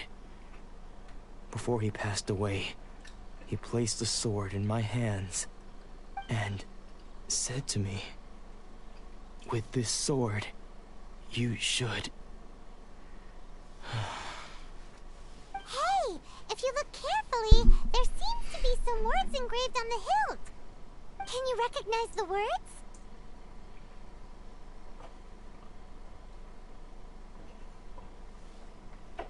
Virtue and justice? Somehow those two words seem to explain everything now. Taking on seemingly endless debts to make others happy. I guess that must have been my greatest ambition after all. But what use are virtue and justice? I purchased the provisions for those in need. And look how things ended up. The Tenryo Commission seized my vision. And the very people I was so desperately trying to help refused to understand me. And the irony of all of it is, I somehow still felt sorry when threatening them with my blade. I'm incapable of being a good person, yet I'm equally unable to be bad. I don't know what to do with myself. Yet another troubled soul. When we get the chance, let's speak to Toma about Kurosawa's debt. The Yashiro Commission would surely help cover his expenses. In any case, we must never let him sell off that sword. Yeah, seems like losing all ambition is a terrible experience. Fortunately for us, you don't have a vision. Let's go find the next poor soul. Ja, det litt rart det der.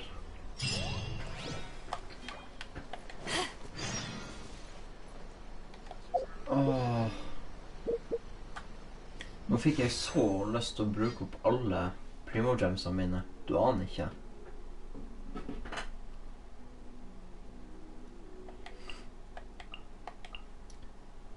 Jeg har lyst på alt her.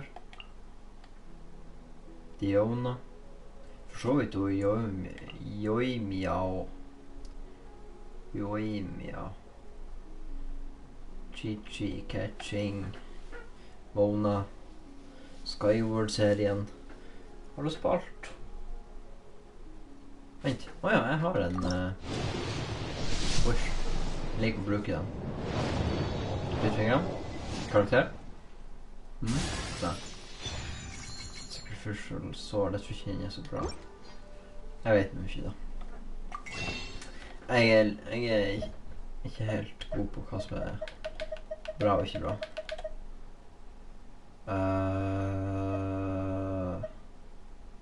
Quaint. Skal jeg bruke i det hele tatt? Ja, det er vanskelig. Åh.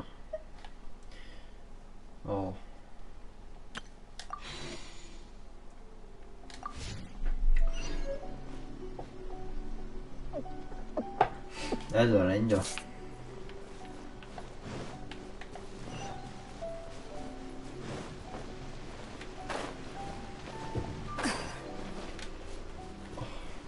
Jeg har lyst til å bruke penger på det spillet. Det er det som er så trist.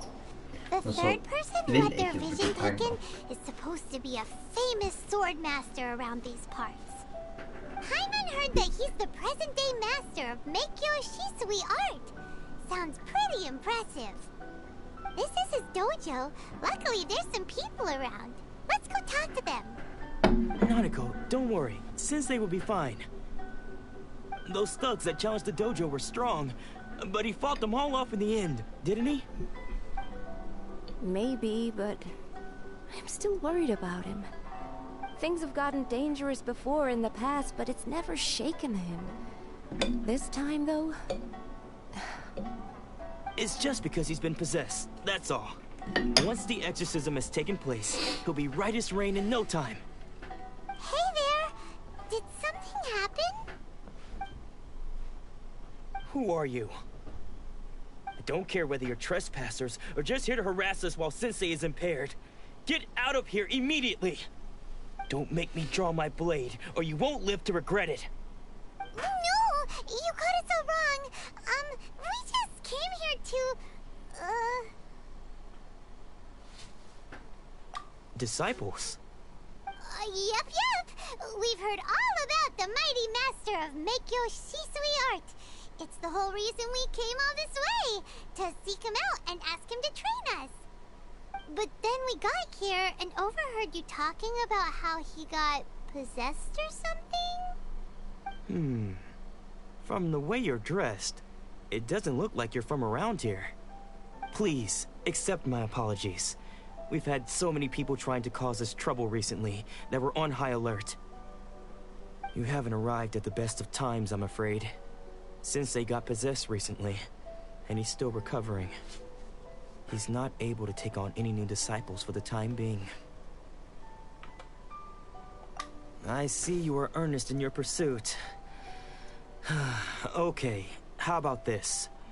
My fellow disciple Nanako and I will explain Sensei's situation to you in a little more detail.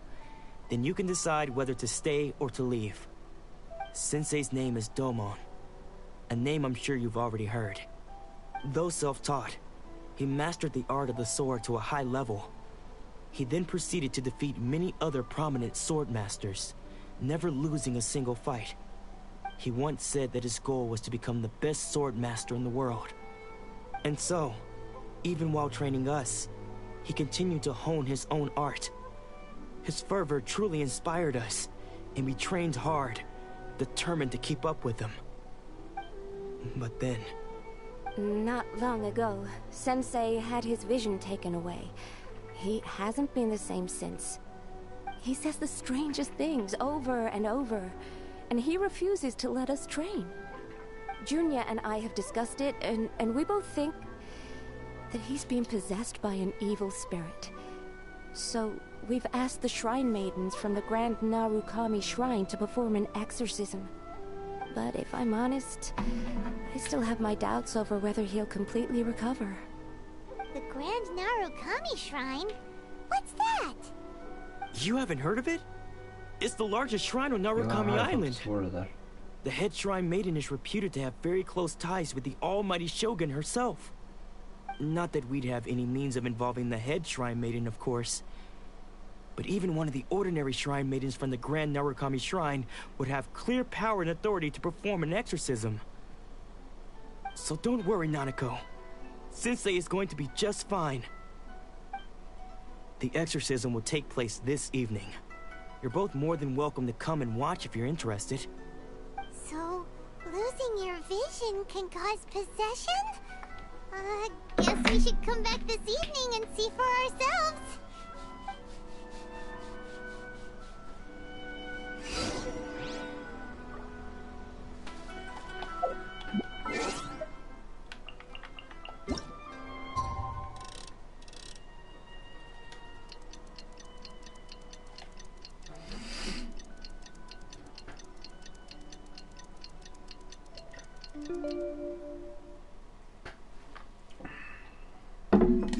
Oj. Shh. So you decided to come. It's a good thing you didn't arrive any earlier. You would have had to witness Sensei in one of his fits of madness. Just now, when Nanako was attending to him, she heard him whispering a few names to himself. When she asked him who the people were, he suddenly looked panic-stricken and pushed her away. It looked like he was in great distress.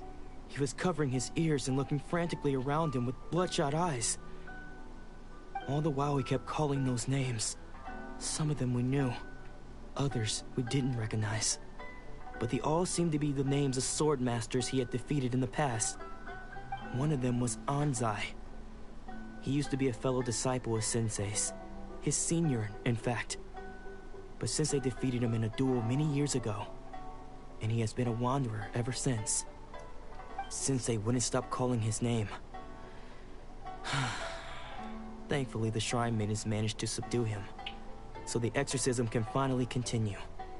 The ritual has now begun. All we can do is patiently await the result. Here's hoping Sensei will be back to his normal self very soon. Please, excuse me for a moment while I fetch some water. If he wakes up, he is sure to be thirsty.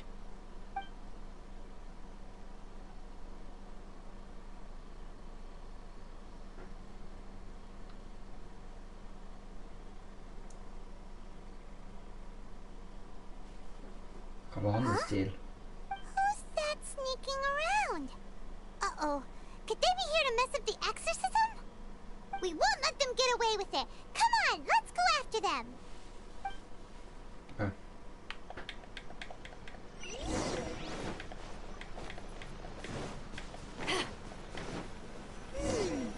Seems they aren't here. Should we keep going further up? Is this definitely the right place? Let's look a little further up. Aha! Suspicious person! How did you catch up with me so quickly? Are you sure you're Domon's disciples? You move even quicker than he does. Unless... I guess it's been a few years. Maybe his skills have improved again. Excuse me? We're the ones asking the questions here. First off, who are you? And what are you doing sneaking around these parts? You seem like bad news, mister. Bad news? I'll have you know I trained side by side with Domon back in the day, long before you ever showed up.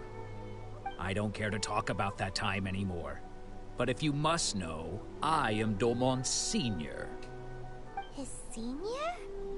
Wait, that means you must be... Anzai? Yes, that's me. Because I don't wish to see Domon or anyone else associated with him ever again.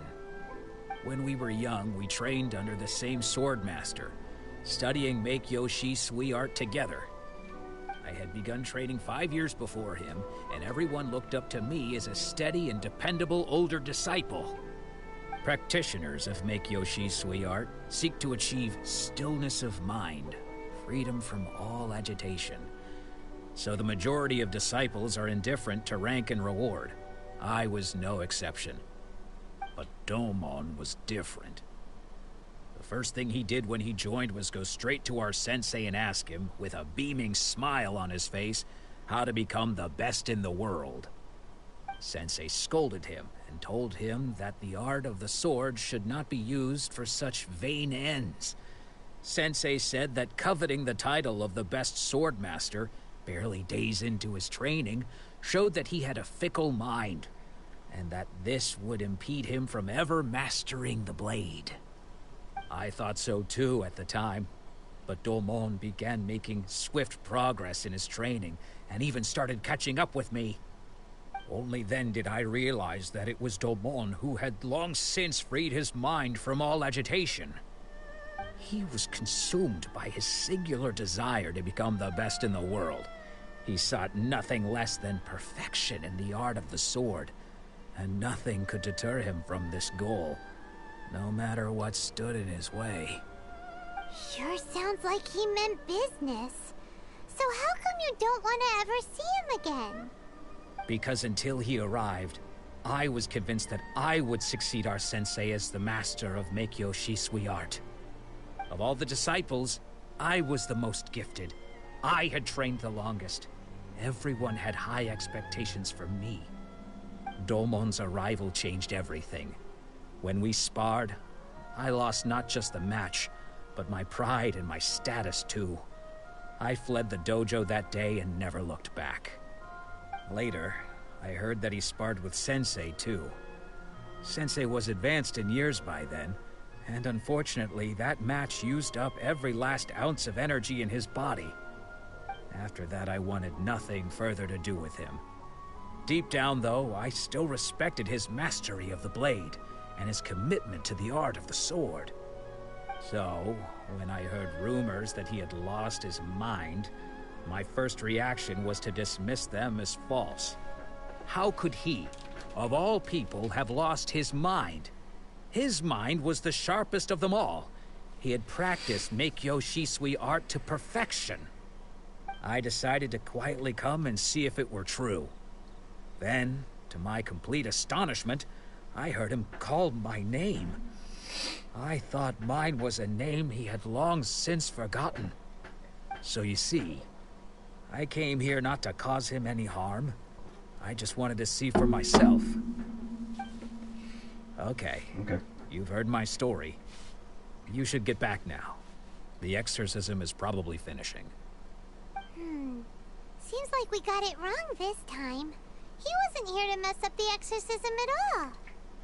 Still, Paimon's not sure we should bring him back with us. Let's go see how the exorcism's coming along.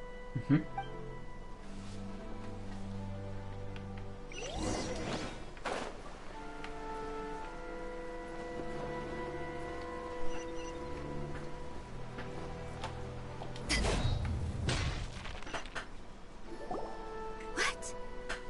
You're saying he isn't possessed? Does that mean that he's just lost his mind? But how is that possible? No, I refuse to believe it. Something's clearly wrong. Nanako, please. Try not to get agitated. I am sorry. With what powers I have, I can find no sign of any malignant spirit having possessed Domon. But spirits may take a myriad of forms in this world, many of which I cannot claim to have witnessed myself. Thus, I dare not rule out possession with complete certainty. And all is certainly not lost, for I received word not long ago that Lady Yai has taken an interest in your sensei's case. Lady Yai? Is that the same Lady Yai that I think you mean? The head shrine maiden of the Grand Narukami Shrine? That's wonderful news! Then Sensei will be sure to recover. Correct. Lady Yai is most knowledgeable indeed, and has abundant experience in the exorcism of evil spirits and aversion of great calamities. I am unable to say for certain whether an evil spirit has possessed your sensei, but Lady Yai can give a conclusive verdict. Excuse me, Miss Inagi, but I must ask, should we prepare a greeting gift for Lady Yai? That won't be necessary. All that is required of you is your timely arrival at the Grand Narukami Shrine. Lady Yai does not like to be kept waiting. I must leave now, but we will meet soon at the shrine. I wish Domon a full and speedy recovery. Who'd have thought Lady Yai herself would have taken notice of our sensei's case? Do you mean to say that Sensei isn't renowned enough to deserve Lady Yai's attention? No, that's not what I meant at all. You misunderstand me. I just mean this is Lady Yai, the head shrine maiden. She has direct and close contact with the almighty Shogun herself. Anyway, you should join us too, tomorrow. Given that you've traveled all this way just to meet our sensei, we, the disciples of Meikyo Shisui Art, will do our best to help you. Sure! After all, everyone seems pretty excited about Lady Yai. We're curious to meet her too. Who knows? Maybe we'll be able to find out a thing or two about the Raiden children from her.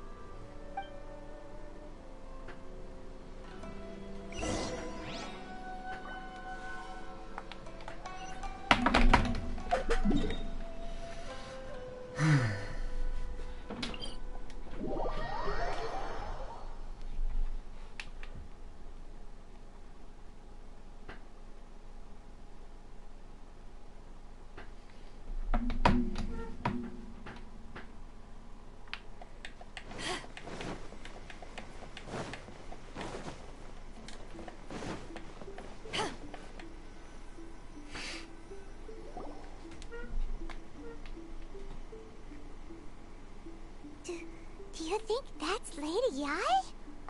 Oh, no wonder Junyo is so excited. She has a really striking presence. Also, is it just Paimon? Or did she look right at us just now? It was probably nothing. It's not like she's ever seen us before. Keep away.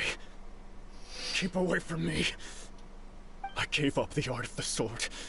Please, let me go, I beg you.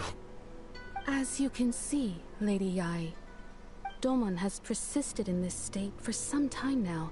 He appears to see those who have lost to him in duels past, gathered all around him to persecute him. Lady Yai, it must be a possession, right? This is nothing like him at all. In the past, no matter what came his way, he would always face it with a confident smile.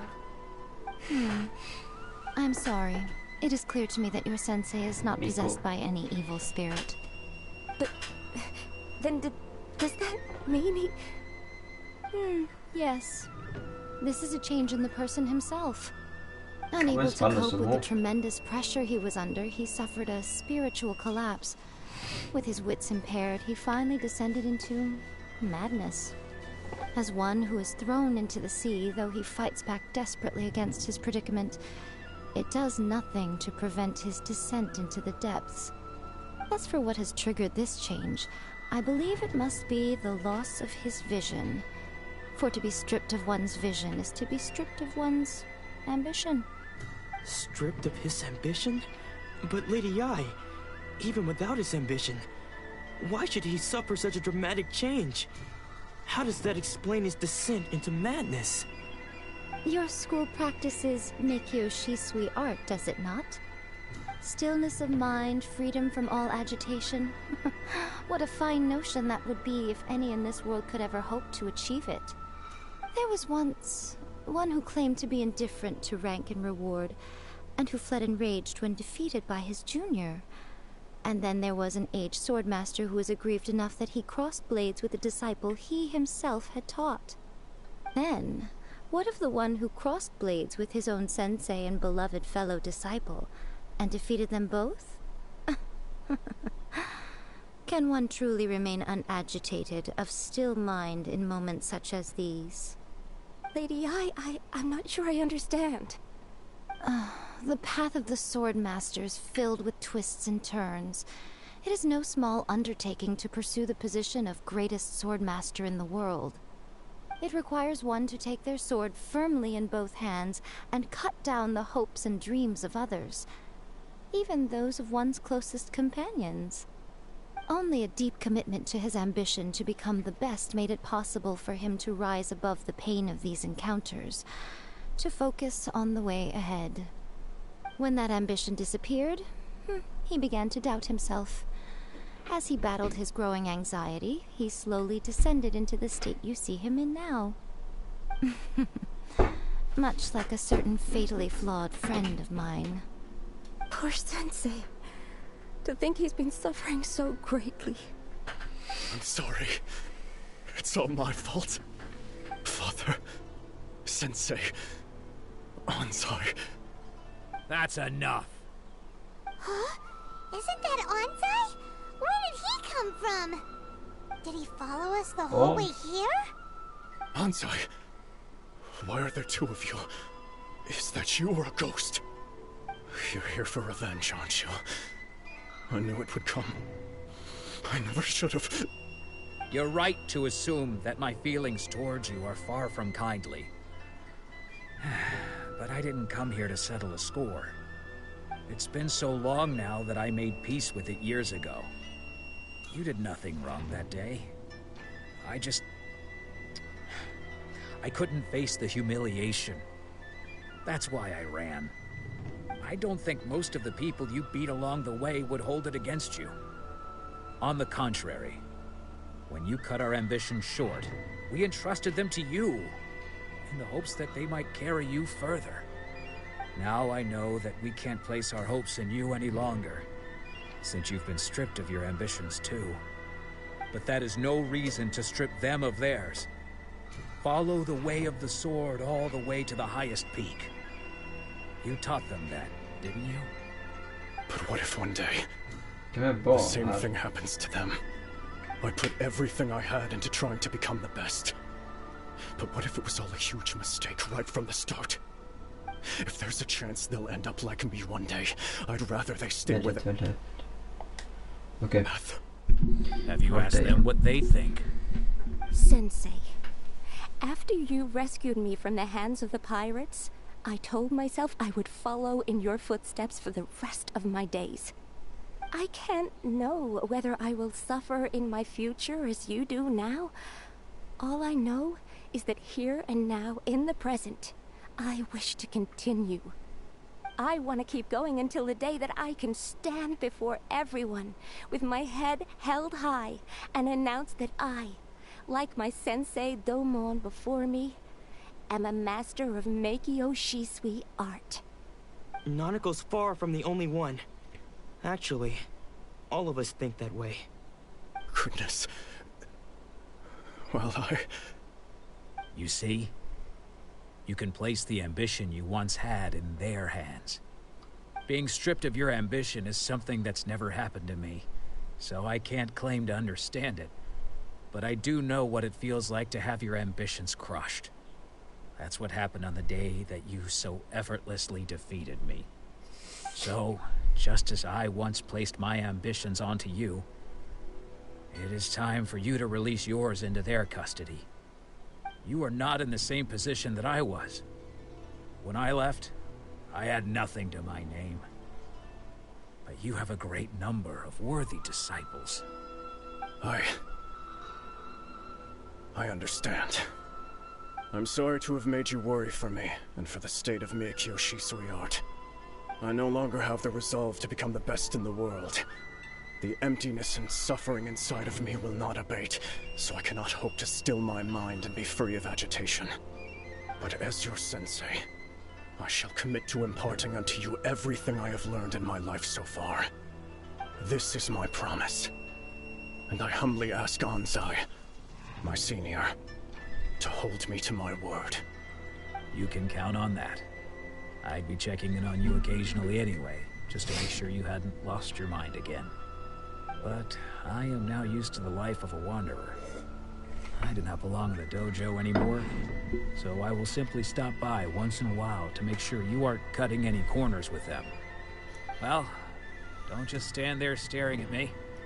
Say thank you to Lady Yai and then get yourself back home.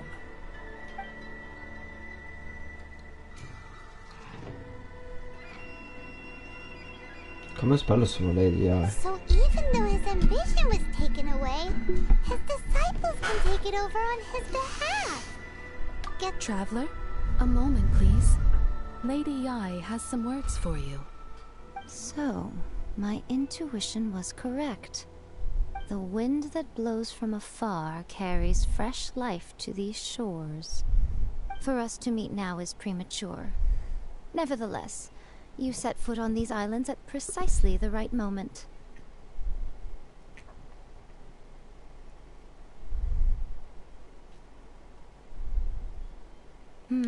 I have high hopes for you, child.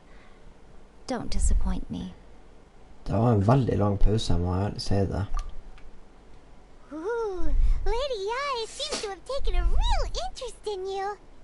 She seems super mysterious. I'm so curious what she really meant by all that. We can come back to it another time. For now, we should go report back to Miss Kamisato. Hun eier hva? Tror jeg. Snart er AR 34.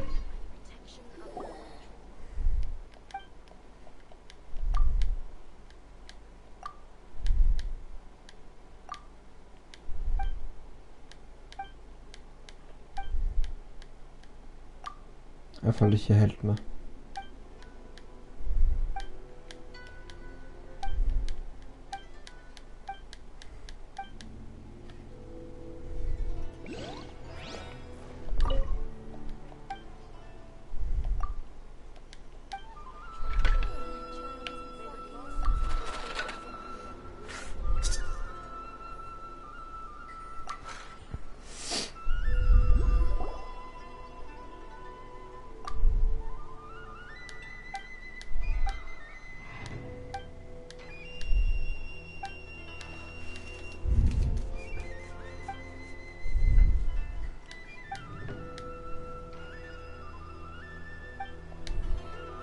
Funker det sånn faktisk?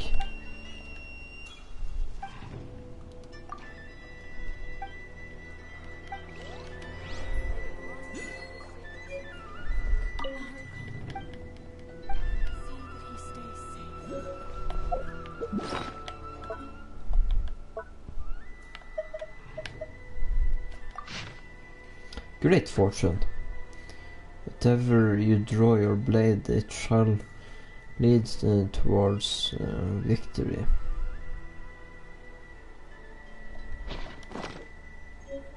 Betyr det her at jeg skal bruke opp wishene mine?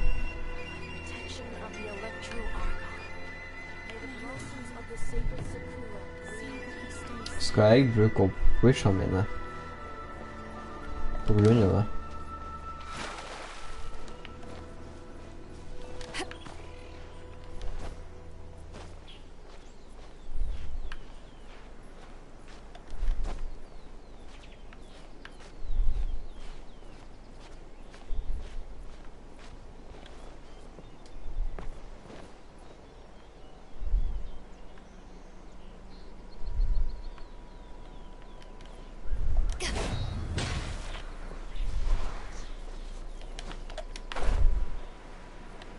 Skal se, er du her ennå?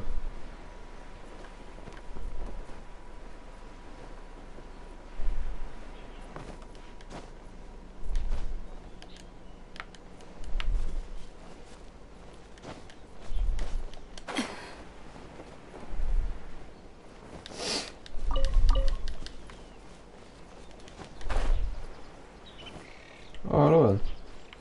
Er du her og venter på maten? Skulle gjerne gi det noe. Om jeg bare hadde noe. Se her, enda en. Så søt. Det skal være sånn også Tsushima, der du kan stryke leven.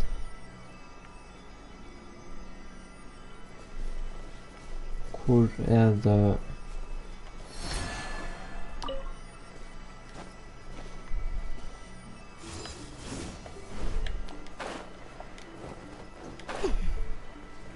Hva skal det her bety?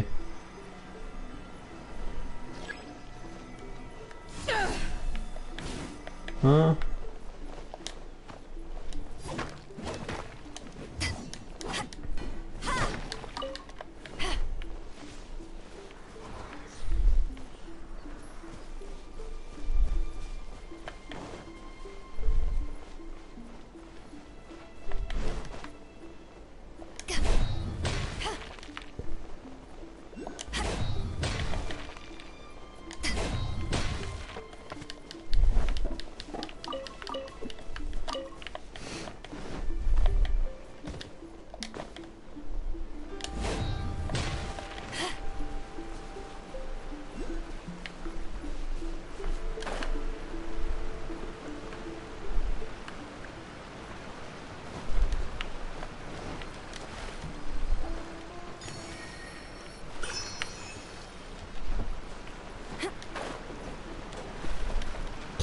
Ja. Så där har vi det. Det är där. Ska det vara någon här på. Ja, har du sett den serien?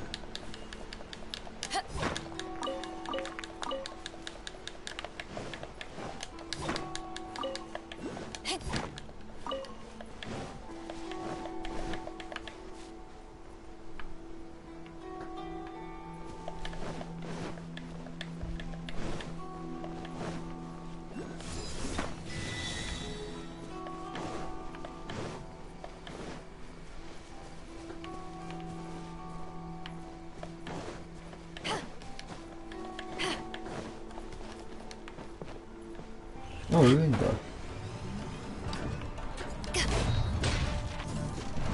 En stor den här.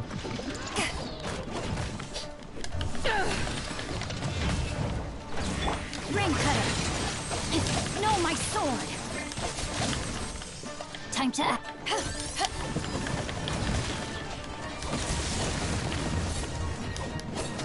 Åh, den är fan där då.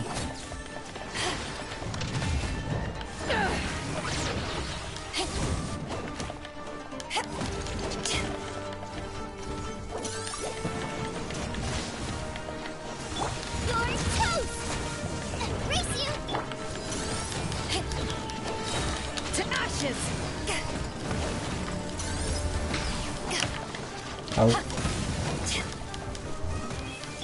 Nice and spicy.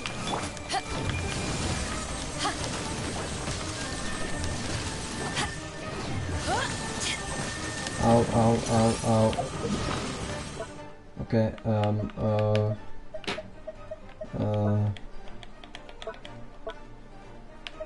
är slit.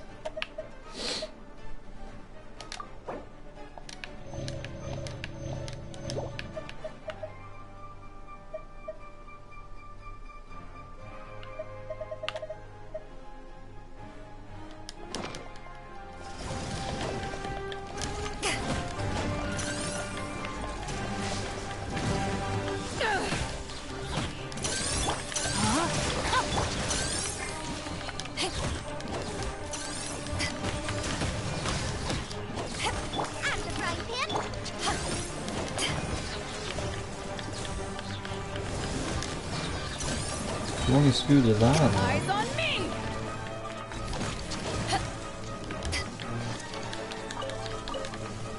Chaos gear. Chaos circuit, det tror jag.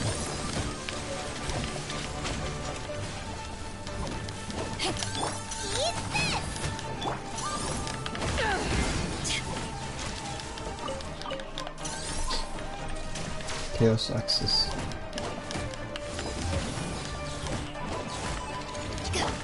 Rain outlines your Nej, så dodgar han den.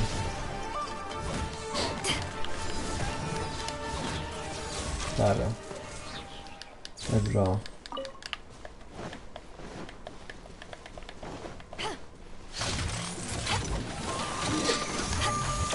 Den här. Trätell och grejer. Wow. I can no longer hold back. Let me read you a verse. No, my sword. Vad är det här för något då?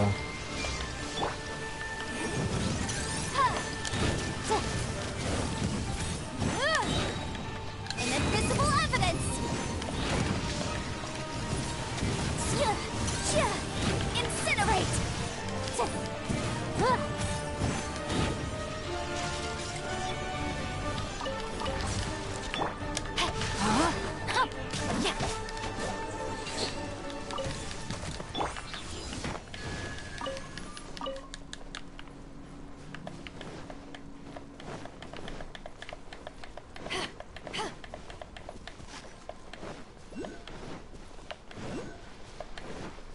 Det ska ut ett spicka med. Okej. Ja, då åker det.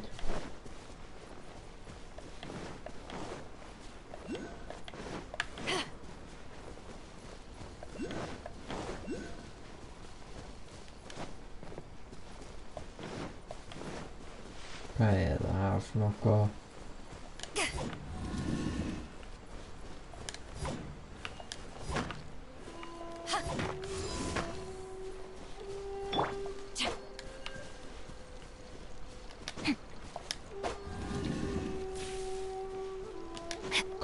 för något?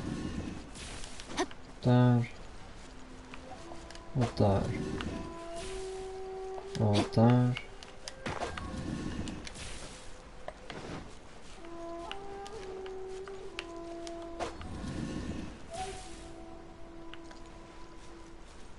Mm.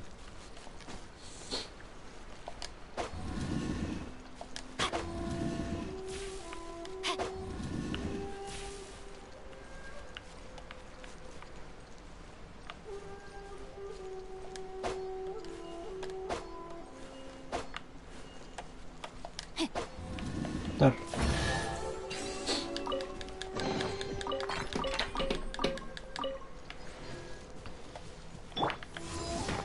För en gång skulle gjorde det faktiskt med vilja. Och där är sista. Där var det att ta in det trodde.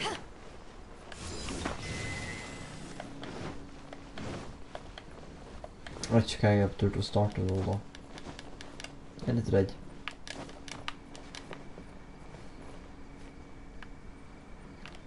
Du kan vet vad det är den som har det här spelet blir att putta där.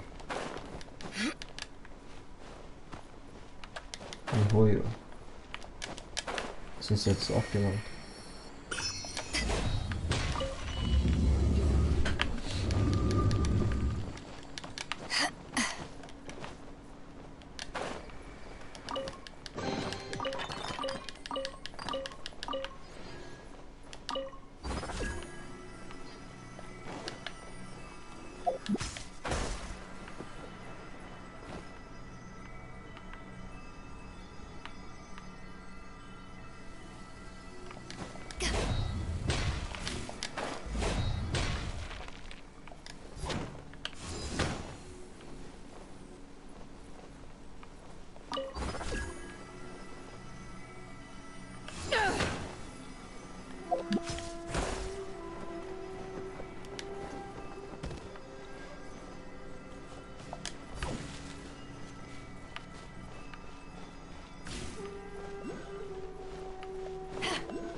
Vad är det här för något?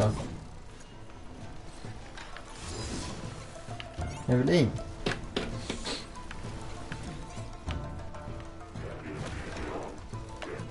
Inte riktigt där då.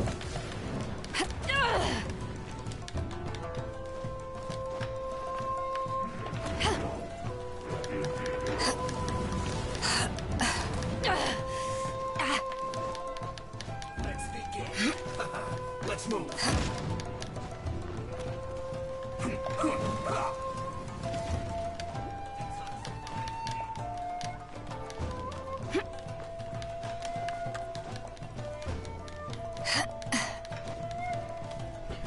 Så den har det funnit.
Power that ended Haishan!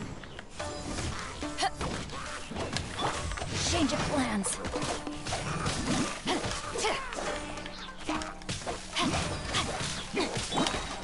You're toast!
Så det de døren egentlig betyr det at jeg må finne lure veier inn.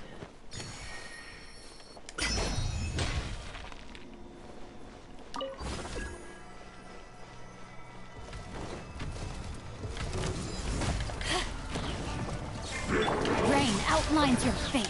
Rain cutter.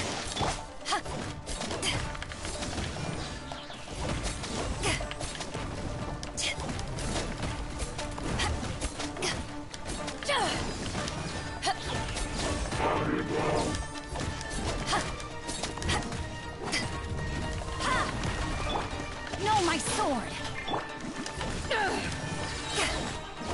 To ashes.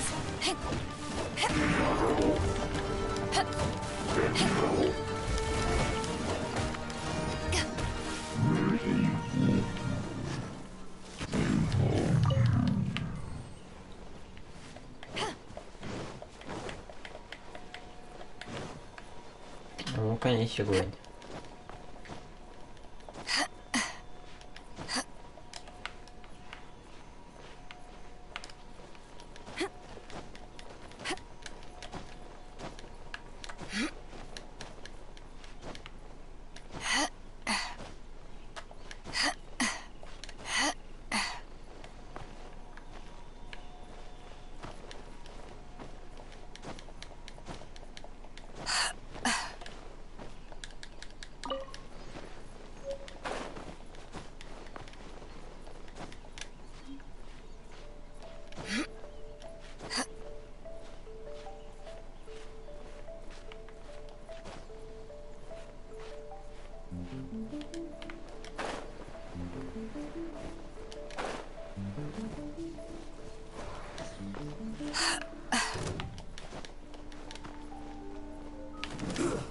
Shouldn't get careless. Have a load of this.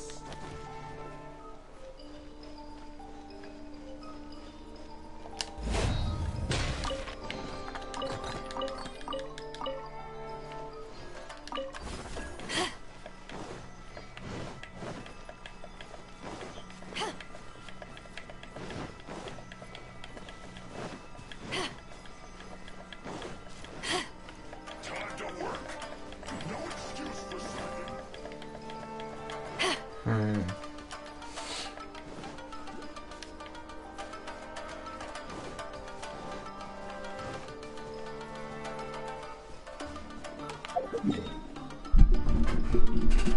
Ja, oi. Det var ikke meningen.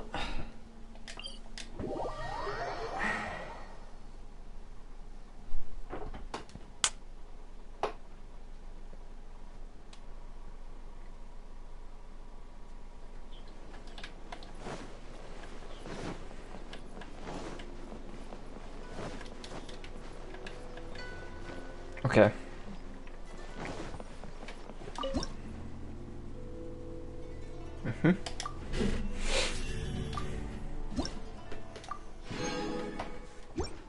Der. Og der gikk jeg faktisk opp. Det var ikke planlagt. Skal ikke klage.